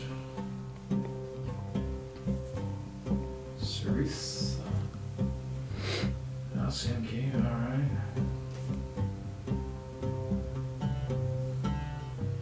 He goes, what do you think this means, this poem of the Saffron Sovereign? No idea. No idea. He says, perhaps if you, he goes, if I were you, I might try to figure out what this is. He goes, have you got any clue aside from, it's obvious that he spoke to this representative of this house, Imke? We're still trying to find out. There was a piece of paper. She's like, she's digging for rocks in her pockets. I gotta keep some rocks in my pockets. He's like, a piece We're of paper. getting nowhere. He's like, a piece of paper, you say. Well, sure. Didn't say you produced that for him. Okay, I got what is Yeah. written down over here. He's like, huh. He goes, so this is what you were asked, why you were asking about that. Yes. He says,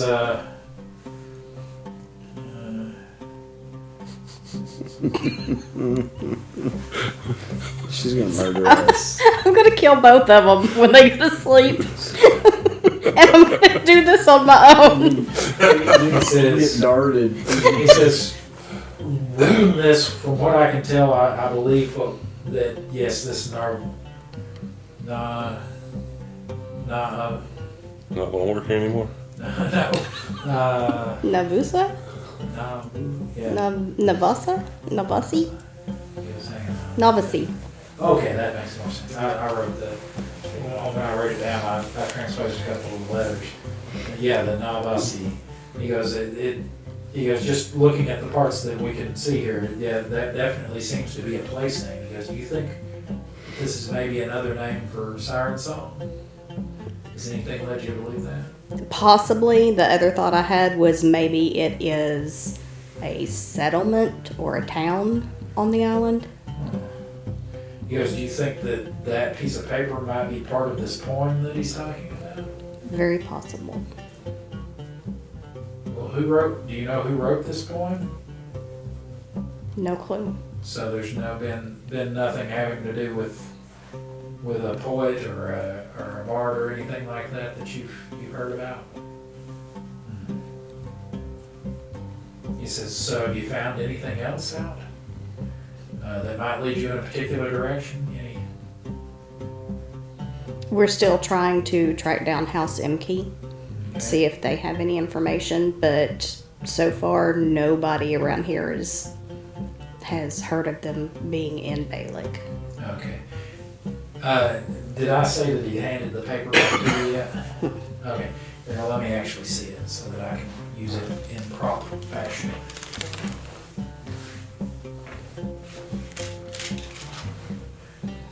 Okay. He holds it up to the light of the eternal flame that's in there, and he's like, "What's this? What's this here?" He turns it over on the back, and he's like, "Oh." He goes, "Oh, I recognize that." He He goes, this is the sigil of the Grove Theater. He goes, maybe there's, if we were looking for a poet, I would think that perhaps an actor or a performer might dabble in poetry on the side. Yeah. He goes, Paper. Are any of you from here, Balic? Yeah. You've walked I by there. Yeah, but I you've never know been the inside place. it. You've never been inside it. You walked by it. He goes, yeah. He goes, I'm pretty sure that is the sigil of the Grove. Oh wow. If there were a place where many oaks could grow on a high spot, I would say that it was in Oak Ridge. But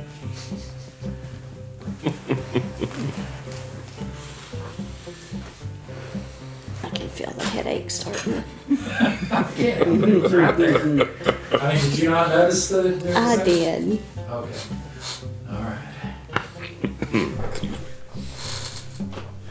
I'll have to give back to me first. No.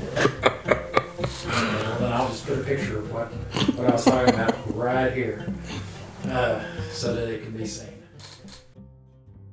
Hey, this seems like a good place to stop and tell you about the Slow Children at Play live show. Every Friday at 7 p.m. Eastern Time, we'll live stream to all you fans. By the way, for anyone outside the U.S. who isn't sure what 7 p.m. Eastern Time equates to in your local time zone, we are in the same time zone as New York City, Washington, D.C., and Miami, Florida. In the live show, the Slow Children at Play will discuss the latest episode, answer questions from the comment section, and interact with the live chat. We will also announce the winners of contests, as well as any campaign-related news. On the subject of contests, be sure to pay attention so you'll be able to answer the question after the closing credits. I guess that about covers the live show. I look forward to hearing from you there. Now back to the action. All right, so help me put this all together. You've got, it looks like he was interested in finding a way to Siren's song to find the last page of the poem of the Saffron Sovereign. He says, you've got that page, which has an odd verse on it that we're missing parts of because of the burns. It says, you had asked about if anybody had come to see him, right? Mm-hmm. And I said that a young man who had been repeating the name of that place that's mentioned in there had come to see him, and that he had looked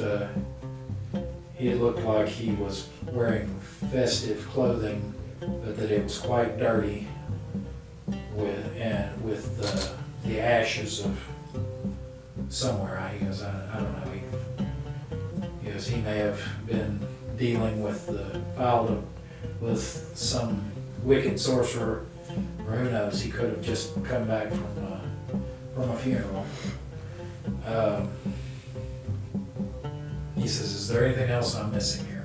Oh, the house and key connection that has not yet been established. So those are the two things that we're not sure about. The young man that somehow figures into this, and The House Grove and Key. Theater and House and Key. And House and Key and the Grove Theater. He says, all right. He goes, what's your next step? He goes, what do you think? The theater, probably. He goes, it seems that, yes, things are pointing that direction.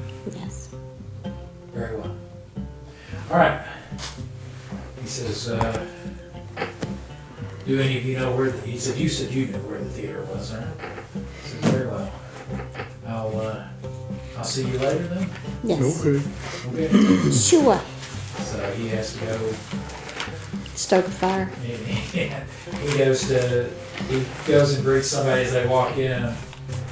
Hey, how you doing? You having a nice warm day? As somebody else is walking in. The headache got worse. office space there. That's the reason you guys aren't seeing it when you're dealing with it. Okay, So we're going to see a play. so you're going to the Grove Theater, and by now it is late afternoon. So both you and Damon know where it's at. Damon's actually been there a couple of times inside. So you guys all go Picking walk up there. pockets. Picking It's pockets. not a bad place. Go to the coat room. Yeah.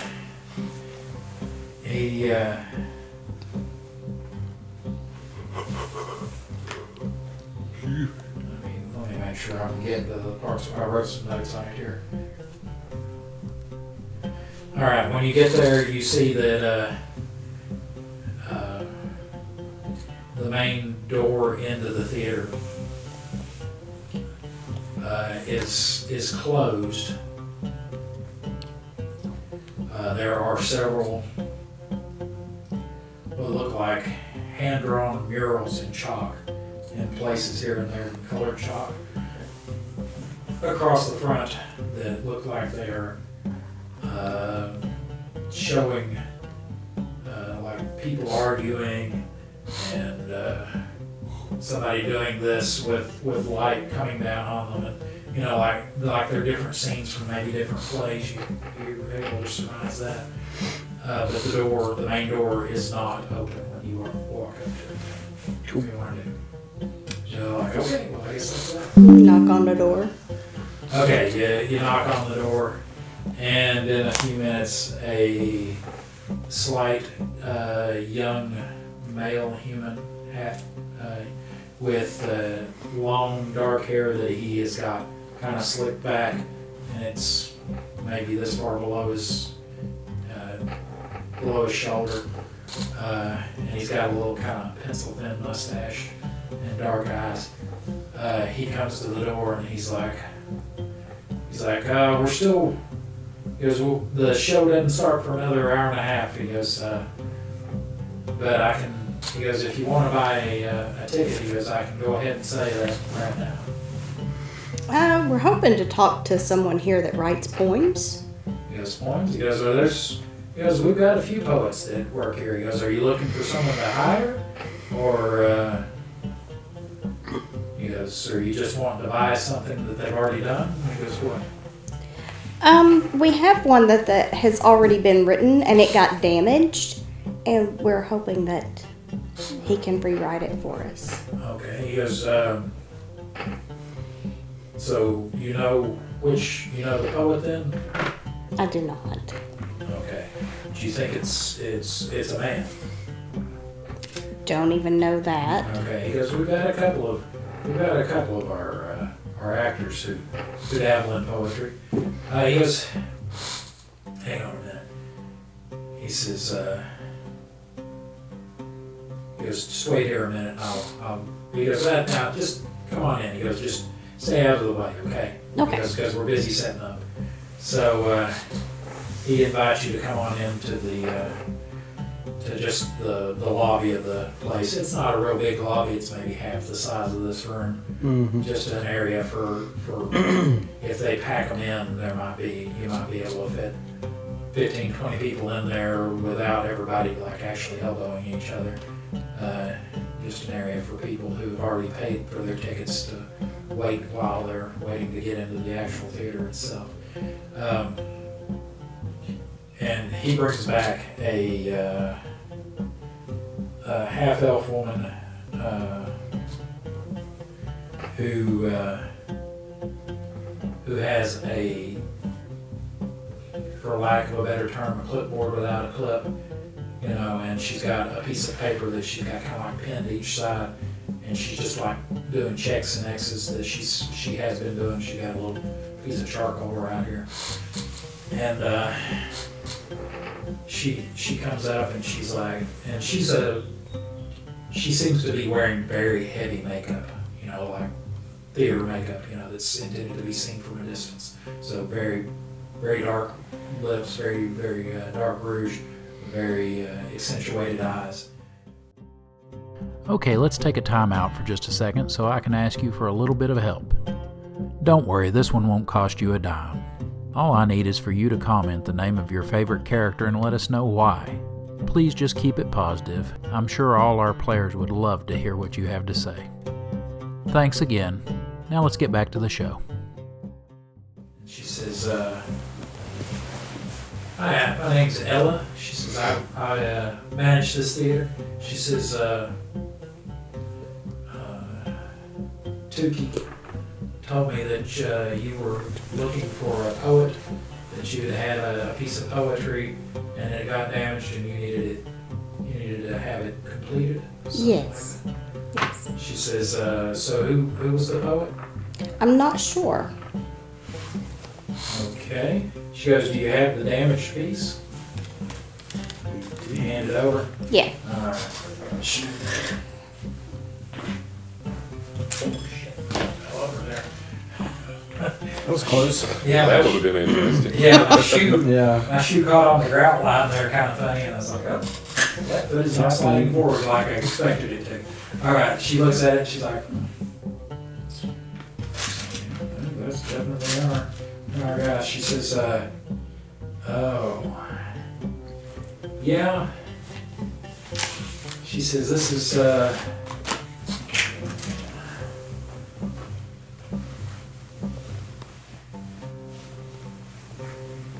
She says, "This is definitely, yeah." She says, this was written by Meuris, Meuris, M-E-U-R-I-U-S,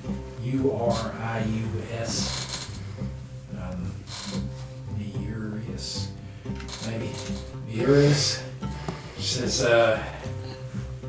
"Yeah, he was going on with this. He couldn't seem to. I thought it was a song that he had stuck in, that he was trying to write, because he kept repeating the same couple of lines over and over again, like he had it stuck in his head and he couldn't quite work out what the next lines were going to be." And that happens, you know. You try to go write a song, get the lyrics straight, and you get hung up sometimes. She's like, "Yeah, I hadn't seen him," and she goes, he kept muttering and all, and then he just didn't show up one day. We had to replace him with his understudy. Hadn't seen him in the better part of a month now. She goes, he kind of started, I don't know if maybe he heard this when he was singing at the funeral or something. 'Cause, Funeral? yeah, you know, they'll hire out singers to sing the dirge at funerals down at the crematorium. Whose funeral was it? She says, let me think.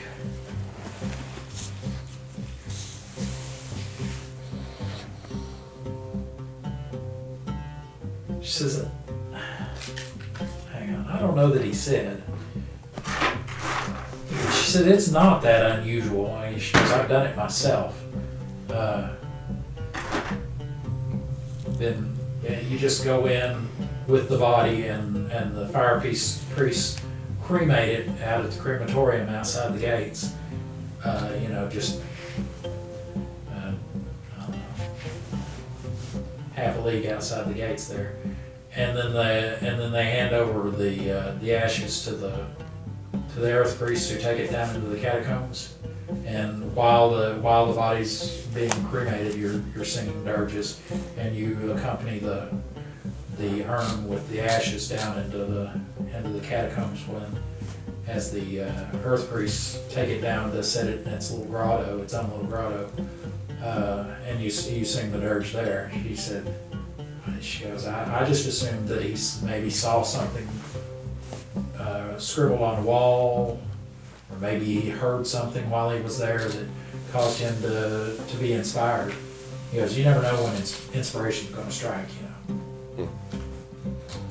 She says, "But yeah, this was definitely written by him." But she goes, "We've gotten a little worried about him, but you know how it is sometimes. Sometimes people get in trouble and they skip town for a while." She goes, said, "I had to do that myself in my youth." She says, "Don't tell anybody, but I'm not really welcome in Rame anymore." So she says,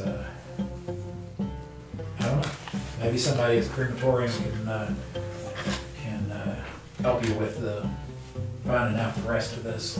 She goes, but she goes, if there's nothing else, she goes, we got a play that's going to be going on about an hour and a half, and I've got to pin up the backs of 3 dresses and sew them up where an actress was a little too vigorous in her performance last night. She tore the back of the dress open.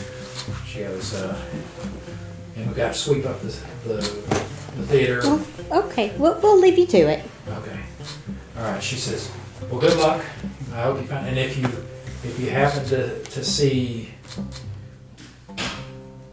fucking great things, Urias, while you're investigating, she goes, tell him we really miss him. His understudy is just not the same.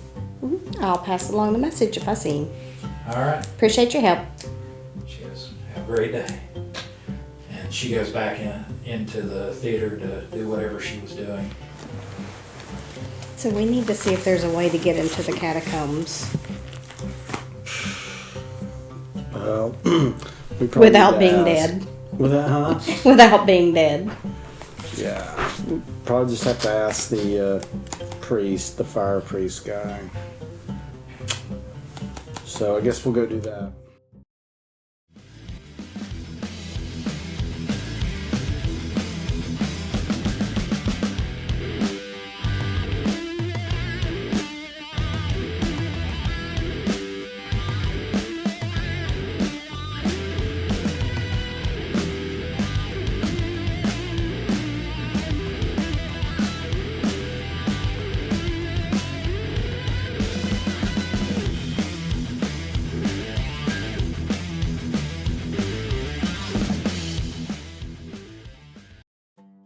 Okay, it's time for a little break. Thank you for watching. And to thank you for getting this far into the video, I'm going to let you in on a little secret. We're running a Superfan Appreciation Contest. Well, actually, it's 2 contests in one. We will be doing a weekly giveaway where you can win a game token of one of the monsters, NPCs, or PCs from Shadows of Balic. In this first contest, each week we'll be giving away a different token. These tokens will be in electronic file format, both PDF and PNG, so you can use them on your home tabletop or in a virtual one. To be eligible for the weekly contest, you just need an email to receive your prize, to be a subscriber of the Slow Children at Play channel, and to comment the correct answer to this week's contest question before the premiere of next week's episode of Shadows of Balic. The winner will be chosen at random from all the correct answers on the Slow Children at Play live stream the week following the episode's premiere. Here's an example of how that'll work. If an episode premiered on, say, Wednesday the 5th of March 2025, the winner for that episode would be chosen from the correct answers posted by 11:59 and 59 seconds on the 13th the week after. The winner would then be announced on the 14th on the Friday night Slow Children at Play live stream. Then the winner will be given on-screen instructions on how to claim their prize. If the winner does not contact us by the time of the premiere of the following episode of Shadows of Balic, they forfeit their prize and it is added to the next week's contest prizes. The second contest will start at the time of the premiere of the first episode of Shadows of Balic Season 1 and last until the Slow Children at Play live stream following the last week of the first season. The prize for the Season 1 contest is this awesome chainmail dice bag. The dice bag was handmade by me using golden aluminum rings. It can hold around 40 standard-sized dice. That's just shy of 7 complete sets. The dice shown here are not included as part of the prize and are only shown for scale. Unlike the first contest, you must live in the United States of America to be eligible for the second contest. The reason for this is it is a physical item and international shipping is cost prohibitive. Aside from geographic eligibility considerations, to participate in the second season-long contest, you must be a subscriber of the Slow Children at Play channel and correctly answer the weekly questions for each week of Season 1 of Shadows of Balic prior to the end of the contest. I'm looking forward to sending out your prizes. Good luck. Oh, one last bit of legal business that I have to cover. First of all the contests and all their prizes are solely the promotion and responsibility of the operators of the Slow Children at Play channel. They are not sponsored by or associated with any entity, platform, such as but not limited to YouTube, Rumble, or Spotify, or corporation. Secondly, the rules for both of these contests can be found in the video description below. There you will also find a link to an off-site document that contains the same rules for your convenience. Alright, now that we have all the rules straight, I believe it's time to get to this week's question. Are you ready? Just remember you have to answer in the comments section below, and only correct answers count. Good luck! Alright, let's see if you were paying attention today. The contest question for this episode is, in this episode, what is the name of the woman that the party speaks with in the Grove Theater? Okay, that wasn't so tough, was it? If you don't know the answer off the top of your head, it should be a simple matter to go find it. Remember to catch next week's Slow Children at Play live stream to find out if you won. Good luck. Oh, one last thing. To go directly to the next video, just click here. And if you'd like to go to the playlist for this season, click down here. You have a great day. Bye-bye.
Okay, so you return to the fire temple. return to the fire temple.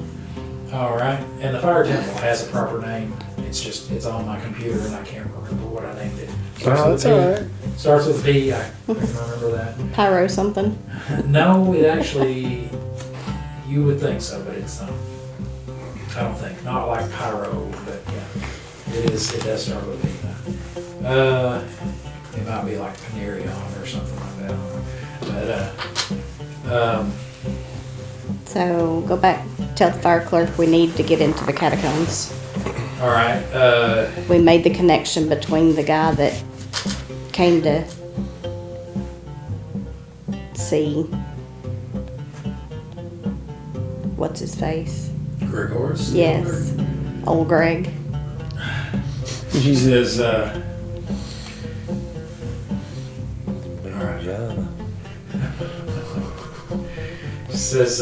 he says, oh, he goes, well, so you tell him about what was said. He goes, well, that would make sense as to why he looked so disheveled.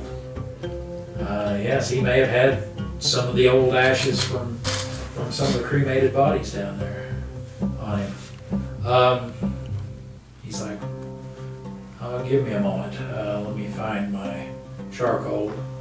And he writes a little note for you and signs it Love Heinous. And Love penis. Heinous. Your Or H's. Heener, that's his name. Oh, okay. Heener, that's right. Heener.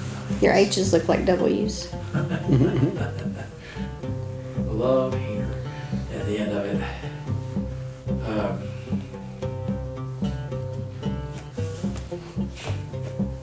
I have to name somebody Wagner.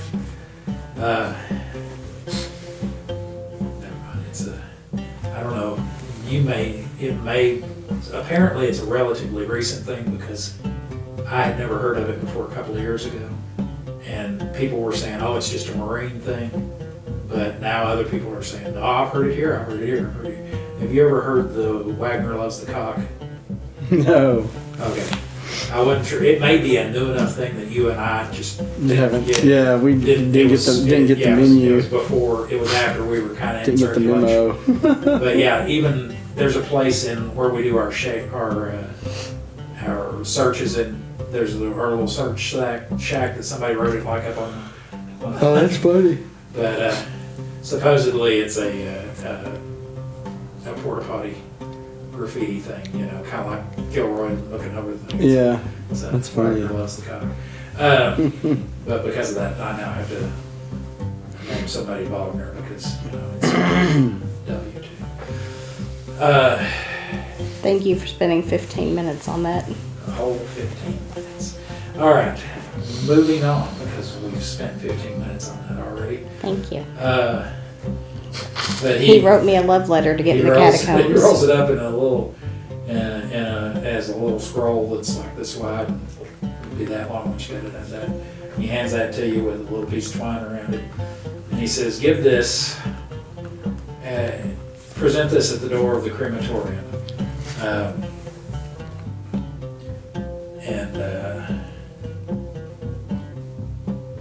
Damon says he knows where that is. You know, he's been there before. He's attended a funeral before. And Damon explains to those of you who are foreign that most people, maybe not the poor, but anyone who has any money, so not slaves, not like people who live down in the Warrens, but most everybody else is cremated and their ashes are put into some catacombs that are outside of the city. At least the opening to them is outside of the city. Who knows how far they go down? Because most people don't go down into the catacombs. So. All right. So Damon says, "I'll lead the way." Sweet. Follow Damon. You follow Damon. You notice that Damon, since you all are following him and have nothing really to look at, unless you want to look at the scenery, you're gonna, since you're following him, you're kind of paying attention to him. You notice he is very heel to toe when he walks, and he has a weird kind of gait, but you don't really hear him walk. You know, it's just kind of he naturally walks very silently, and he has a tendency to stay close to walls when he walks without even really. You know, he doesn't walk down the middle of the street like everybody else does, unless he comes into a crowd, and then he kind of weaves in and out of the crowd and sort of follow. But you guys get outside the gate, and as you start to leave the gate, he looks at the Templar who is in charge of the guard there, and gives them, you know, kind of gives them a little tip of the hat there, you know, kind of pull the forelock move. And looks them in the eyes and smiles, and then walks on down the road that heads out of town.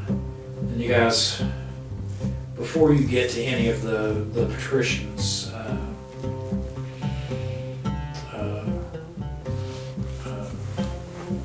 all their land that's out there that they grow all their crops on and all.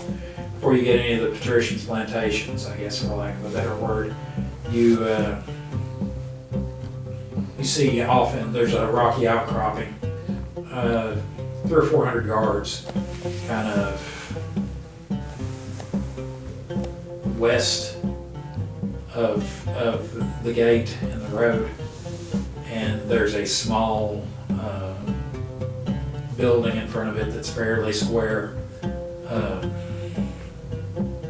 And it has around it, on it, it is painted with a mural of like glowing coals with flames coming up off of them along the walls. And the roof is the color of the sky, kind of that olive green color of the sky. And there is a cart path leading directly to it. And as you approach a cart. There's a cart in front of you that is obviously carrying a corpse on it. It's just an open cart, and the corpse is wrapped in a like like a burlap shroud that has been stitched up around it. It's wrapped several times over, so it's kind of wrapped up like a seasoned ham would be, you know. So it's not just rolled up in a carpet. No, not just rolled up in a carpet. But it's obviously somebody who's, you know, like that because you, Stiff. yeah, you can see where the shoulders come in and where the head is and kind of the dent of the nose and all that. So, and the cart's being led by, there's several people who are obviously mourners who are out in front of the cart, and it's being pulled by an Enix. And unless you speed up, they're going to arrive to the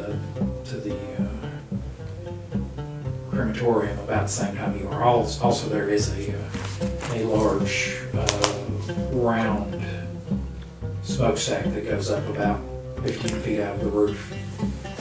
And right now there is no smoke, but About to ask if it smelled good. you get that sharp, acrid, but kind of has a sweet undertone to it. You know, kind of like burnt sugar of the burning flesh smell. You know, and I know this may sound like a strange thing, but burning Japanese beetles smell a whole lot like burning flesh. All right. Well, No idea. if you kill the females, their eggs can gestate in their corpses. So there have been times when I've just like taken a lighter to them or something, you know, because they'd be eating up my grandmother's roses. Then I decided that I'd find an anthill and I'd just throw the dead bodies on the anthill and the ants would clean out the guts. So I didn't have to worry about that. All right. Interesting. So you guys arrive at about the same time as this funeral procession does, and the gate, and they've got like a gate, portcullis kind of gate that opens up and allows the mourners and the cart to pass through. Do you want to try to just kind of blend in with the mourners? Do you want to wait outside? There's also just a door next to the portcullis too. Let's just go inside. Well, we've got our handy dandy little note though. We could Yeah. bypass the funeral and go straight to the catacombs. Let's do that. He's like, yeah, exactly. Oh, you're lucky I'm here to give you the good ideas. Yeah. To confirm them anyway. All right. So you guys go to let the portcullis close and go to the door. Yeah. You begin to hear the mournful singing beyond the portcullis gate. So you go beat on the door, huh? All right. A young man with who has his head shaved and has red flame tattoos. They come up halfway up the side of his head, starting below his collar line. He answers the door. He says,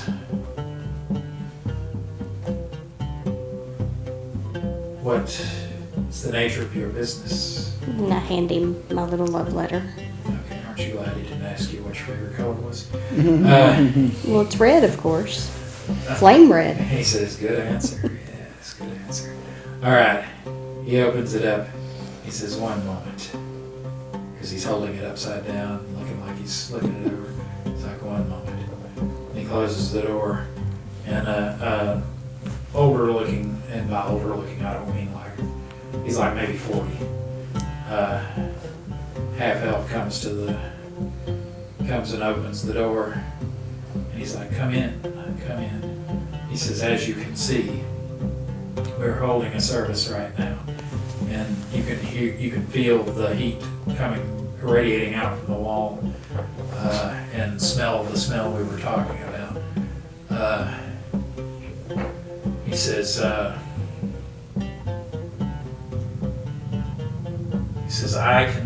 I have no control of what goes on beyond the door to the catacombs. He says, but I can, if there's anything that I can help you with here in the crematorium part, just let me know. He goes, but when it comes to actually gaining access to the catacombs, aside from the priests who run it, they're the only people who are allowed to go in there are the singers of the funeral dirges who accompany the ashes. Once we have collected, we just go and we give the ashes to the singer, and the singer goes to the door and sings, and they're allowed to pass. Because beyond that door, we know not what is contained.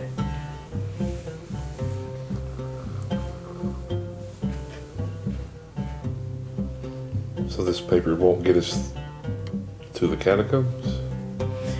He goes, it will get you to the door of the catacombs. He says, but he goes, we work with the earth priests, but this is our area and that is theirs. Oh. Well, we have a friend. Well, I'm an earth priest, so I'm going to let us all go inside. He says they may treat with you and allow you to. Yeah, I'm going to go talk to these people. We'll give that a try. Alright. Okay, you guys already know all that.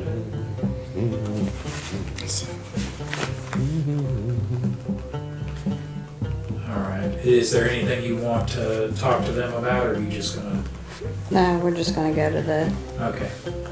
Alright, so they show you to the door. Sweet. There's still, now there's like, it kind of takes you down and around and through another door and kind of off to the right. And now the singing sounds like, and then you're facing the same direction you were. There's another door that seems to go back into the stone there. And the singing is now muffled but behind you, and you can hear the crackling and roaring of a large fire that's closer too. Hi, this is Moneymaker, your dastardly DM. I just wanted to take a moment to check in and make sure you were enjoying the show so far. If so, please let us know by clicking the like button and the subscribe button if you're not already subscribed, and leave us a comment below letting us know your favorite parts. As I'm sure you've already noticed, we had some technical issues, a few problems with the green screens, but mainly mic issues. We think we have it figured out now. Hopefully by the second half of Season 1's recording time, we should have the new mics to clear that up.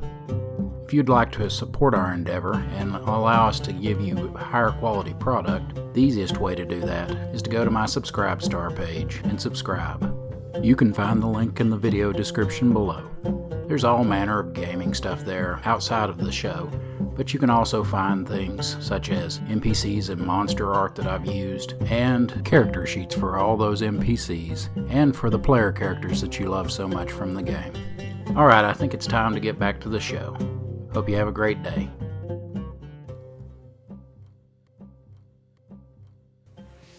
So you're now standing in front of A big door. a big stone door, yeah. So we're going to knock on the door. And Okay. Knock on the door and your hand makes kind of a dull thud, but you hear a very muffled echo behind it. And half a minute later or something, there's someone who comes up and they just say, yes. The door's still closed, they're talking. They've got slid a little thing. yeah, I'm like, good day. And I hold up my holy symbol, Django Guerrera here with my acolytes of the earth gods. We're doing a very important investigation for the city of Balic. And we need to gain entrance into the catacombs so that we can gather information. All right. And by the way, this little thing that you can kind of see his eyes and nose, they're about this high off the ground. Oh my, It's not, he's little. not like this. Yeah, so, no, it's not a glory hole. Don't look at so he slides it back, and you hear a bolt sliding, and he looks at your holy symbol, and he looks at do you want to do the way I drew and have that that thing because I got that as kind of a symbol. Sure, of sure, sure. He looks at that, he kind of does like this, and traces it on the poncho that you're wearing, and he says, "Very well, come in." He says, "What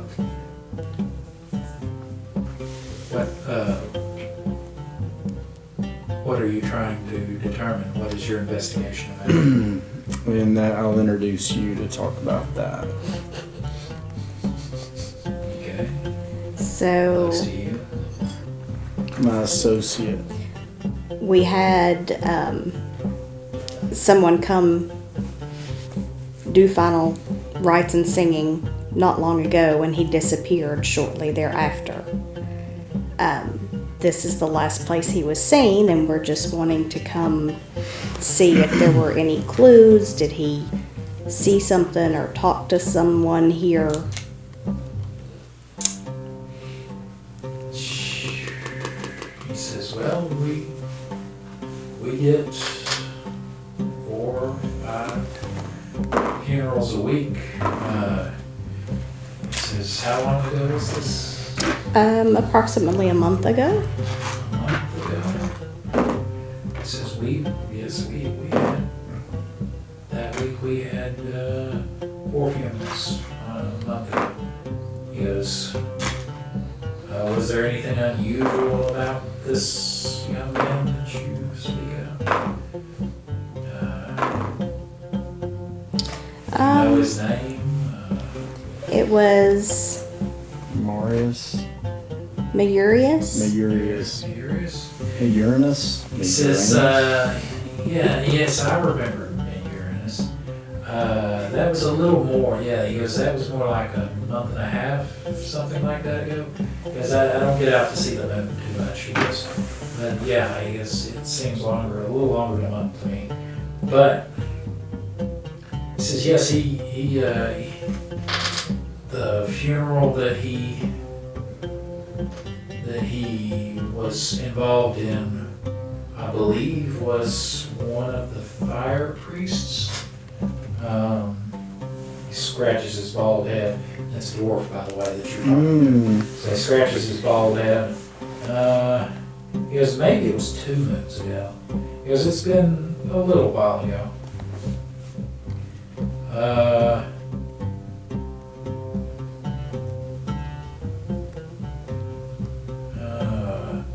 He's searching his memory.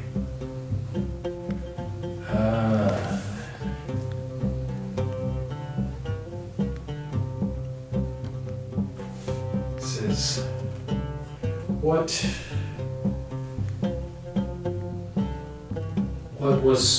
why are you looking for this young gentleman? Maybe that will help. Well, he was just well liked in the community, seemed to be happy, and after this funeral, he just disappeared. Okay. He said he did seem to be preoccupied as he was leaving. Because I am not an overly emotional, I'm not an overly emotional sort. Because I figured he was just of the sensitive variety, and perhaps his sullen singing had affected his mood. Did he say anything as he was leaving? Was he with anybody else? He said something about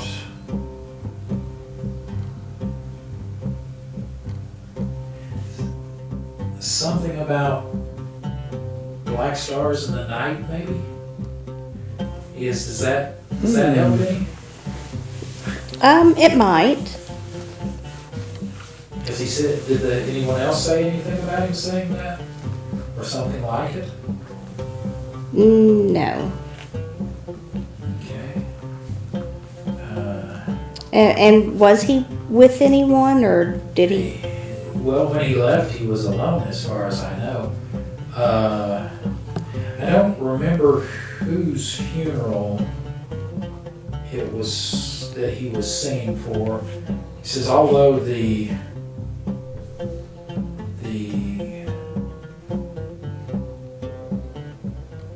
flame priest should have some record of that. He goes, because they might also be able to tell you which catacomb he was supposed to go to. If I could remember which funeral he was supposed to go to, I could show you to where the urn is. But you guys don't keep the records. We're just given we give them a list of grottos that are available, because after a certain time the urn breaks down and basically the grotto, there's very little left of it. So once that happens, every few hundred years a grotto becomes available. We give them a list of the ones that are available. They assign and they let the singer know where the singer tells us as they come in where to leave them, and they go there. He goes, but I don't, off the top of my head, he goes, I can't remember where he went. Like I said, it's been a month and a half, 2 months ago. Back to the flame priest. Yeah, so we'll go talk to the flame priest and see if we can get that information. He says, you hear the singing getting louder. He says, one moment. He says, if I could ask you to step into here, and there's like a little side cave. And as there's like singing on the other side of the door, and he pulls the bolt, and the door opens, and a young woman who has covered her face in gray paint, who's wearing basically, I don't even know what you call it, kind of just the basic gossamer white dress that kind of comes down and crosses over and is held together by a belt. She's kind of, and it's full length, she's kind of holding it in front of her as she sings. And another dwarf kind of comes out from the side and with a torch and leads her down into the catacombs as she sings and carries the urn down. He says, now, did you have any more questions? No, I think we need to go see the fire priest, and then we can come back with the information that you need to. He says, very well. He says, I will be here for at least another couple of hours, minding the door. I'm here all week. Tip your waitress. So you guys go back out? Mm-hmm. All right. Find the one fire priest that you had spoken to earlier. Yep. All Yep, right, I'm taking a so, phone break. You going what? Okay. So yeah, we're gonna find out where that guy's buried. Okay. Well, when you walk up to him, he's like, were you able to find out what you needed to? We need to know where Marius was singing, what catacomb he was in 2 moons ago. Oh, he says, he goes, oh, okay. He says, let me go check the records. So he goes to he takes you to a room that has several scrolls that are held in jars all over the place. Mm-hmm. He's looking through the jars, and they're marked with like they'll have like a Roman numeral with which reminds me, where is that? Oh, it's over there. A Roman numeral, and then like there's a moon on each side, and they've got different phases that they're in. So it's kind of like, okay, this is this year, this month, and this phase of each of the moons. It's kind of how. So he's like, he finds one jar and he kind of pulls it up. He pulls the scroll out. He's like, okay, yes, here he is. He says, it looks like he sang at the funeral of Gylippus, Gylippos, Yeah, and yes, it was almost 2 months ago now.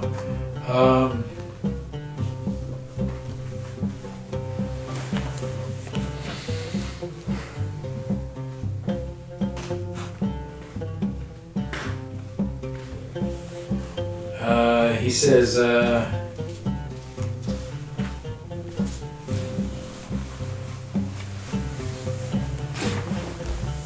it looks like here, he says, you guys were you're not just trying to find this young gentleman, right? Your primary mission was to find Gregorius the Elder, right? Yes. It looks like Gregorius the Elder arranged the funeral here. He says, but yes, it looks like he was in. Is that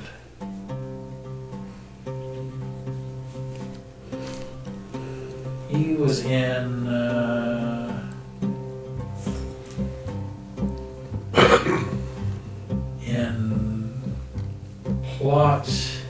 Not plot, but in the grotto number 1812. And he's like, if I can write you a little note that you can give to the Earth Priest, and he should take you there. Sweet.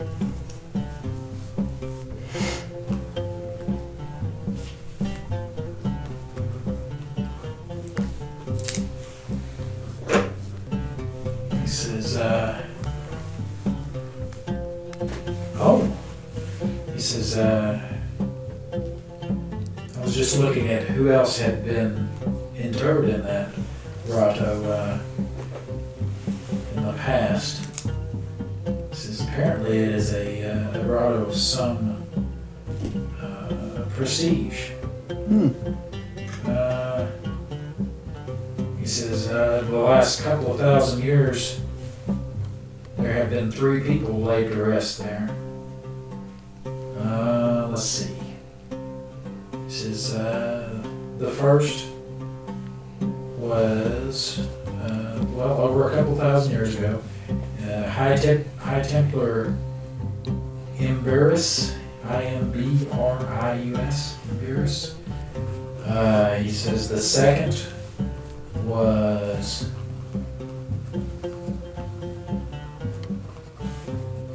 Kalashka the Navigator,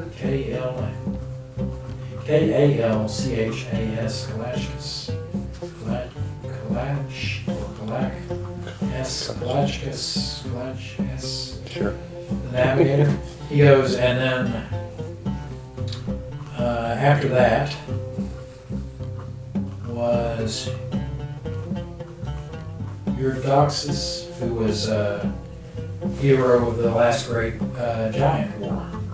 And then, of course, Gillipus, one of the elders of our he says, "Here, give this to the priest. Smudge it." He says, and the priest will know what to do with it. All right, that's what we're gonna do. All right. So.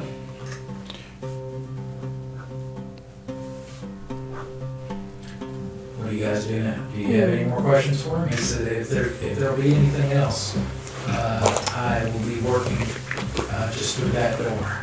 We know where you live. Appreciate it. All right. So Let's grab it. Let's kill it. Back to the Let's kill it. catacombs. With your poison. Reanimate his body. he's gonna start calling you Daddy. He's the evil Earth Priest over No, I don't know that you're a necromancer. All right. I don't know that you killed that guy, so.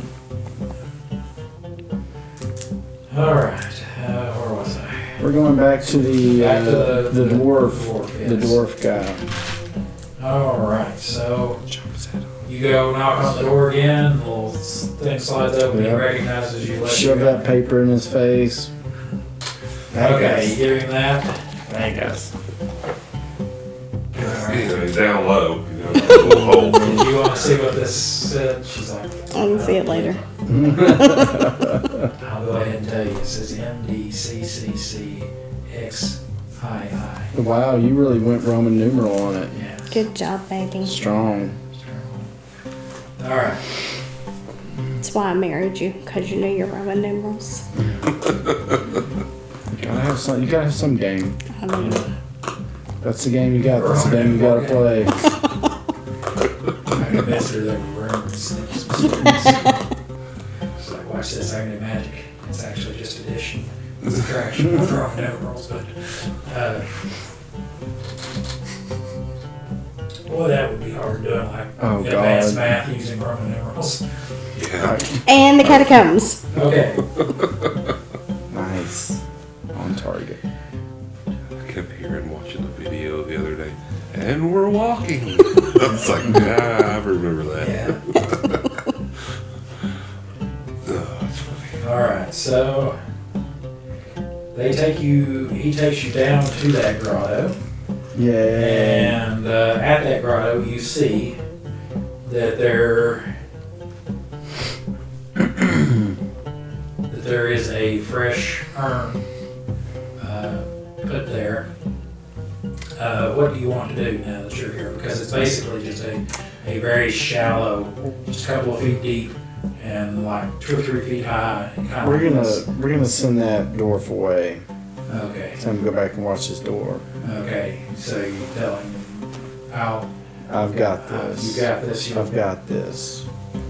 My acolytes will do my bidding now. Okay. All right. So he's like, as you wish. Run Wish. along, little dwarf. After some time and considering everything else, you realize that when he said "as you wish," what he really meant was, "I love you." Okay, but.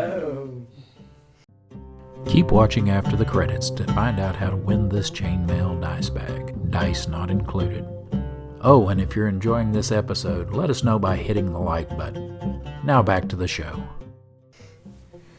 So we're looking for clues. Okay, so you're gonna look around. Okay? I'm gonna look in the urn. You're gonna look in the urn. Okay. I mean, I don't know what else to do. I'm not really down to like desecrate shit, When you but pop I the mean, cork out of the urn, and there's ashes inside. okay. There's nothing weird in there. All right, No. cool.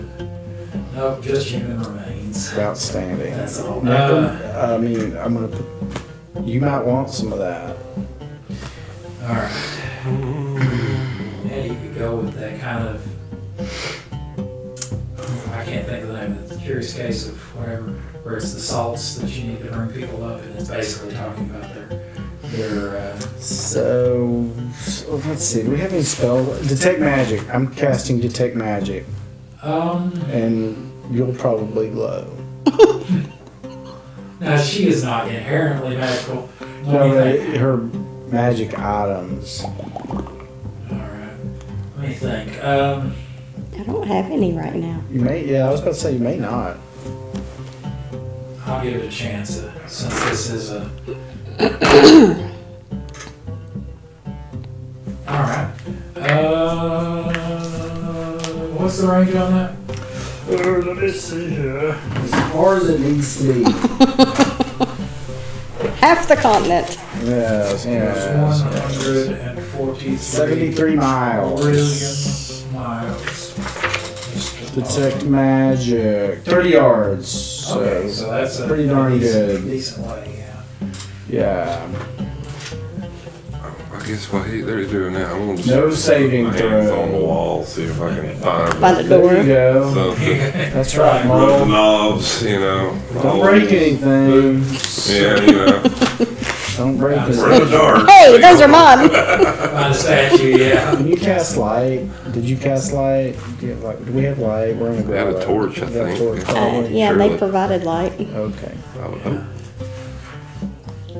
No, they were just like, if you can't There see you go, it, big that's on guy. you. He's a. Cast continual light on the fresh urn No. because it can last for thousands of years. Little present.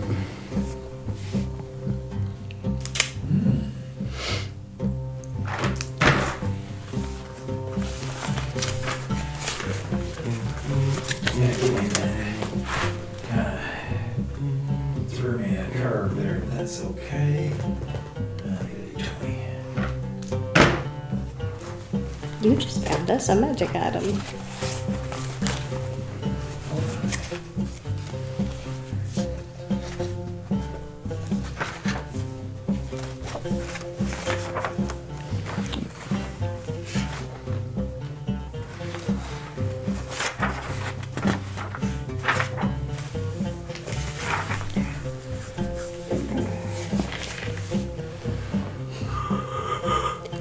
Sorry. Ah, Been sleeping all day.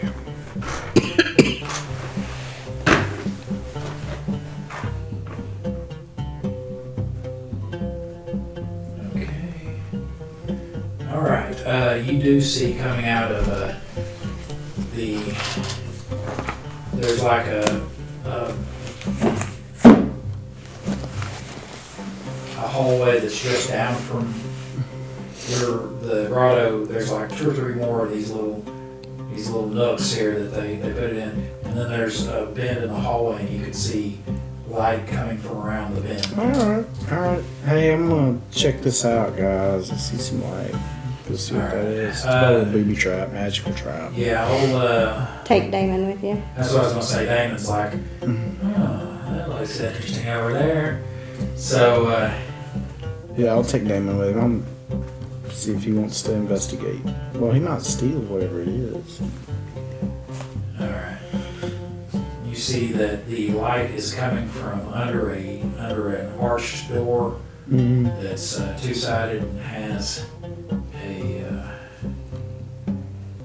a locking mechanism that doesn't just have like the circle that it comes down and then like splits into 2. So it's kind of a complicated lock, but there definitely is light coming from underneath that.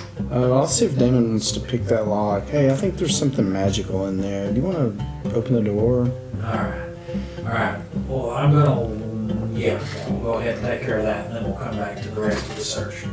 Alright, but who does want to do? I'm gonna let one of you be the primary searcher, and then like for every other person that helps, which in this case would be 2 other people that can help because 2 are gone. Doing that, you can get like a +1 onto what you need, what your roll under is, you know what I mean? But let's go ahead and take care of this. There is okay, so he's gonna try to pick the lock. He's like, yeah, let me have that.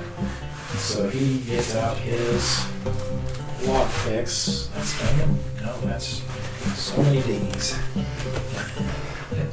That's not him either. That's you. There he is. Everybody's name with a D or a G. Yeah, we got 3 D's in a party of 5 people. Or 6 people, I don't know. But, okay, so Damon, Got it. let's see, open locks is that. And special lock, so he's gonna get a penalty of that.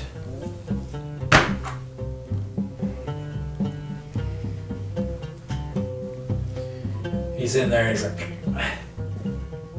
after a couple of minutes, he's like, man, I can't figure this thing out. It's just, there's something like over here that I can't quite find the tooth to push on in there, you know? Here, I'll try. You will try picking the lock? Yeah, I'll try picking the lock. An unskilled. Yep. Okay, let me think of what you should. He's gonna get a 90% penalty. He's gonna get a large penalty, and there's a chance he'll break the pins. Let me think of what those are before you start. I was gonna say, I'd just go get the muscle. Oh. 10%. Well, let him try it. That'd be kind of fun to watch. Okay, go ahead and roll your percentage try. Oh. Yeah. Yeah, roll percent. Yeah, thief skills are percentages. All right. 80. No, you were unable to open it after a while. Okay. Now roll me another percentage. 70. Click. All right. No, well, he didn't break the lock picks either. Sweet. So you're like, okay. Yeah, I gave him a 10% chance of making it, and a 30% chance of breaking the locks if he didn't succeed. Hey, Greg, I hear a lot of cussing down the hall there. You may want to go see what All they're right. doing. Well, since that took them about 10 minutes, let's go ahead. Who wants to be the primary? You, or I'll be the primary. Okay. All right, and the other two will help you search. Okay, so let's see what I decided was the mechanic behind that. I think I know. But I'm not calling you Greg. I'm calling you Gory. Gory. There you Yeah. go. Gory. Yeah, that's a good one. For a mole, that's a great name. Uh, I'm gonna rip your arms off. I like it. I'm going with the nickname. okay, here we go. Hey, this seems like a good place to stop and tell you about the Slow Children at Play live show. Every Friday at 7 p.m. Eastern Time, we'll live stream to all you fans. By the way, for anyone outside the U.S. who isn't sure what 7 p.m. Eastern Time equates to in your local time zone, we are in the same time zone as New York City, Washington, D.C., and Miami, Florida. In the live show, the Slow Children at Play will discuss the latest episode, answer questions from the comment section, and interact with the live chat. We will also announce the winners of contests, as well as any campaign-related news. On the subject of contests, be sure to pay attention so you'll be able to answer the question after the closing credits. I guess that about covers the live show.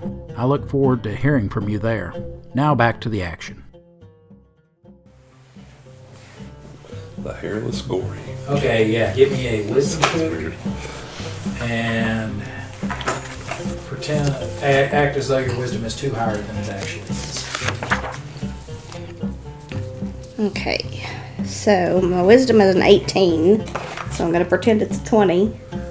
Okay, I'll just say that 20 is the only way you fail on this. 8. All right. You guys search around, and you eventually find, since that was well within the limb, it was you that found it. Just under the little nook that the new vase was put in, that there is an inscription there. It appears that there was more to the inscription, but part of it is like sloughed off. But here is what it says. Prepare to copy. Prepared. You ready? Okay. Always prepared. Just go. All right. At the coasts, the mist roll in. The paired suns Hang descend. on.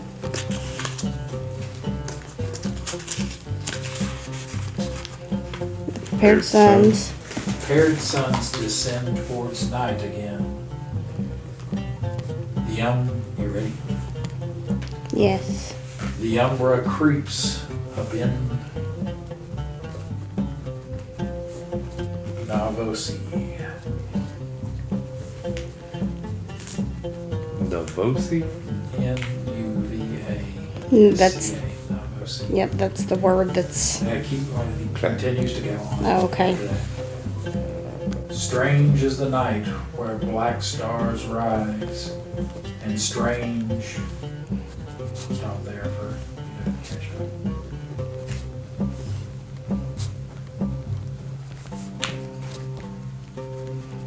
okay. Moons arc across the skies.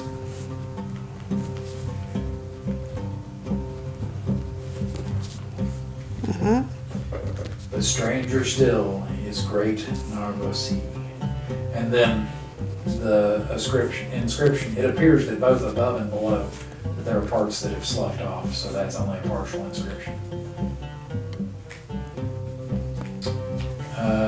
You reading this, once you're done with that,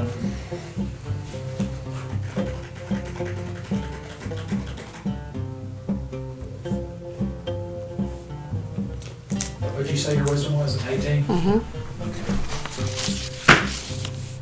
All right. So now you know that. Okay. Apparently I failed something.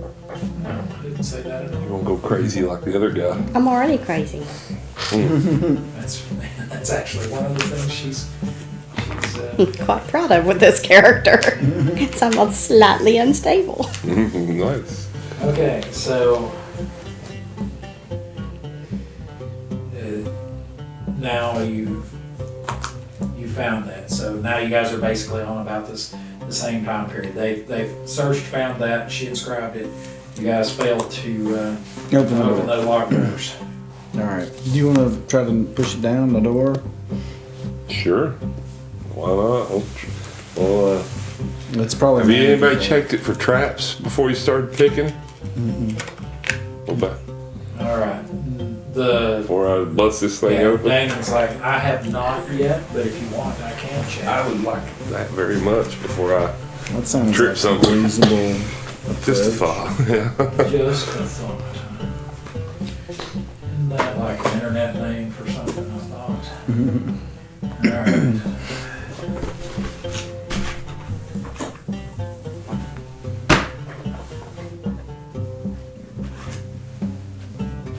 Check it for ticks. All right. He's like, I don't know about that. I'd watch that flagstone right there. It looks a little wiggly because it might be a pressure plate. He said, just don't step on that side, or, that one over on that side. Okay. And I'm gonna try to open doors. Roll, I guess. Whatever that is. You're gonna We'll go. smash it. Yeah. That's exactly right. You're open doors. You're Yeah. open doors. Yeah. That one is. Oh, dang it! Don't do that. Or let's see. This is actually locked. Yeah. What is your open doors on that? I've got 17, and then parentheses, I got 10. All right. That means. Let me look at it real quick.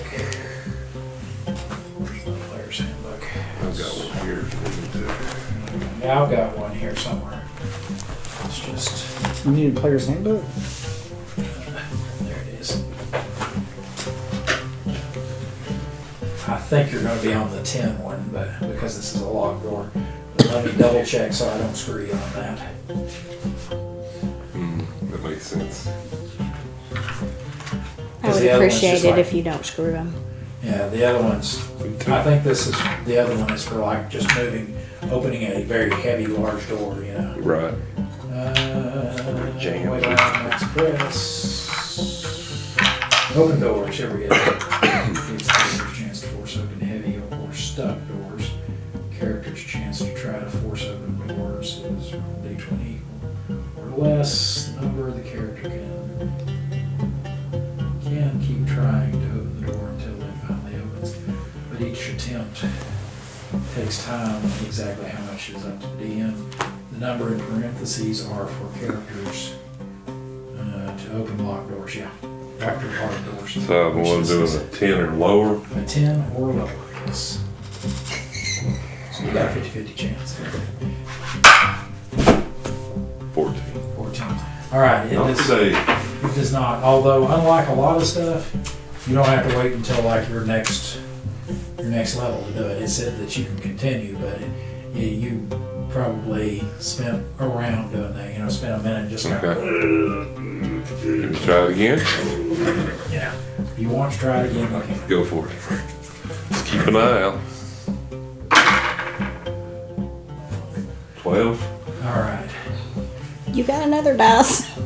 About this time, you start hearing off in the distance the singing of a dirge, a funeral hymn. Try it one more time. One more time? Why not? We'll go with this one. This will probably screw me. I fell. Sorry. A 9. A 9 will 9 do. or 6. Either I can't tell. Oh, Either one will make it. Either one works. Okay. Cool. All right, so you finally hear the bar on the other side spring loose and go cling, cling, cling, cling, rattle around in there. And how long did that last? By now, The Detect magic. Detect magic. How long did that last? Because it has now been fully 13, 14 minutes.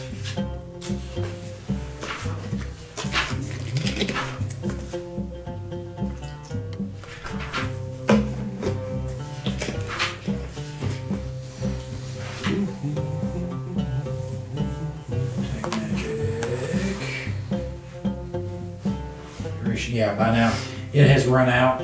But Yeah. You're good. Pretty And the good. magic so item. far. all right, so the magic item. You're not sure what it is, but you know what I'm talking about, where they were buried above ground and they had basically like a sarcophagus, Like a where it had mausoleum where it kind had of thing. where it had the carving of their Okay. image Yeah. that stuck Yeah, I know out what of you're the talking top about. of the stone Yeah. coffin. Yeah, it's kind of like that. So I guess sarcophagus is the right word, but it's not all golden and all that. It's carved out of stone, and it is of a warrior who is wearing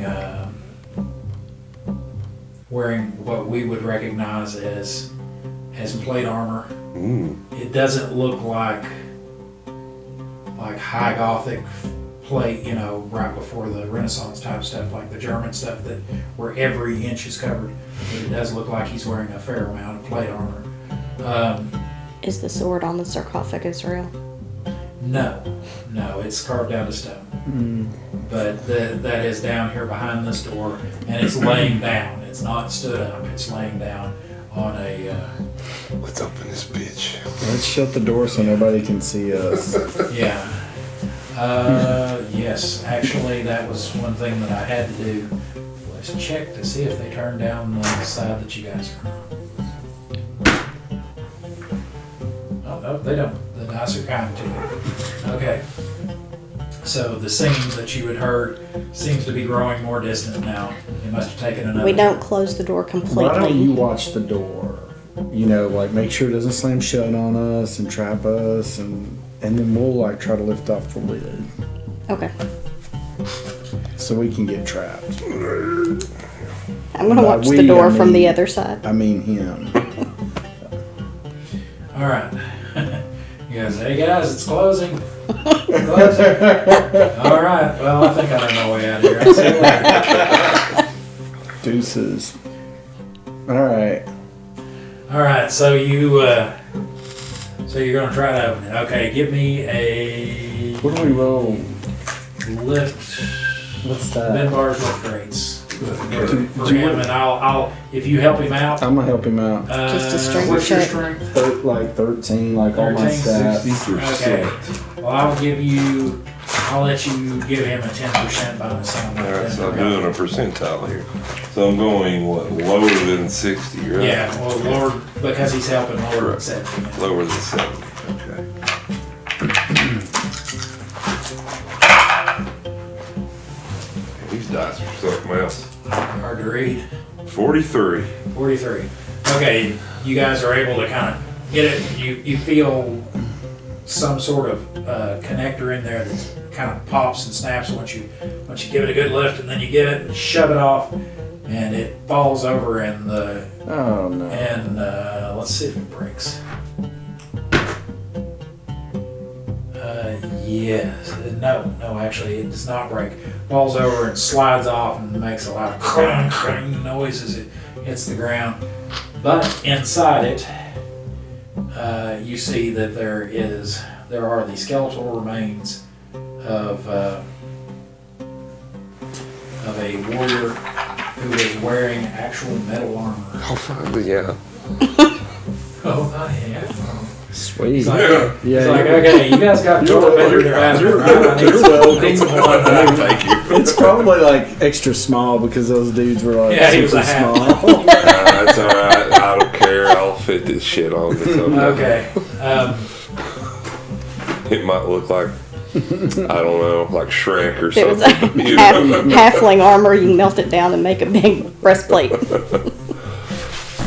Or there's your codpiece.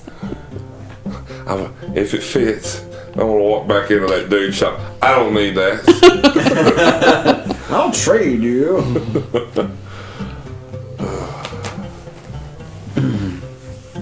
God, somebody got some All armor. It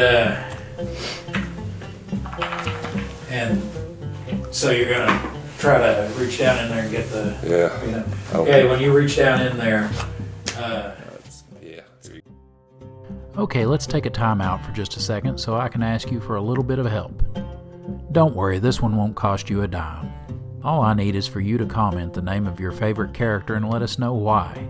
Please just keep it positive. I'm sure all our players would love to hear what you have to say. Thanks again. Now let's get back to the show. yeah, its mouth opens up and it screams and reaches up at you. So God damn. go ahead and roll me a surprise roll. So roll a d20. You don't have to roll it. He's surprised. Can you throw a fireball into the room with us? I don't have any. That's your roll.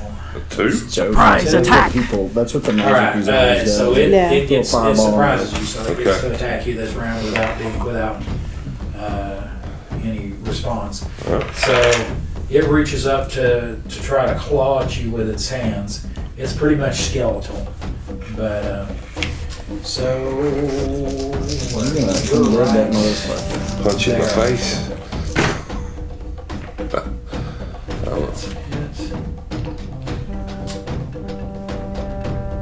Yeah, it hits you twice, doing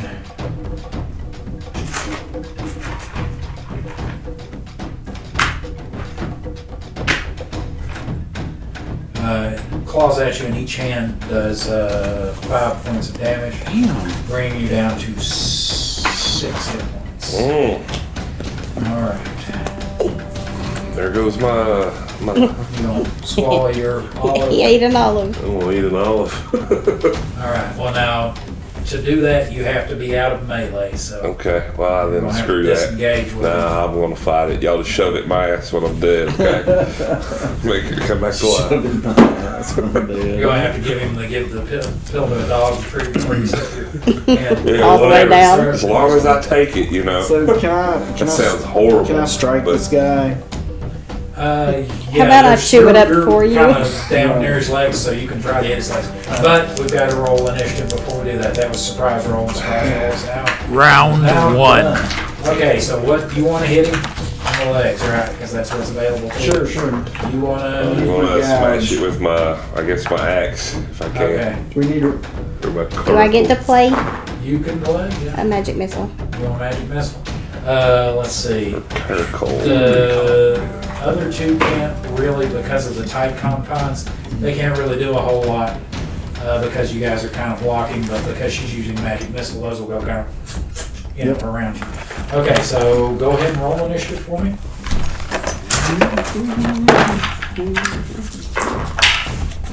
Six. We rolled 2d10s, right? 1d10. Huh? 1d10. 1d10. I got a 2. 6, so a 7.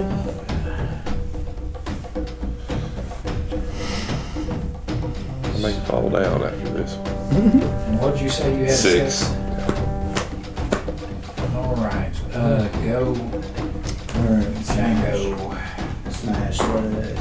Oh, I rolled a 1. Turn this sucker. One. Okay. What were you using? A gouge. Okay, so you're like, because it's basically like That impale a shovel myself. with a strap on it, a short-handled shovel with a Yeah. strap. So you're like, and you're gonna just dig into his legs, and you kind of skip across the armor of his legs, and your momentum takes you on around it, and you fall on your ass, and you'll be spending the next round picking yourself up. Outstanding. Nice to be here. Yeah, one is fall on your ass in my world. That's All good. right. Although you don't have to necessarily pick yourself up, but if you're attacking from the ground, you're at a bit of a disadvantage unless you're like doing Brazilian Jiu-Jitsu or something. It's not one of my proficiencies. No. All right, go. Me. Alright. Kill. Go. Right, we're not using that dice for our attacks. 14. 14 on this guy should hit you. Yeah, there you go. 14 will hit this guy. Alright. I hope it's not a lich. Well, we'd be dead if it was a lich. can't wait till I can turn undead. That's gonna be great. You can at your level. There's only certain undead that you can turn. Yeah. You know. Yeah. What'd you get? 11 11? points. Okay. Well, Yeah, I'd say this guy's way advanced. you hack into it, but it's still well into the fight. You find a crease in its armor. Bury your axe deeply in it, but it's still in the fight. Okay, go. What's your armor class? Right now, 10. I Okay. have no armor. Point my magic missiles and I Well, go no, I'm pew, like, pew. hold on. I think you got a 9 because of good dexterity. That's right, yeah. 8. 8, okay. You guys see these Yeah. little streaks go around your shoulders and smash it in the chest and explode, but it's still in the fight. All right. So now it will attack, since it's basically the two of you. Who wants odds and who wants evens? No, you're out of the fight. Oh. I'm on the ground. That's true. You are on the ground. He's on the ground. You He's make a odd good and point. I'll even. quit talking. You make a good point. Okay. So it's going after you, and it's going to try to claw twice. And it does hit you twice. Damn. Not, y'all. Somebody steal those dice. Well, he's got shit armor class. Yeah. No, no. So it's easy. I'm about It's to. easy. I was about to buy some armor, and then somebody's like, no, we're not. And I'm like, okay. We didn't have the money. Oh, we didn't? No. He was gonna make us a deal for 100 ceramic pieces. All right. But not for you everything. take 8 points of damage, so you're at -2 and bleeding out on the floor now. All right. Well, fucking shit. What's Hey, what's- can you pop an olive in his ass while he's picking yourself? Yeah, I can eat it. You know. It slashes you across the head, and you're bleeding, and digs its fingers in between your ribs, and you've got that head wound is what gets you. You've got bleeding profusely from the temple there. All right, so you are bleeding out. He will continue to lose 1 hit point a round until he is tended to or healed or something. All right.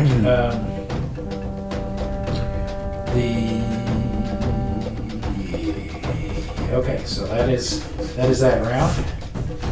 So Round 2. what do you want to do this round? He's picking himself up and he's down. I guess. The other two are going to rush in and try to help. Yeah, the other two are going to rush in and try and help. I guess if one of them could give him an olive, I will magic missile. Okay. So you're going to say that? Two. Push an olive down and start. If it's NPCs, let me have both of them. Say, use his olive, not your olive. It's like the tourniquet, you know? Yeah. Okay.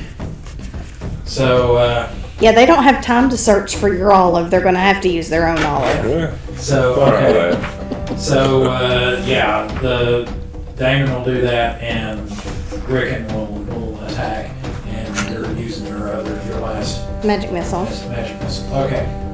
So, go ahead and roll initiative. I need to start carrying it in my mouth like the kid Conan did in that remake movie. Yeah. Like we had. 2. 2.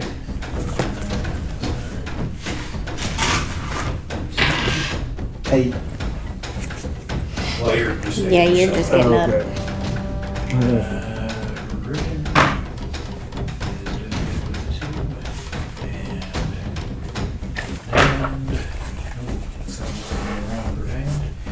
and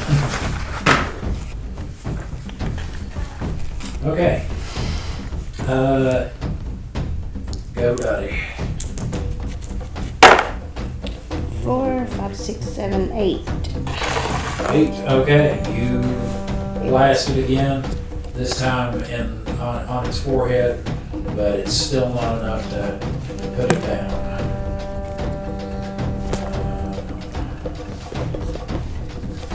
Although it looks like it is toasted and burned, and has a big rip in its side from where the axe hit, but it's still on the fight.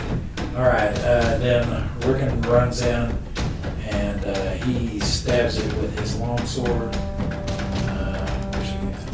There we go. This.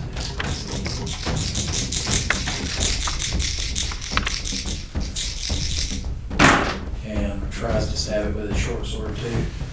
And he misses with the short sword, but hits with the long sword, doing 27 points of damage. not quite. Once again, he finds, he kind of gets in between its cuirass and its, I can't think of the skirt part probably. And it continues to take damage, but it is now out of its sarcophagus thing and standing basically over his body, almost. It's not facing him, but it's standing over his body, and almost standing over you too. Right. Because you guys are both right there at the edge of the sarcophagus. All right. So Rickon did his thing. You did your thing. Now it's going to do its thing, and it's going to attack Rickon.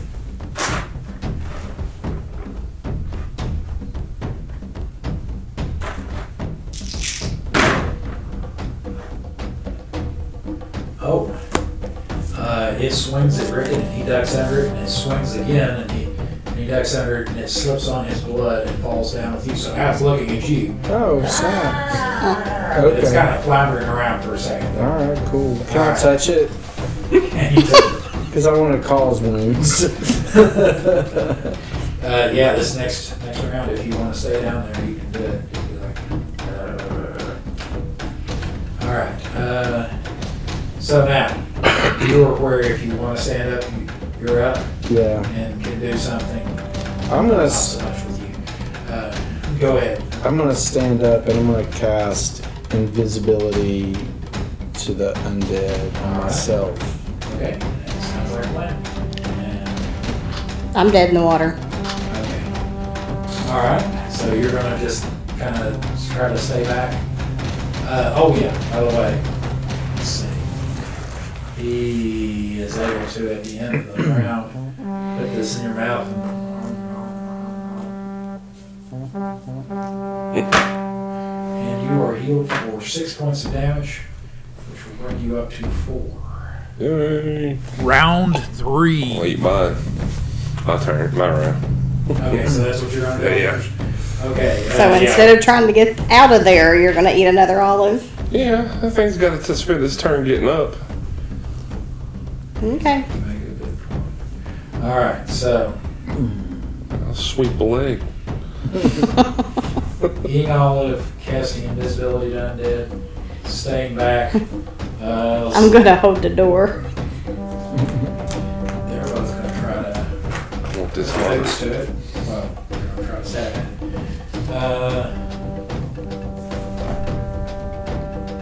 Okay, go ahead and roll initiative. Oh, I got a big old 9. I'm going Is there anything else in the crypt? Do you want to try to inspect the crypt while there's combat going? I mean, just from where I am, do I see anything that... Can you give me a minute? This Okay. was a surprise thing. Okay. I mean, everything about this was a surprise for me. So. Oh, wow. You can always just say no. Yeah, my thought was, and I don't know why I had this thought, but when we busted the door open, we heard a clank. And what was secured in the door? Was it metal? Or was it not? I mean, it could have been anything. Yeah. You rolled what again? The two.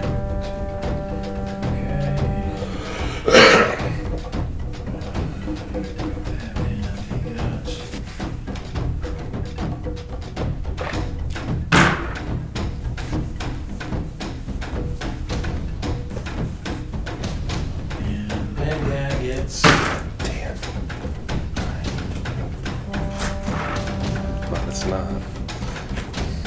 he's picking himself up. Yeah. So he gets Okay, so Rickon goes first. And he...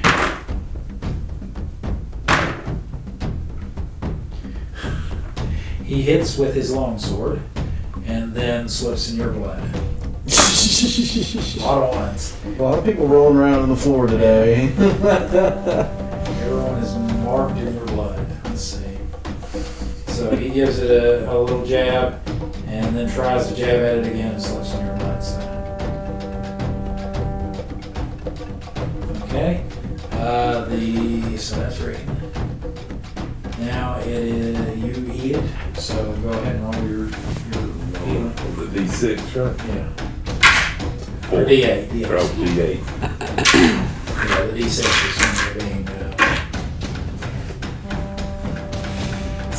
when you're being attended. 7. Okay, so that puts you up to 11. Mm-hmm. All right. Now, so let's see. Oh, get knocked down. Now, Demios, or Damon. Damon, Matt. Not Demios. Just call him Matt. I thought about that earlier.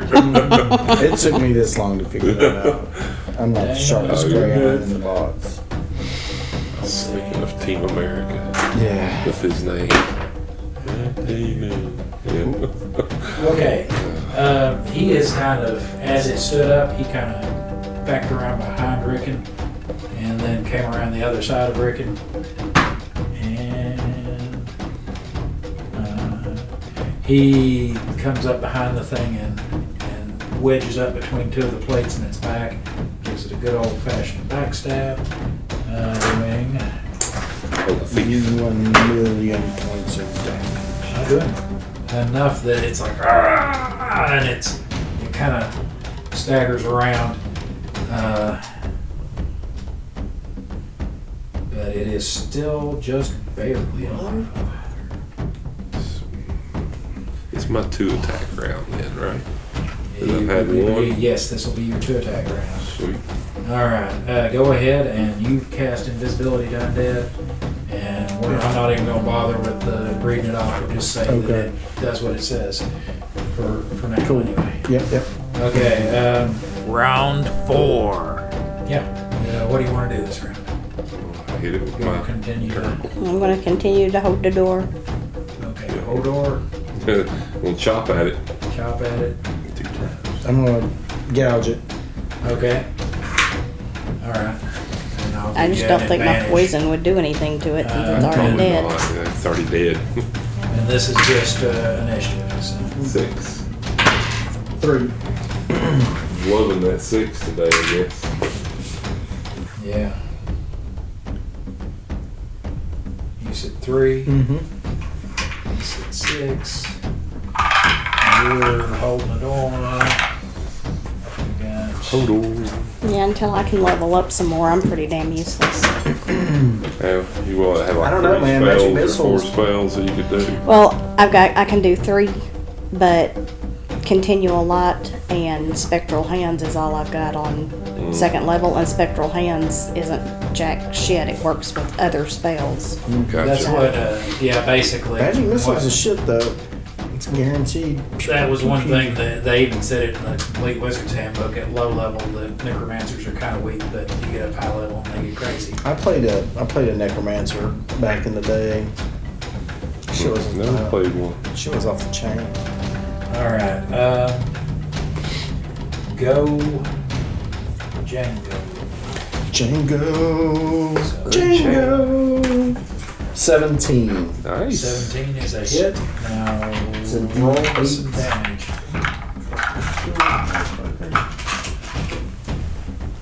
So you're getting at least 5 damage. plus.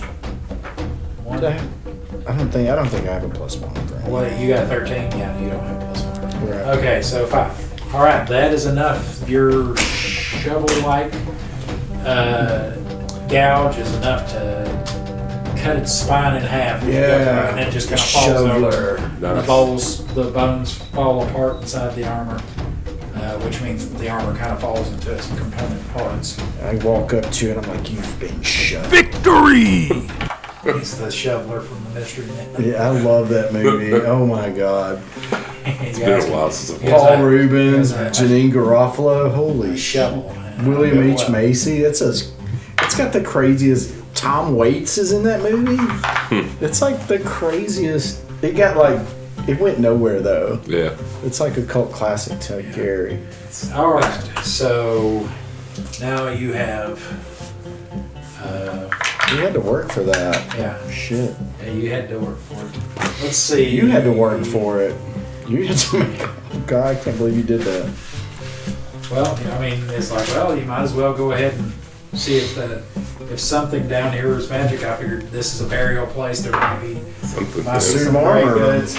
So, and that's what it came up as. You might want to hide. We might want to put some rags. I was thinking that too, like, come out out of wearing here, metal armor. I might want to wrap it up in a sack. No, man, I had this on when I went in. What do you mean desecrate a grave? I don't know what you're talking about. Yeah. These aren't the droids you're looking for. I just need to start. Yeah, that's what it is. You pretend to be beep boop off. Oh, Give me just a second, and I will see if there's one other kind of thing in there that might be in there.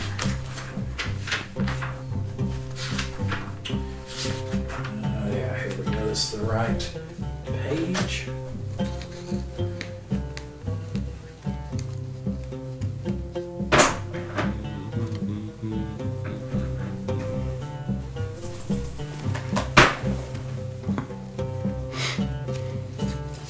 Alright, yeah, that seems to be, the rest of the crypt seemed to be pretty empty. And it was just an iron, or not iron, excuse me, a granite bar that you granite bar, okay. Alright, so we'll go ahead and call that it for today. Great. So the- do the you doggies have can get anything that, to you put guys- that in to hide it? Bag of holding, perchance. I mean, the only thing I can offer is my dress. I'm wearing walk out with my hat and my burlap I'm wearing bikini. like a serape thing. We can hide part of it in there. The thief has a cloak. And I have Oh, a there you go. serape too. Yeah, so I can use between that. between everybody, you might be able to hide a bit here and a bit there. Yeah. Okay. Somebody will sneak out the It's like, why are you grave. Somebody walking can like sneak out. this? But And you got it between your legs or something. nothing to see here. I'm Moving trying to on. think if it. Now, I was walking out with a hat and just a bikini. I was going to keep everybody's eyes on me while they walked out first. That's what I. Yeah, that's fair. Just walking out like this.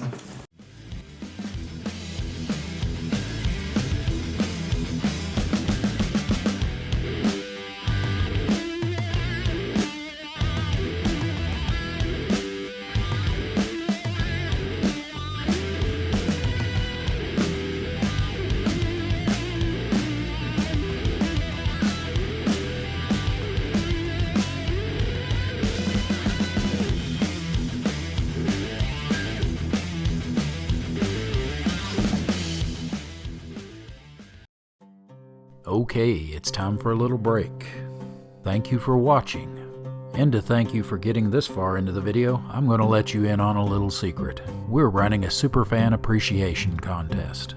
Well, actually, it's 2 contests in one. We will be doing a weekly giveaway where you can win a game token of one of the monsters, NPCs, or PCs from Shadows of Balic. In this first contest, each week we'll be giving away a different token. These tokens will be in electronic file format, both PDF and PNG, so you can use them on your home tabletop or in a virtual one. To be eligible for the weekly contest, you just need an email to receive your prize, to be a subscriber of the Slow Children at Play channel, and to comment the correct answer to this week's contest question before the premiere of next week's episode of Shadows of Balic. The winner will be chosen at random from all the correct answers on the Slow Children at Play live stream the week following the episode's premiere. Here's an example of how that'll work.